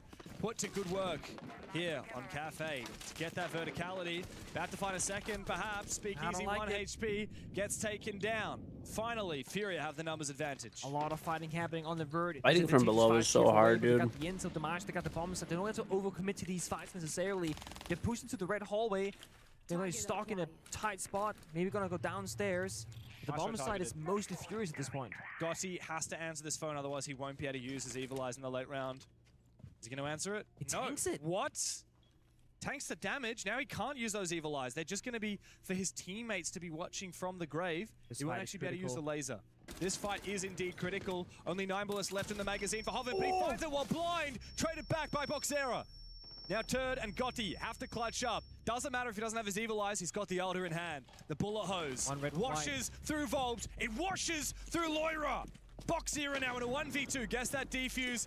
A frag to go on out. No more util to speak of. But there's info surely on the bomb side. Gotti slowly makes his way forward. It's a bait! Boxera finds one! Needs to go deep for the second! But Gotti clutches the 1v1!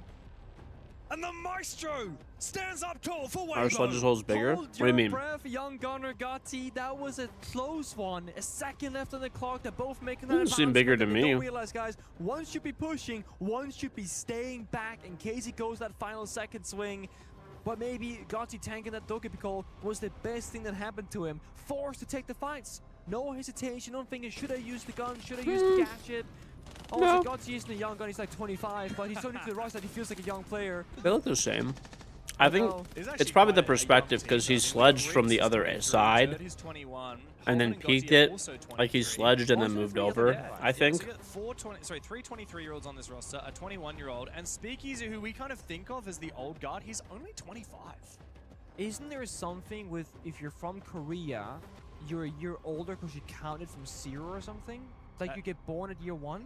Isn't that a thing? I'm not sure if that's Korea. I know some places in the world are like that. However, I'm not calculating it like that. I'm calculating it in the normal way. That I'm just using the argument to make myself less wrong because it is 24 instead of 23. Look, I see where you're coming from, Pengu, but I just don't think that you need to try and dig yourself out of this hole. I'll raise the white flag. I lose here. That said, both these teams are actually quite young. The oldest player on Furia is also 25. That's Herds. And then you've got Volps is 22. I can't believe Volps is 22. That's crazy to me. Boxera is question mark years old. In my notes, yes. He's 20. He's 20, right? Is he? Yeah. Okay. So I thought he was 18 actually, because everyone's been speaking about him like, you know, like when Bola came into pro play, like, oh, this guy turns 18, we're gonna pick him up. Yeah. So I thought he was gonna be 18 and fresh out into tier 1. And while he is new to tier 1, more or less, he is 20 years old. Yeah, he played for a couple of teams, but yeah, not at the top level. No. 10 seconds remaining. Also, tag timeout was called by Furia very early on. Despite getting 2 attacks already, I feel like good time for it. Yeah, I mean, it could just be addressing the elephant in the room, which was like, the Maester's a problem. Guess what's another problem? Speakeasy and Clash. They're bringing out those niche operators now that they've seen those final operator bans, and I love that. They're also playing a 2-brother Kai. They're slowing down the game much more than previously, while having the ability to play a proactive round. 2-brother and Kai get ACOG DMRs. That's phenomenal. They get Clash that can move around and stay safe from the verticality. Also phenomenal. So if you go for the exact same attack again, the results should change. So it's up to Fury again to be adaptive and attack in a different manner. Yeah. Can't help but notice still no shield picks here for Furia. They're not really a shield team. No, they're not. They never have been, even the old Furia. No, true. It follows the orc. Yeah, it does. But of course, you do need to have a flexible lineup in the current meta, and we're seeing that from Weibo here for the first time. Like you said, the Tuber Kaid, like that's all about the hard breach denial. And we don't really have a response to that here from Furia. All we do have is a lot of Vert, which will be very deadly. Weibo need to make sure not to forfeit these key positions, such as Reaps holding VIP. Wow. Supported by Speakeasy on the Clash. Wow, that's the big thing. You call for help, Speakeasy should be rotating over and just help where you think the push will be occurring. So right now, if you put the Clash backside, that's your big focus. Now you're surrendering Baker control more or less. When Fury see where the Clash is going, if they're very quick, they could just go on the opposite side of the map and go for that attack instead. But most teams prioritize the back portion that we see here. Twitch strong good value, finds the solo canister. Perhaps will open up a lot quicker than it's supposed to be. I don't know what Peng is talking about. I'm gonna be honest. So much time, 1 minute 20 seconds. Here comes Clash. Speakeasy trying to help on out. I'm gonna be He gets real. smoked up. Maybe it's a thing, the year zero thing or whatever. Any pressure from the hatch with no smoke. Reaps tosses on over his C4. It doesn't land. Loira will drop down, look to try and get active. I think there's enough sound cover that Weibo don't know that these two players have dropped into Freezer. Nobody's by side. This could just be a free plant, and they don't really know yet. Speakeasy should ideally rotate back towards the bomb site and leave Reaps alone inside of VIP, but he wants to peek what's happening. He sees one player. The plan starts to go down. No one's home. Volps. Loira takes the opportunity to try and go deep. He will take out Hoven. The plant will be confirmed, and now it's on for a retake from Weibo. But the post-plant positions look powerful here for Furia. Diaz up on the vert, upstairs, all the way on the second floor. Reaps tries to get into the action, but he is shut out of it. He is slowly making his way towards that diffuser. But Furia have control of the rounds, and Volps from up above will be able to take him down. Wow. Volps finds them all. Holding in the post is a dream for Furia. And they found their 3 rounds of attack. And we gotta can that basement bomb side of Kitchen because they are not finding the wing cons. Again, the Clash was alive, the DMARs were good, they had a spare C4, but they were not in the right position. They didn't even know they dropped, you're right. 2 people dropped at 2 separate times, and yet they had no clue they were deep inside the site itself. So they push the rotate, take a kill towards bar, go back, they start planting, no counterplay available. Don't ban Monty and Snake if you're not gonna roam. And if you are gonna ban the Brava, now here, for example, get back onto the mine strike, but play the bomb sites that play around the entirety of the map, the middle bomb sites. They're both so strong. Yeah. Another operator that the Brava ban will help out. I'm eating some stuffed squash as well, which we're finally now seeing. But yeah, I mean, like when Good I see a old Brava ban, stuffed I'm like, squash. let's jump on Maestro, let's jump on a Rooney, let's jump on bulletproof cameras, because those are the 3 things that are really a lot harder to counter without a Brava. I think we might be on it for a good. rush.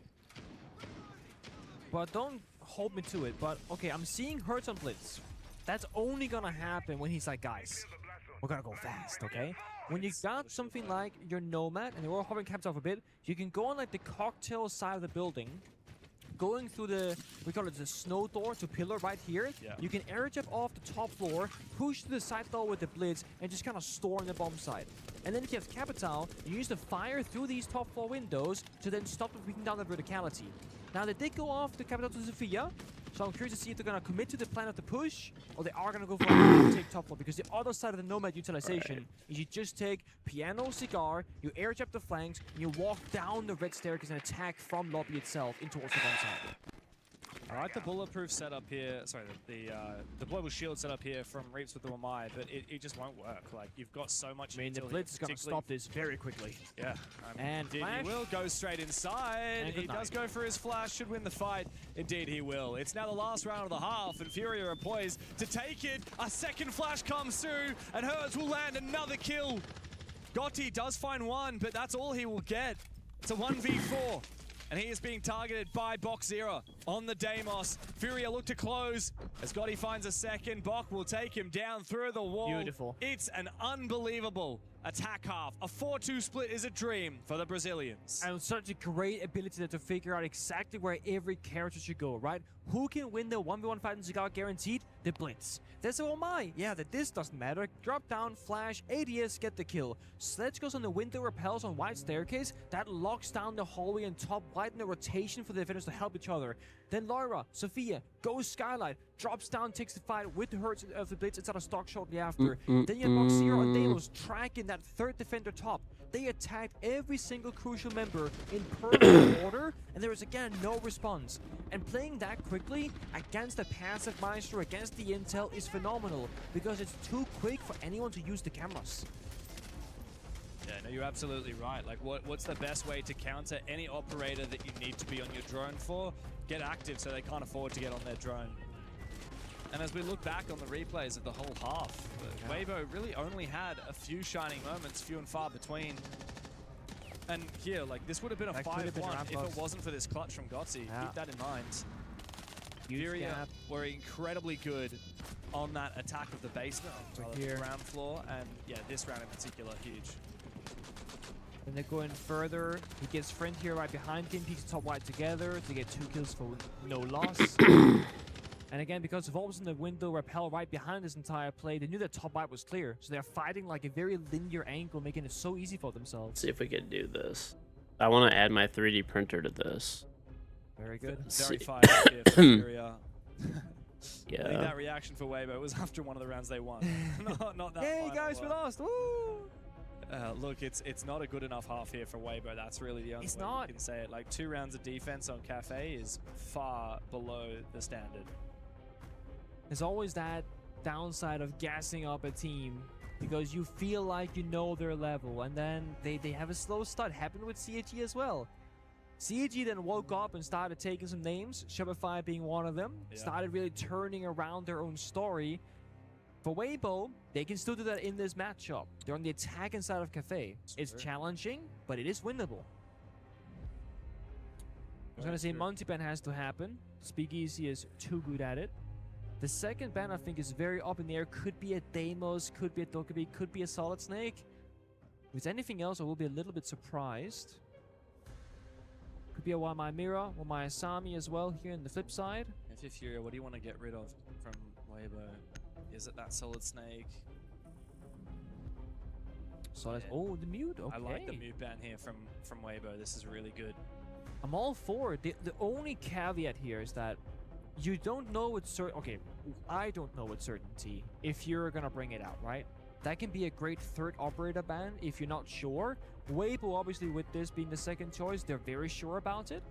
It's going to enable not necessarily too many other operators. Like, technically, Deimos track is now fully valuable. You can hide on the jammer for Dokkaebi calls, etc. But generally, mute is more of like an annoyance factor, right? You can't drone to the doors, has a C4 bulletproof camera, has great weaponry, can be played on every bomb site. But it's not going to be like, oh my god, now we can breach every wall. It's like, no, Kite still exists. Ban still exists. Yeah, look, Furia, when they played against Team Liquid Alienware, only actually picked the mute 2 rounds on their defensive side. Then. Or 3 rounds on their defensive side. And against Ninjas in Pajamas, another 3 rounds. Which is like, it's like a 50% pick rate. It's not the highest, not the lowest. It's all about how you play into it, though. That's the case with all these operator bans, as we've said. It's about the way that you take advantage of the situation. We're also very much a shield team, like Speakeasy one of the teams going around. Yeah. But with that Monty banned out, the question is, does he play the Blitz or does he play the Blackbeard? He's a very good Blackbeard, but it's more situational. Anything interesting for the 3D printer cam? Printer cam, it's always a hit. Yeah. I don't really know yet. So any operator choice is very expensive.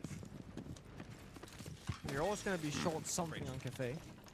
If the defenders set up like a good. I have a lot of stuff I want to make. I'm waiting for the again, though, FedEx. So basically, I got a brand new 3D printer. It is a super sick one.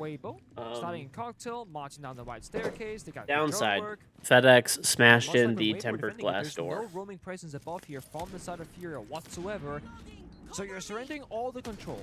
And now again, we're gonna talk about, you know, you do the vert, they got both, they got the sledge rather, and then you shoot to the force and DMRs, etc. as well. That's gonna do the vert. You pop open the hatch, that can be done as well. Actually, hold up. Is the hatch open? No, hatch is... It's reinforced, James. Is and there no hard breach? No hard breach on the side of Weibo. They must have messed up here. So I'm waiting for the new temp. They're sending me in a new tempered glass door. The thing is, there is a world where like they never intended to open the hatch, but I feel like there's never a world where you don't want to do it. Because even if you go for a bakery attack, Kind of bullshit to put M80 Liquid Falcons and Wildcard in the same bracket. Yeah. I mean, hypothetically, they could all make it out, right? I think. I think they can. Eyes peeled. Right now, they are targeting all that utility inside our wedding, inside our bakery, main lobby door as well. And they are by the red staircase. Simon just runs up and takes the kill, gets traded back, but like, how does that happen? That's Big Easy as well. That's the cover of the sense now removed from action. So, is it time for plan C? No hard breach, no sense. It's going to be an awkward attack here from Weibo to finish off this round. Yeah, I think the VIP is now impossible to clear now without that sense. Gotta go for kills, honestly. Yeah, you really do. Maybe you could go for a bakery execute. Remains to be seen. It's time to try and start flushing out these players inside a reception. Box 0, though, supported by his teammate. Confirms that kill onto Reaps. Him and Hertz together are locking down this side. Turdster desperately trying to 1v1 from the other side onto VIP from bottom of White Stairs. Doesn't work out for him. Gotti finds 2 big kills with the SMG-12. Loira is separated and taken down. Now it's all up to Volbs with the SMG-12 in hand. Up against 2. Time is ticking away. Gotti doesn't use his util. Instead, Hoven just cuts off Volbs' head. First attack. Looking a little bit rocky for Weibo, but a win is a win. Yeah, let's just forget that round ever happened because trying to dissect that strategically, I have no idea what their plan was actually going to be. Well, I'll take it. And I mean, it involves a situation, right? Isn't the 12 who could have played the now close let's see if I turn on my left, printer. but he was so eager for a gunfight. Let's see what happens. So he swung out Currently first and got off. shot down in response. Something about that bomb site downstairs, it's not Let's to see be what for the happens. defense. But this push from Diaz early on was disgusting. Finding that small bit of opportunity and the kill. Yeah, wow. Very scary spot to be for Weibo. Like it's so funny. Like obviously they're not tested nearly as much when they play in Asia. But we just haven't seen them look this messy. We haven't seen them look this disorganized. There's no question to me. Like, you should be bringing hard breach. Like, you've got enough nades. That had to be a mistake. You've got enough nades on that lineup. One of either the Sens or the Deimos should be bringing secondary hard breach. That's just non-negotiable in my eyes. Even if you're not planning on going for that execute, it's just useful to have it as an option. Surely we'll get it this time on the Grim, though, at least. I was going to say, what if they don't do it again? I mean, it's... Oh, they didn't do it Well, again. they're not playing that bomb site, at least. So No. Hard breach doesn't matter. Okay, I have faith here. It's okay. I don't think you need hard breach on any of the other bomb sites. Unless you want to utilize it, yeah. But not like a must-have. Not on the scoreboard side, right? Gone to the news member, had a 1v1 clutch. Sitting on 8-3. It also had a big 2K that round. Had a big 2K that round. Turns wow. that the entry star fragger 1-8 currently. Speakeasy 0-6 as well. Very unusual to see Turds struggling so much. Speakeasy we don't mind usually because he's one of them is guaranteed going home tomorrow. I mean, Liquid are playing tomorrow. Loser goes home. Great. I don't know this. Oh, guys, I'm 0-3. This whole like Furia, this whole thing with like you're hesitating, you're doubting yourself a little bit because you're not with them is just weird, bro. Like I don't know. Like this whole tournament format is very odd. Turd actually has the second best stats on the team, typically, just behind Reap. So they're some of the best players in the entire of Asia. Oh wow, that nitro from Bok. That's such a shame. That definitely would have gotten a kill had it gone out the door. They've already gotten the first one right. So honestly, getting a second is wishful thinking. Right now, it's on to Weibo to make the push, to make that the map control work in their favor, but they're up against the Clash. They've lost the Dokkaebi for the Intel game. They just slowly started taking top floor control and start bucking open the verticality, but there's so much work to be done. Come on, Hogan. This could be a free kill if he times it well. Or if the rest of Weibo are able to flush the Kaid out, never my mind. phone. So it's like a kind of a little bit of a workaround to get this working. To get this going. Finally, the monkey off the back, and time to go deep here. Speakeasy is pretty low though. shouldn't be taking too many fights. The Grim will be perfect for preventing Loira from aggressing up the white stairs. The gas will keep Speakeasy at bay for a bit longer. A minute to play. Weibo have plenty of options. Yeah, and finally that bot gets into action as well inside of mining in the red hallway. Speakeasy now controls the center of the map. Doesn't get injured, thankfully, but 1 HP left in his pocket there. I mean, maybe we could do like a more basic print or something. Just, I want to just see if this camera, to see if it's working. Also because of Diaz. He does spray down, get the injury. I don't think Diaz will be aware of it. Roll and see what Finally they takes got. down Loira, though. That was the player who was on the white stairs earlier. I think he went for a rotate after he was revealed by the Grimm's Bees. Now Weibo still with Speakeasy on the floor. In theory, have the advantage, but how do they deal with Volps on the clash? 20 seconds, not a lot of options. Going fire pop as well is a problem. I'm not sure that Weibo accounted for it. Need to go for kills. Gonna be limited though. Almost no ways in now, and this is sprint to that fire, but Speakeasy reaps above Got so low. some Time is ticking away, filament. and Volps gets his gun up. We need to have an entry here. Gotti crosses into a plannable position. Surely Volps looks to try and take that. He gets aggressive, but Reaps will take him down. Big flank opportunity now for Herds, but he doesn't deny that plan in time. Ooh. 3 players up for Weibo, but all of which low on HP as Diaz and Herds together look to try and make this retake a reality. Reaps in perfect position outside of the site window. So let's just print something real basic Should for Furia now. try and get back on that defuse? Not too worried about it at the From way moment, downtown with but the hollow side. Shuts up Diaz. It's Herd in a 1v2 now, and Reeves knows exactly where he is. That DMR strikes true for 1. A second shot, and Herds will be toast. Weibo have been fighting from behind this entire game, but finally, they tie up the scoreboard. Beautiful. No fear whatsoever. They just sprint through the there's fire. so much Very cool quick shit up on there. Maker. They Dude, changed I never those really to used the Maker carrier World that because much, two but members are too low it's, on I don't know health to why I actually sprint didn't. to It the is fire honestly itself. probably They the drop the case. largest Due to Hoven, the Bach, who's doing the vertical repository sprint all the way of deep throughout the bomb site, and they cover 3D from the printed exterior. stuff. And you saw in a 2v2 post plan, Fury are thinking one guy's gonna be above because that's the strongest position, and one guy will be outside the window. But they had the incorrect read. Speakeasy, who's that library middle of the map player, went back in towards Pillar, into that main lobby area instead, and they completely caught Fury by surprise. And then they realized, okay, we read this incorrectly. Gotta sprint back downstairs, and now there's no time. I'm stuck on a staircase against that DMR, against the crossfire. That's not gonna work. Let's see. They do have some fight in them, but it has been such a weird game for Weibo. It's been a weird so game unusual. in general. I mean, this is only 2 rounds of defense won and 8 rounds of Cafe. Need I remind you that we saw a 14-round game of Cafe from Furia just 3 weeks ago where only a single attack round was won. Yeah, that's 13 rounds of defense to just 1 round of attack. And now we're seeing a 2-to-6 ratio in favor of the attack. Very strange to see. Both of these teams are really confident at taking the first steps on their attacking side. Mind you, this is still Weibo fighting from behind in the first, minute of the round. Tursta dying early, Speakeasy dying early the previous round. Yeah. They haven't had that, like, okay, we got the opening, we got the right operators, I mean, this Weibo's round should be okay. Yeah, they won 2 4v5s in a row. Yeah. So it's just, again, a matter of time that if they get fully fired up, they get every member available in the server to do their very best and find that opening kill every now and again. And that 4-4 scoring could very quickly shift in their favor, and this is their perfect opportunity to change it. Volps again on his Clash shield, and I only have one thing about that I don't like. Volps is the top fragger, who's now been almost pacified on the Clash. He was so lethal on the attack, and now he's just giving information, waiting for the final few seconds, trying to go for a desperate play of planting down that previous round. What about Diaz? I won't be surprised to see him get on the SMG though with the Clash. He will be peeking some people, but he does have a role to fulfill right now, and it is staying alive.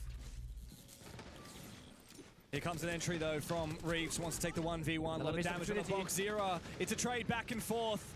It's a bloodbath on the top floor as Loira finds 2. He tries to hold on to his position, gets the injure on a Speakeasy as well. It's just Turdster. 1 and 8 for the Kiwi. He's got a lot to do, and now Volps knows exactly where he is. It's a jump out for Loira. That makes it a 3K, and Furia back in the lead again. And again, I know it's a very small detail, right? But almost every single play day. Okay, now he's sitting down now. Let's make sure. We're going to have to get a seatbelt for Loira. Reeves doesn't miss those in domestic play. And that's not a matter of like Fury a better enemy. You know, Reeves walked down beneath the skylight and finds that 9.99 out of 10 times. He whips a few shots. See if it works. Maybe it does. And the push dies with it. His teammates, they also are not successful behind it. C4s go out, the clash shield, etc. But if that's a clean kill for Reeves, all right, let's burn something small in Maker from Maker World. There's so much cool stuff in here, by the way, dude. Oh my gosh. Yeah, very much an important round for Weibo now. It's either match point against them, or it's tying the scoreline to break point. This is where they need to dig deep, and so Gohan will get in their ear and start talking shop. Of course, Furia have the same opportunity now as well, but it's a Furia defense, a Weibo attack, and this is that like very messy last round from Weibo, a very quick failure. But the Creality app is good, but the Bamboo app really is need to be whipped into shape. This is, I'll show you, after the game I'll show you guys. This is nuts. Just thinking here on my own, like what exactly could shift? It's so hard to put my finger on like what is the problem for Weibo right now. It just feels like one, consistency of like properly I want to print, I'm like actually overwhelmed. All the pieces together, and then two, they have never had a print game. tweezers. I think in the entirety of stage 1 and maybe even kickoff or church that goes 1-9. I was thinking that. They always have the power in the fragging department to say, guys, Crazy we're gonna do this. You're gonna go over there. You're gonna go for a kill. We're gonna have those clutch moments whenever we're playing from behind. They are really missing a person who's always in the server. I genuinely don't remember the last time that Turdster went only one kill, especially some other international event. I'll do something really basic. We're just gonna do a screw. Like, we're gonna do it in talk about Turdster like so much potential, and he's a really high ceiling player, but occasionally when the pressure starts to seep in, he doesn't perform.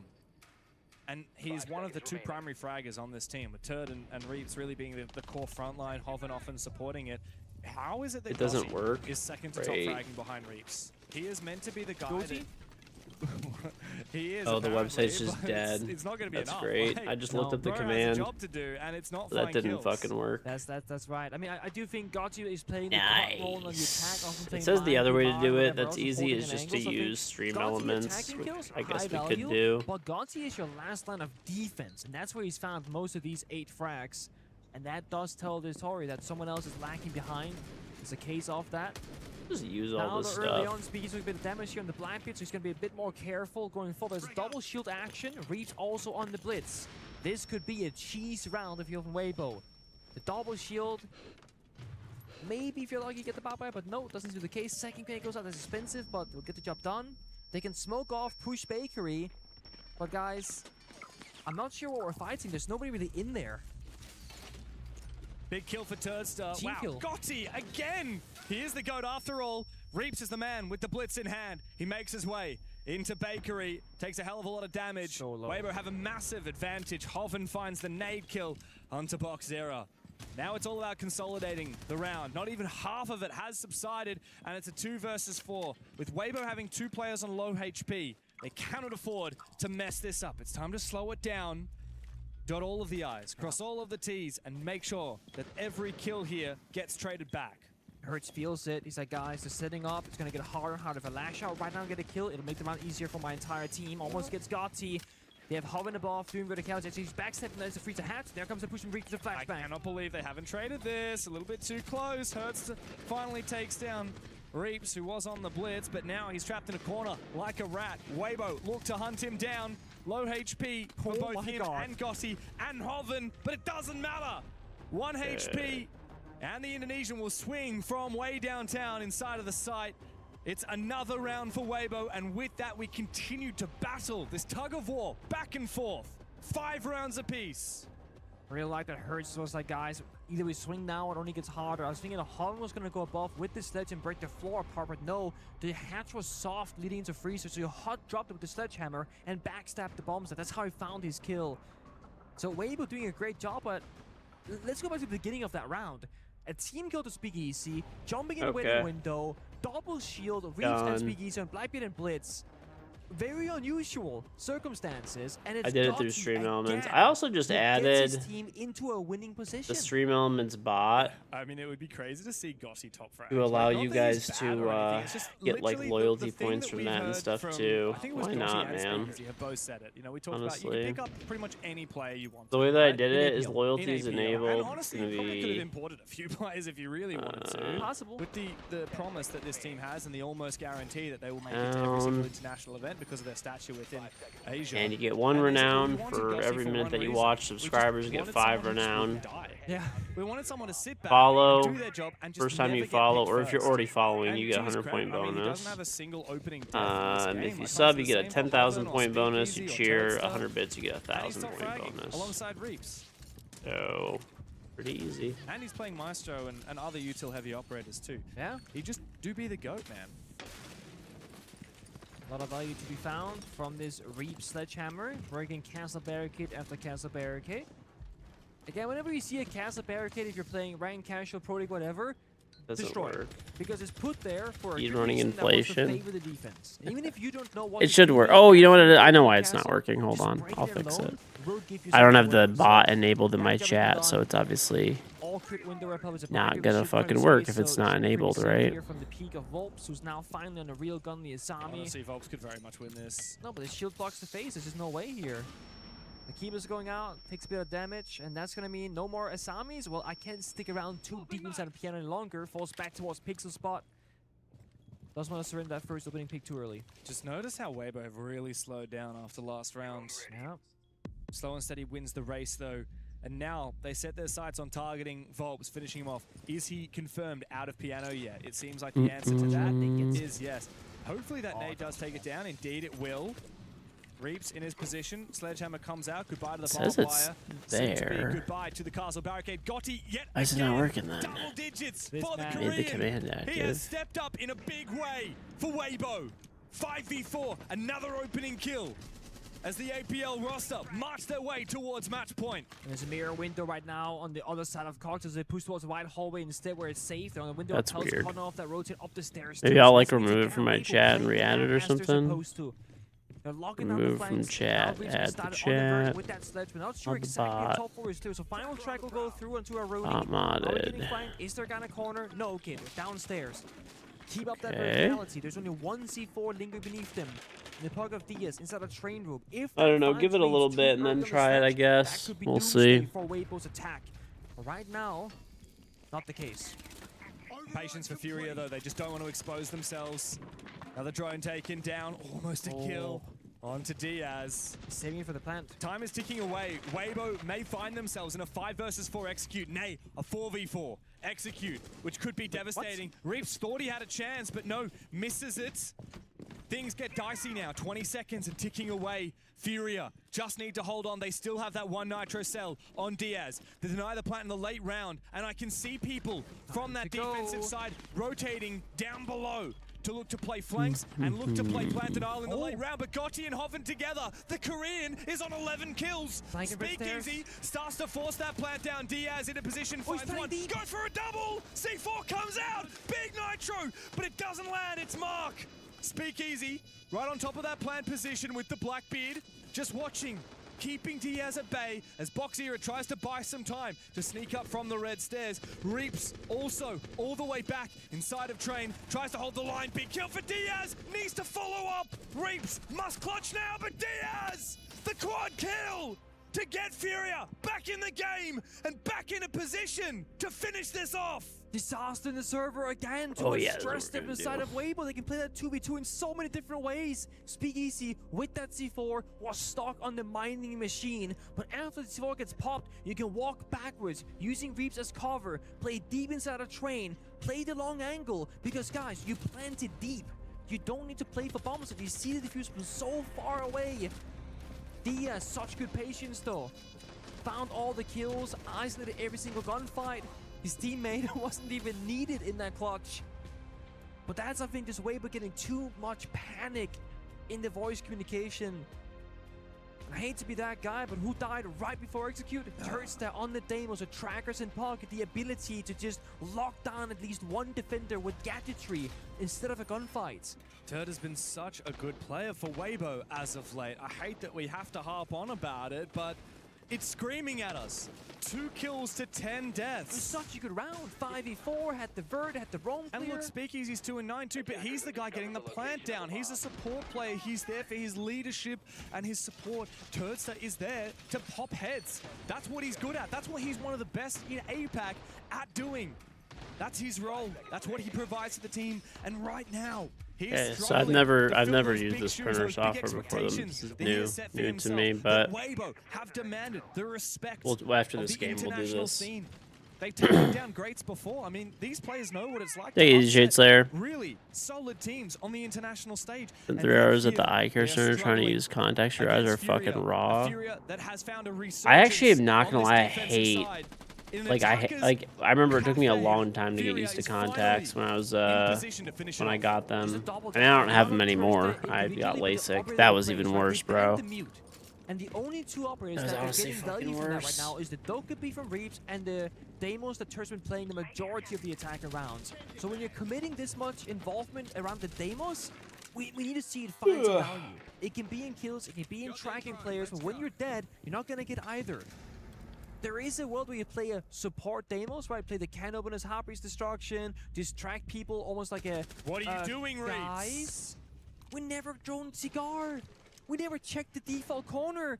We lose a player early. Crucial mistake. That should have been a kill as well from that player on the rappel. I don't know why Herds has been allowed to get out alive. He is running away with this game.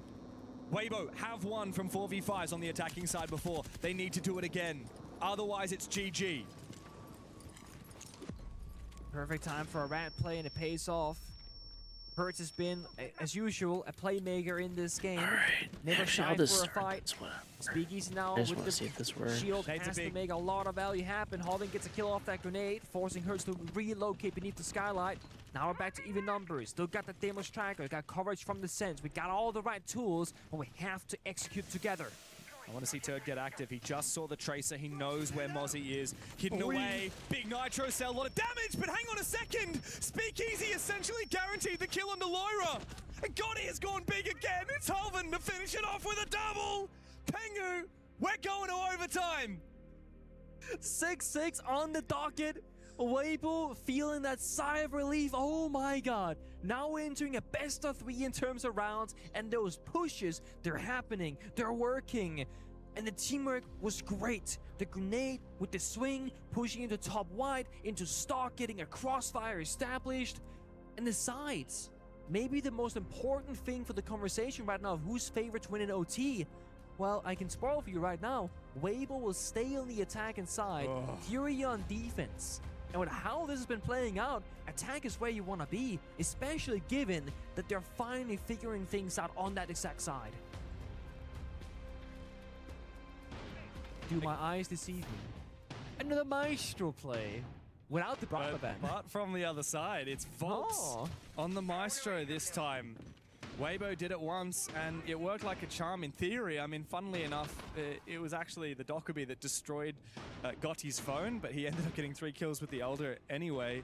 I wonder if we see the Brava pick come through. Indeed, it looks to be the case. Imagine having good eyesight. Very active defense. I wouldn't be surprised if they're this is printing a brim. I hate brims. It's also another case where the mute ban comes into play, right? Because if you played the mute with the Maestro, you pop down a jammer in a corner that's very safe. Maestro can sit on it, and Dokkaebi can't call him.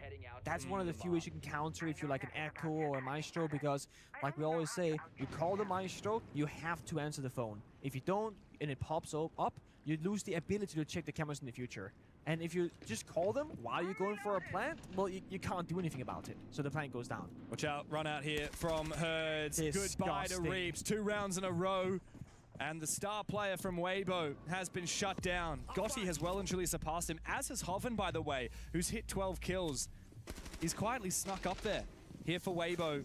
Meanwhile, there's been nothing quiet about Herds today. Him, Volps, and Loira all together have been playing aggressively. They've been poking the bear, and it's been working. Thank God for the Speak Easy double down on soft reach, huh? He's playing the ram this time, not the sense for once. You need redundancy, right? Especially against a team like Furia. Like, we've seen Volp spawn peeking now multiple rounds. Because things will go wrong. I mean, almost every single round, things have been going wrong for Weibo one way or another. Sure. And this guarantees him a second way into it. Really important job now. Is not successful there from Hoven. Still quite a few Evil Eyes at large. At least 2, 3. All 3 Evil Eyes still alive here. Woo. And both of the Brava drones have now been taken down. That is not good enough from Hoven on the Brava. And now Weibo will really suffer in the late round. Furia will get full value out of those Evil Eyes. And this is going to be a go for kills strat for Weibo. They're on the white staircase inside our main lobby. I can see it there, but they're working on the clock. Has to get back out of dodge. here. They have no foothold in the map. They have a single player, Speak Easy, peeking on a little bit of a vert hole, but all the flanks are open because all these teams are basically holding other angles, looking for a bakery attack right now. Yeah, there's just not enough inspiration on this attack here from Weibo, and they don't have the shield like they've had in the past to try and execute onto Bakery. This is indeed Turd's moment. He gets the track onto Volps, who also tanks the damage from the Dokkaebi, so no more using those Evil Eyes directly. Gotti, say his name, and he will ring true. Gotti again! He's hit 14 kills here for Weibo Gaming. Volps is down and out of it.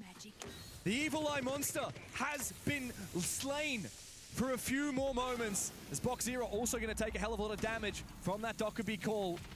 Loira, though, comes to life with the MPX, and Gotti is finally put out of his misery. 35 seconds left to play, and Weibo are dropping one by one.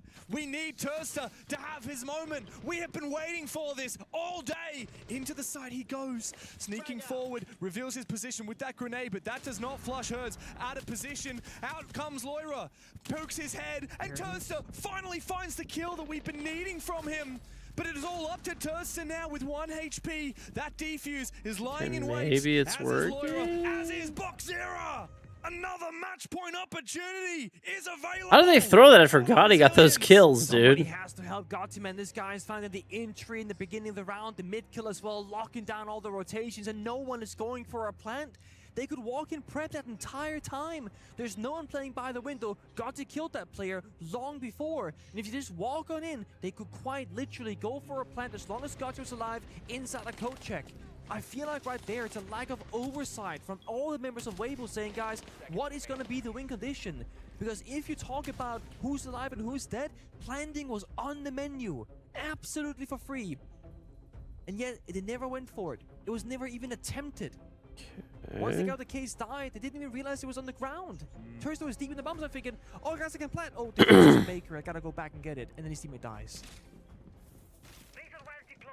Wow, I mean, it's been such an attacker's paradise here on Cafe, but we have seen a few defenses dug deep, and Furia have just shown that down below on the kitchen bomb site. Now Weibo, I mean, thankfully they're not going kitchen because they were really bad. Yeah, let's not go there again. Yeah, they're going to mining. This was very hit and miss. It's been a long time, though, since we've seen Furia on the attacking side. I mean, what, it's been 7 rounds since. Let's hope they still remember. There was certainly a force to be reckoned with in that first half. And if they can hark back to what a phenomenal start they had this game, then things will certainly look dicey and dicier for Weibo, as they will be sent down to the lower brack and be on the verge of elimination. Just give me 7-7. That's all I want right now. What's the score right now? It is 7 in favor of Furia to 6 for Weibo. But it's like it's the other way around, isn't it? Okay, so it's 6 in favor of Weibo to Furia's 7. All right, can you say that quicker? Like, just say the scores. 7-6. Okay, I'll let you get away with it. I'm not gonna take the bait. Not today. Not right now. Turns down the board with the opening kill. Hold. Do my eyes deceive me? Everybody hold for 2 seconds here, okay? We said last round was a time forward. What about now instead? It's not too late. Bro needs to get his confidence back. Oh, Boxera getting targeted. Getting zapped by Gotti. This is a big moment here for Tursa, but he's playing it scared, holding the angle, not going for the swing. I think Loira is waiting for him. Loira is really focusing though on Reeves. Tursa needs to go for the swing. Gets baited by Diaz. That's a big blow here for Weibo. Furia have even the numbers again. Bard, big C4 here. Volts will go down. Hoven continues until Boxera puts an end. Now 3v3 as continuing Furia start marching forward. Gotti, look at how confident he is. A little bit too confident perhaps, but it doesn't matter because Reaps is there for the trade. Pushing up the white stairs, taking the fight to Furia. Diaz, 1v2. It's just Speakeasy and Reeves, but look at this. That's the teamwork we've been needing to see from Weibo. They retreat, they play together, they know where that defuse is, and Reeves is the soulless. He can keep eyes on it. Diaz has just run straight past that evil eye on the bomb side, so Weibo now know exactly where he is. Just giving the diffuser, right? They can just play the map. They got 3 evils alive, 1 in pillar and 1 in each bomb side. So right now, Weibo, they're just gonna keep running away from Diaz. I know there's 60 seconds left, but honestly, there's no way he can plan. It takes 7 full seconds with no coverage, and there's all the info for Weibo Gaming. How on earth do you win this in a crossfire with Speakeasy on the stairs and Reaps ready to swing him? Flashbang could certainly help. He has one more. He flashes himself, so we'll have to wait for a brief moment. Wow, he actually, while blind, makes his way into Laundry. I think he knows the setup exactly. He has to try and pick it apart. He's got the read. The flashbang goes out. That's the last he's got available. No crossfire. Now he tries to isolate the 1v1. No, guys. What a shot on the Reaps! It's now up to Speakeasy! But the Panthers! My predictions are maybe safe.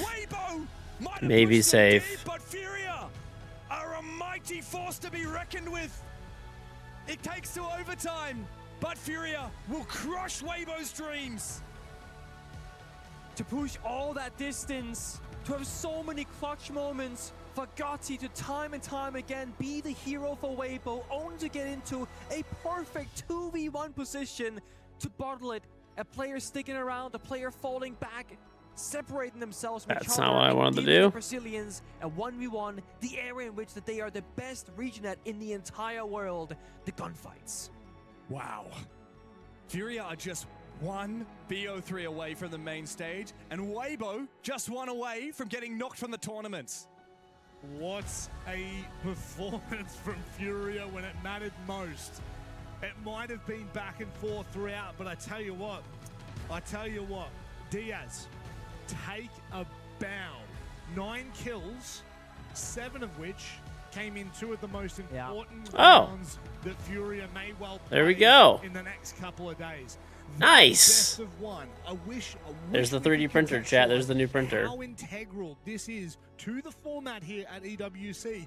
They're now through with 1 Sick. away, Pengu, from qualifying through to main stage. We're in business, baby. And also describe it He streams on Match Point? today, Okay. That is the best of 1 environment, right? You don't have the most time to fix things on the Left it just a little bit too long. That's got to be the question. Sarks. The fuck? Enterprise is beating I GK? think that's what's holding Sarks back at the minute. He really doesn't want to over-aggress and take this challenge unless it's a guarantee. Jigsaw picking up Groovy with the explosives. That will create a little bit more breathing room for Enterprise. Not looking good right now. Sark's frozen. Sark's dies here. Oh, a little body shoot right there too. Going in reading door right now. Could sneak a plan off here. They need good coverage here.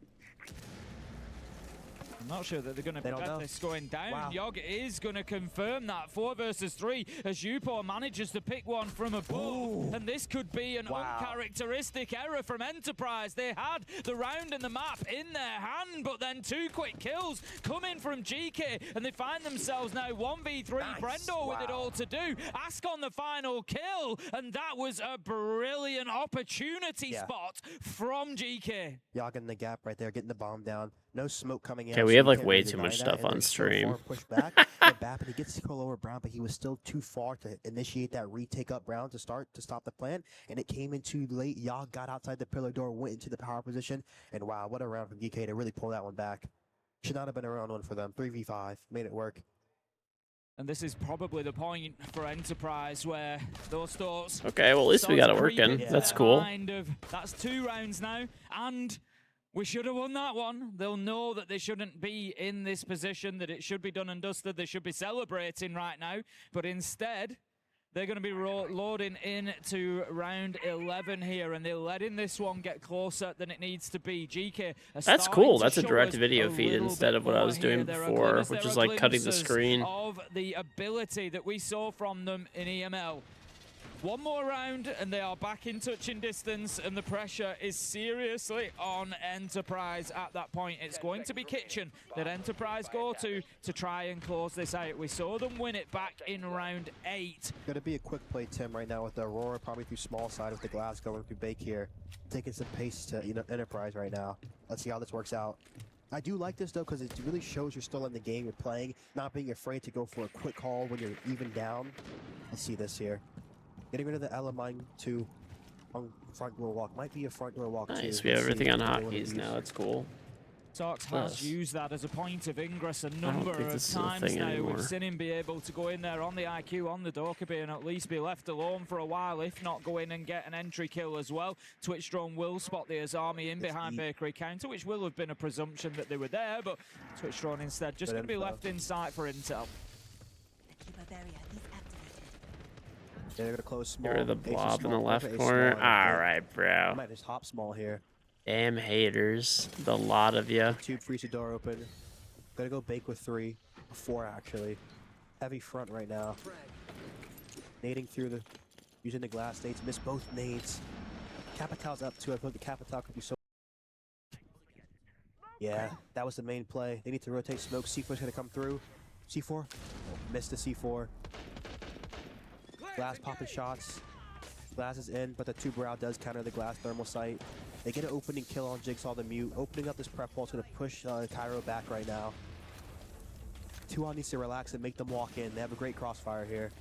I feel like Enterprise doing a great job right now of absorbing an awful lot of pressure and utility there. A lot of those smokes have now been used. There's just one remaining in Upor's pocket, and so they might have to think of an alternative here, GK. A lot of time has been spent as well. The Selma charge hits the wall. It's not going to start detonating. Yoga onto Cairo. There's the brown walk. Ask picks up the kill. That's going to leave us now in a 4v2 as Brendo fights back, but it feels like it could be too little too late. Be careful for Bake here. They have one holding. Nice teamwork there.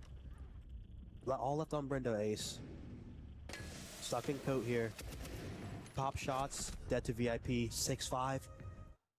It's getting close. Pressure is now mounting for Enterprise. They had a 4-round advantage that has become a 1-round advantage, and this is more the sort of match we expected. We called this one as going to be the closest of the day, and it's now starting to seem that way. 6-5 Enterprise look like they're going to call the tactical timeout. Mag wants to step in here and try and give them the answers that they've been unable to find so far. Looking very tense too. This is cool, dude. Well, this new printer is so sick, man. You see Tuhon starting to play with his fingers right there. Starting to get to them right here. DK really getting into this game. It's taken them a little while. Yeah. Man, you guys are just so down, needy. We're starting to see much better siege from them. The last 2 or 3 rounds, the problems that have been in front of them, they've dealt with them, but we saw it in that last one. They've had the patience. They haven't gone kind of chasing the game. It's, you know, we've had that confidence in, this is our setup, this is what we're going for. Right there with the glass, they didn't overcommit. They didn't push forward too aggressively, and the kill came. Eventually, Yog got his man, and it's just about giving the plan time to breathe sometimes, I think. Because I feel like, too, you can get kind of rushy if the initial play doesn't work, where you do the double nade, you don't get a kill back, and then they really allowed just the round to really manifest for them here. Let's see, going reading again. The Lucy, they have the Pulse, they have the Azami here. Thorn, good off lineup right now. They might go for a little bit of a harder contest on the top floor and use the Pulse to play C4s and info on the East Falc right now. I think they've been giving them so much space on the reading. Yeah. They're going to try to take it away from them here. I think it's really important to point out here, obviously earlier, you know, when they were really struggling, GK, I commented on how quiet Ask and Yog had been. They were on 2 kills apiece, really struggling to get into the game. Look at the situation now. 7 for Ask, 6 for Yog, 9, 7, 8. Everybody on GK now is up and running, is firing. If you look across at the side of Enterprise, it's almost a flip reversal. You've got Cairo still struggling on 3, not really getting himself into the game. Brendo on 6 there, so you've definitely kind of got 2 sides of the team on Enterprise. And right now, that team play from GK, that ability to facilitate Asking Yog, get them into the game, allow them to start getting them kills, has given them that extra 10% that now sees them winning 3 rounds in a row to get themselves back into this one. One more will see us going to overtime. And most of Bappin's kills came too in the early rounds, so he's really gone quiet over the last few rounds here. Trying to play for a cheese play in piano. Does he get drone? Pulse feeding him this info on who's on his repels. There's a DMR2 to shred all of his Kiba barriers. Gonna be troublesome for him playing Used to call this the Mark spot, all the way back on Old Cafe. They'd be playing very aggressive right now. Also, too, when that rappel line is their ace, you cannot hop out on the window. It blocks the hop out. They need to find a way to help Bappin here, unless we're gonna get this opening kill. Jigsaw trying to rotate. Good enough. Right now. Whatever. Nade goes out, peeking the upside down rappel here. Oh no! Flashes come out. Asking for trouble, surely. So difficult to fight. Those upside down repels on the reverse. Yeah. Look at the No, I knew it pressure did. I just. that Bappin's absorbing. He's taken a ton of It's a damage, little but he's easier. wasted a minute and a half before they're able to deal with him. GK are going to be a little bit shorter on time than they might like, but they do get an opener elsewhere. Effectively, 4 versus 3 as Sarks is down as well. Yes, but Sarks should be in a resable spot here. Can we see where he is? Looks like he's outside of... Yeah, he's outside, just outside of the main door, I think. Yeah. So, yeah, he's safe. It's just whether they can get somebody over there in slow the time. round here and get him up. Pulsing this information right now. Still holding the top here. They need to try to play for a C4 off of this top clear. They can't keep conceding too much space. No one on the rappel. Pick that back up. Swinging in to take stage here. 6 pellets left for the hatch. Hatch is soft. Walking the top. Gets a nice kill. Just out of sync from Enterprise. Playing extremely solo. Not really finding much effect from the timeout here. No, I think we're starting to see that pressure mount on them now. Jigsaw gets one, but it still feels like it could be impactless. Sarks did get collected elsewhere. Upo was able to drop down and get him. Yogg is going for the plant. There's absolutely nothing that Enterprise can do. They're going to have to try and play for a 2-man retake here. Make it 1-man as Upo takes down Jigsaw, and this is definitely much more of the GK that we have come to expect over the last month or two. They are playing as a team now. They have got themselves moving. Nitro goes out. It's just a sort of throwing hope there from Tuhan, but there is not enough hope in the world to get a kill out of that one. He does pick up Ask on the Reaper. 1 versus 3 now from a 1 versus 4. But it's unlikely we're going to be seeing much more. Enterprise still trying to get in the chat, but you feel that it's all bravado at the minute. They're just trying to convince themselves more than anybody else, I think. They know they've lost 4 rounds in a row. They know that this one is done, and they know, Dave, that we're going to overtime. I mean, just what rounds from DK? Really showing the composure, down 6-3. I can hear Ask yelling too at the team, you know. Even though he's typing, I feel like, again, at LAN, why are we typing? I feel like you're right across from your opponent. Let them hear your voice. Let them know about it. Looking at the faces right now, look at Cairo, very detached right now. Jeez. Going to be a tough OT here. Interested to see who is on which start inside. I can tell you that it is Enterprise will be starting on the defense. It's actually so cool. And that doesn't really suit them, considering that they've just lost 4 defenses in a row. That's now got to be a tough one. The one thing I see too, even after that timeout, they're just so separated. Yeah. If Bappin's playing close on the piano windows, you need that pulse trying to stop the people on the rappel. You need someone going outside a bakery door. You need this game was the 6-2 classic APAC. Is on that rappel upside down. You're trying to stop him, trying to get a kill, trying to make a trade. I don't know. APAC are kind of throwers, dude. From them here. Even on the top floor, They are a the little pulse bit, to be able to play inside a site to C4. Grubby walking long bar. It's just a 1v1 between him and Brendo. Grubby walks up, takes the kill. Just need to see more from Enterprise right now. Talk is cheap. It's all about action here. It certainly is. It certainly is.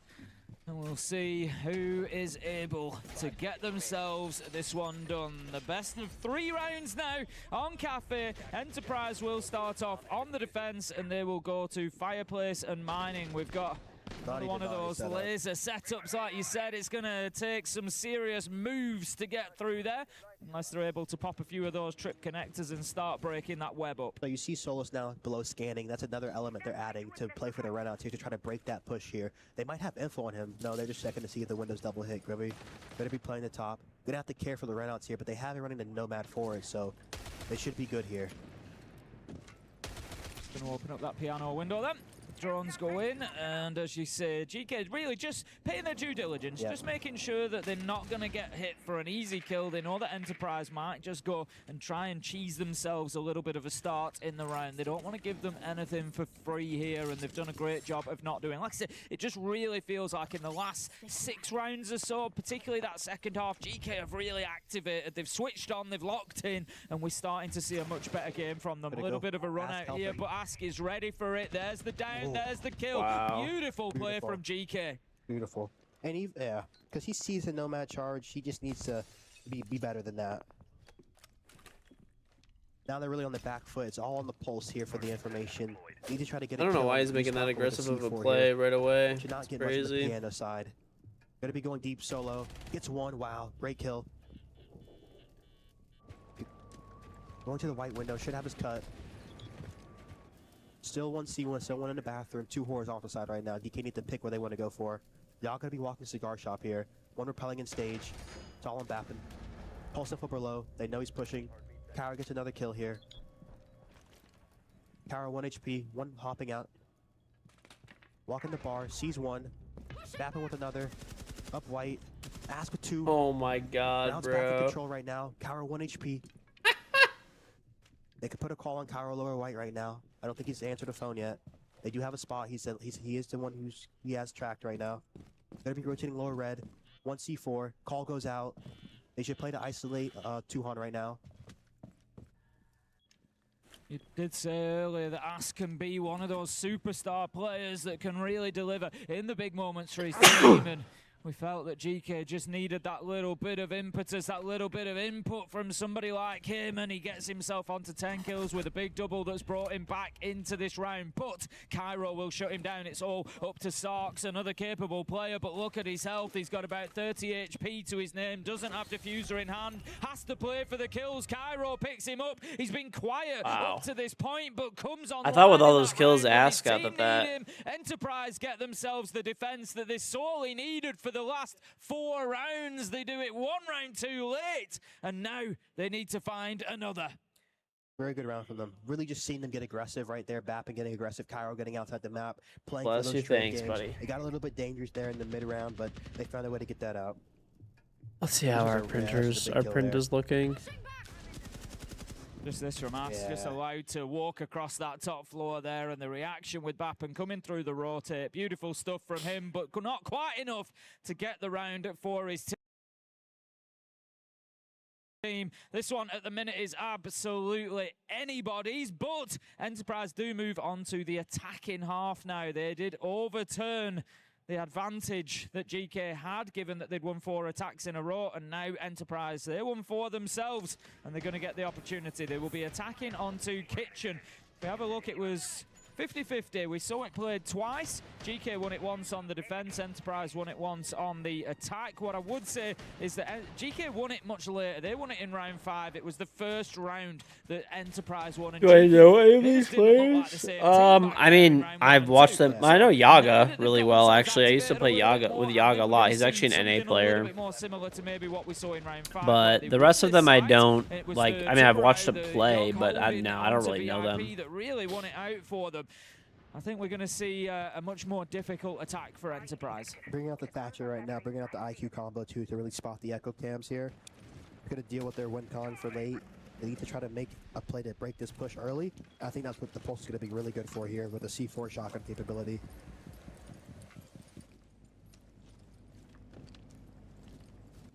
Standard issue top take coming out from EP starting it. Habana going to the roof, hitting the hatches here.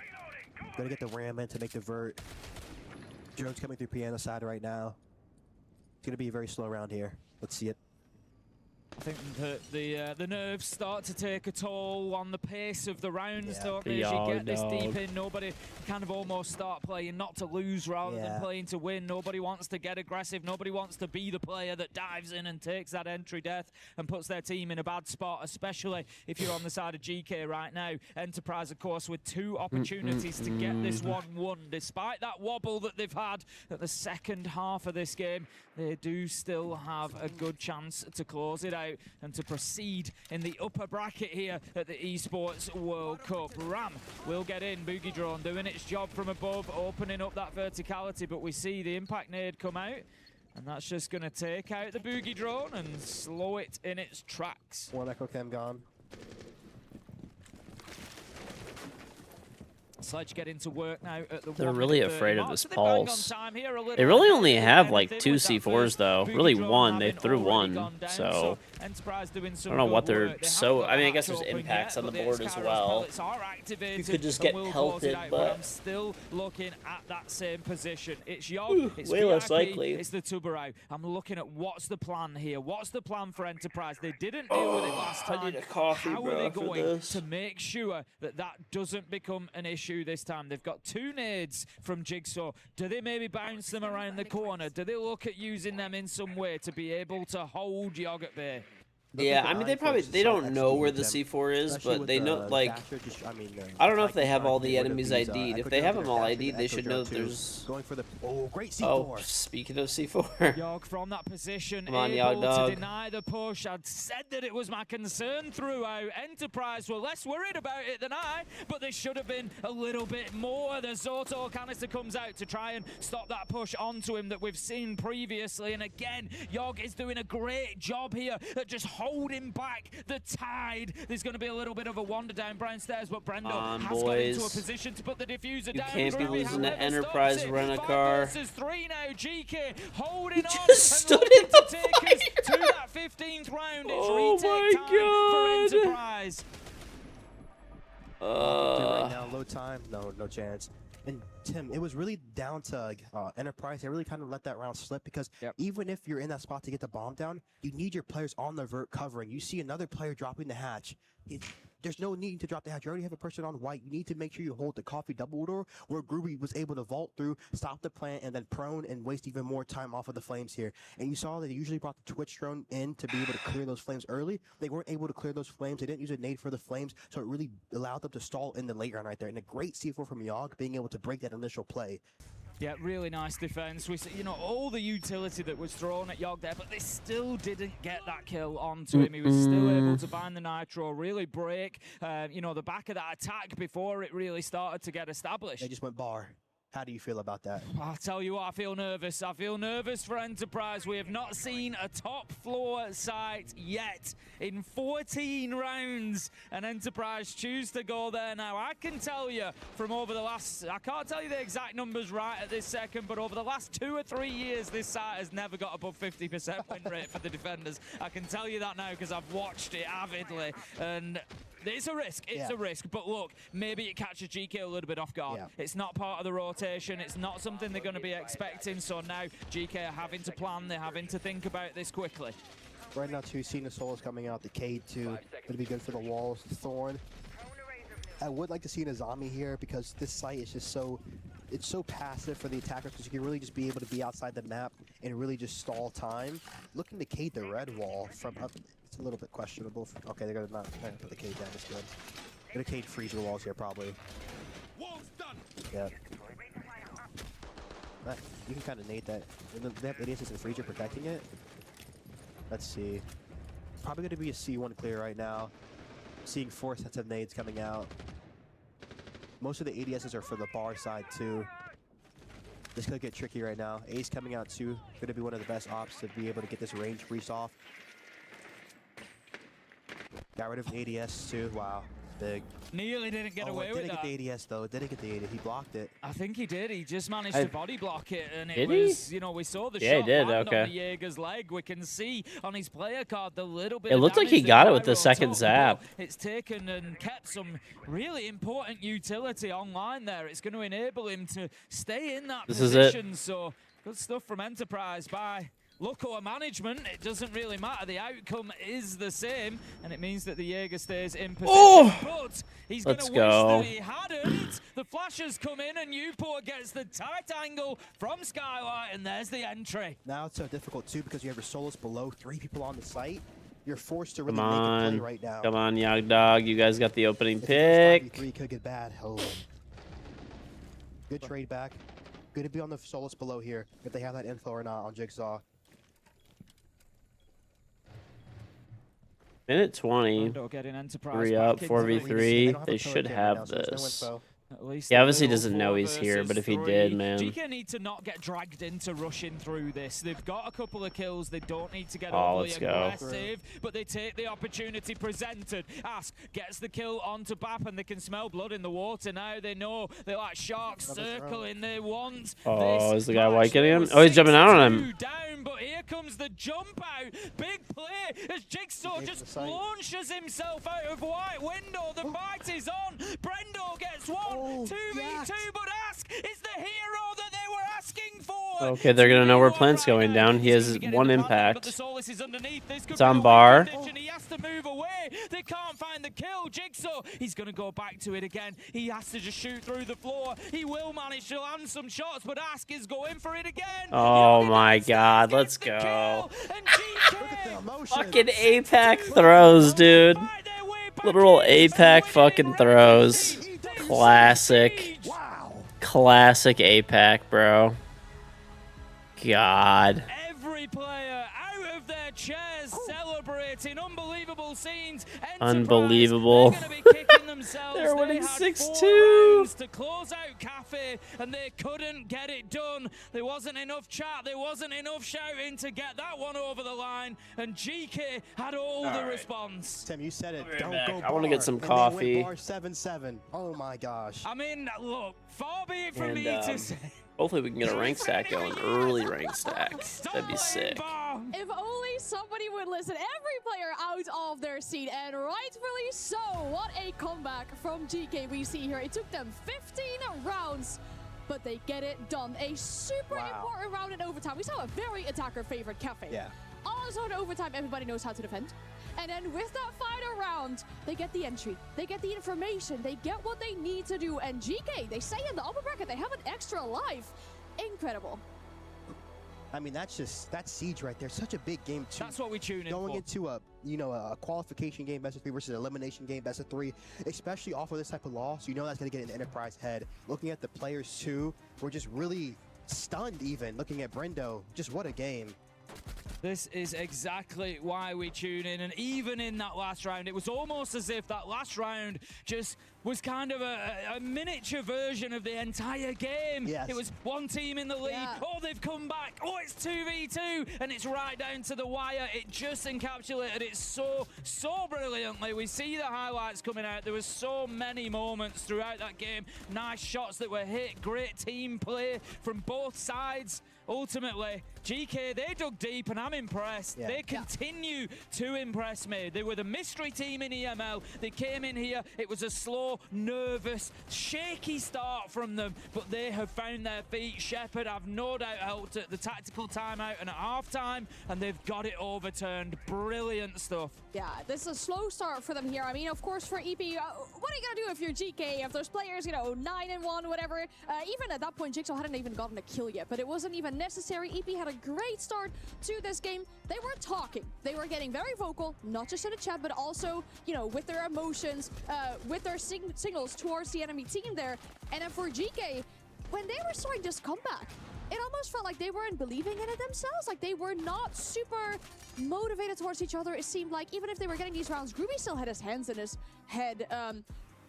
It looked a bit rough, but then for them to have this mental resilience to bring it back to overtime and to win out these super important rounds there is something that'll really help them once they start getting to the best of 3s. Of course, and 2, I feel like that last round also, we were speaking about Ask, that 1v1 between Ask and Brendo was really the round. I felt like being able, if you get that kill, it gives Jigsaw some more time to get up top. But once Jigsaw puts himself outside the map, it starts a timer of, okay, we have to kill Brendo inside the site. And it really forced that 2v1 here. Just what a game, honestly. Great composure for both teams. Yeah, that's exactly what we love to see. Both of them have turned up. They've both had great passages of play. Enterprise, I'm sure, are going to go away and ask questions of themselves. They need to not be too hard. There are plenty of good moments for them to take away from that game. If they can play like they did for the first 6 rounds, the first 8 rounds, they'll be absolutely fine. They're going to get wins at this tournament. But They just have to deal with getting it over the line. Sometimes it's about clinching the games. You can win every round you want, but if you don't win the one that matters, you're going to go home in the end. Ask is so animated, letting them know, like, yes, because they were talking so much. They were saying, they were shaking, and I feel like, too, it's not how you start, again, it's how you finish, and really being able to get their footing back in the game is big. I love to see certain emotions coming out from players. It really shows on their faces how much it means to them. And for GK, they say in the upper bracket is absolutely huge to them. We get to send it down to Lexing on the stage. He's going to ask some questions about how he feels after this game. Thank you guys on the desk, and I agree, Iconic. It's not about how you start, it's about how you finish. And Ask, you guys had to fight tooth and nail for this, especially from that being down 2-6 comeback. How are you feeling right now? Bro, to be honest, right now I'm feeling so great. But on the match, like I was joking with the boys, like I think like on the EML or Belgium Masters, like we did like some crazy comeback on Cafe also, and I just make a joke like, guys, we already make one bigger comeback, so why not again? And we end up like to show some good mentality right there. Yeah, absolutely. Now, I want to talk about, obviously, this being your first introduction into EWC, having a match like this. Do you feel this is the match that you want to push yourself going into tomorrow against the likes of Furia? Yeah, definitely. Like, to be honest, like we end up show like a lot of like info, but it's fine. You know, like we already know like what the people are doing here. But I think it's fine. But I think it's good for the mentality, resilience for the tournament. Absolutely. I want to talk about that comeback, actually, the 2-6. What was Groovy saying to you guys throughout each and every single round just to make sure, talking about that resilience, staying composed to get over the line? Yeah, basically, like Groovy, like to be honest, like he's like our IGL, and like he's like keep our composure, you know. Like, so guys, chilling, let's go for the execute. Like Enterprise, like playing always for the execute, like retake, walking up the stairs. We already know that, but we're kind of like miss some steps in the middle of the rounds, and Groovy just like be calm, like calm the players, and yeah, that's it. Groovy was really important. All right, well, last thing before I let you go and let you celebrate with the team, you guys have Furia tomorrow, your Brazilian brethren. Is there anything you want to say going into that match? Bro, I think let's have some fun, you know, like my friends for Brazil, let's have some fun. We're probably gonna play Chalet again, so let's go. All right, well, we already got to look into it. Probably Chalet. It's going to have some fun. Ask and the boys on GK, what a performance from them. One game away separates them from getting into playoffs. That's it for us down here for the day. I'll send you back to the desk for one last breakdown. Getting some spoilers for the game for tomorrow as well, of course, going up against his Brazilian brethren in that match. So tomorrow we'll be going into the upper brackets. We're qualifying teams. Yeah. That's it's only the second day of groups, so we're already going to do that. It's a very positive thought as well to have. It's rattling along really, really quickly. I mean, we've been spoilt with some great Siege today. We get back into the best of threes tomorrow. I just want to say what I love about that interview, by the way, particularly Ask's demeanor coming into it. He was stood there with the biggest smile on his face, waiting for Laxing to talk to. It was like he couldn't stop grinning. He was like, yeah, ask me your questions, come on. And I love that from GK, and I'm sure that's going to attract a lot of fans to enjoying watching them play. Because when somebody's enjoying it, it's fun to watch as well. Great stuff from them. What an attitude. Brilliant stuff. And really nice to see respects given to his IGL. Obviously, you know, they couldn't do it without Groovy, but it was everyone really stepping up, really Yogg coming in for the play at some rounds, and really just calling it, and it was an amazing time to see them play, to really see them start out slow and really find their footing back, and I feel like Enterprise too, they showed a lot of great things. They just need to finally get that final step over the line, but I feel like that is oftentimes the hardest thing we're seeing in this tournament. So many teams getting to that match point and letting these teams back into the game, and I think they just need to figure out really how to end it and just close the door on these teams. It's the difference that we've seen with the great teams. Yeah. We said it earlier for Wildcard. They got a match point, and what happened?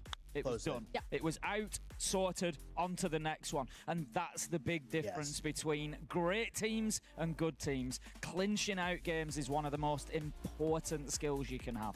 It means there is still opportunities for a lot of teams tomorrow, especially inside of that upper bracket. We've seen all kinds of chaos here on the first day of groups. We got a 7-0. We got all 15 rounds. We're going to get way more of that with our best of threes tomorrow as we qualify teams to the playoffs. That is the most important thing to tune back in for tomorrow. For now, we're going to send you over to the STC highlights of the day. Thank you so much for watching.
All right.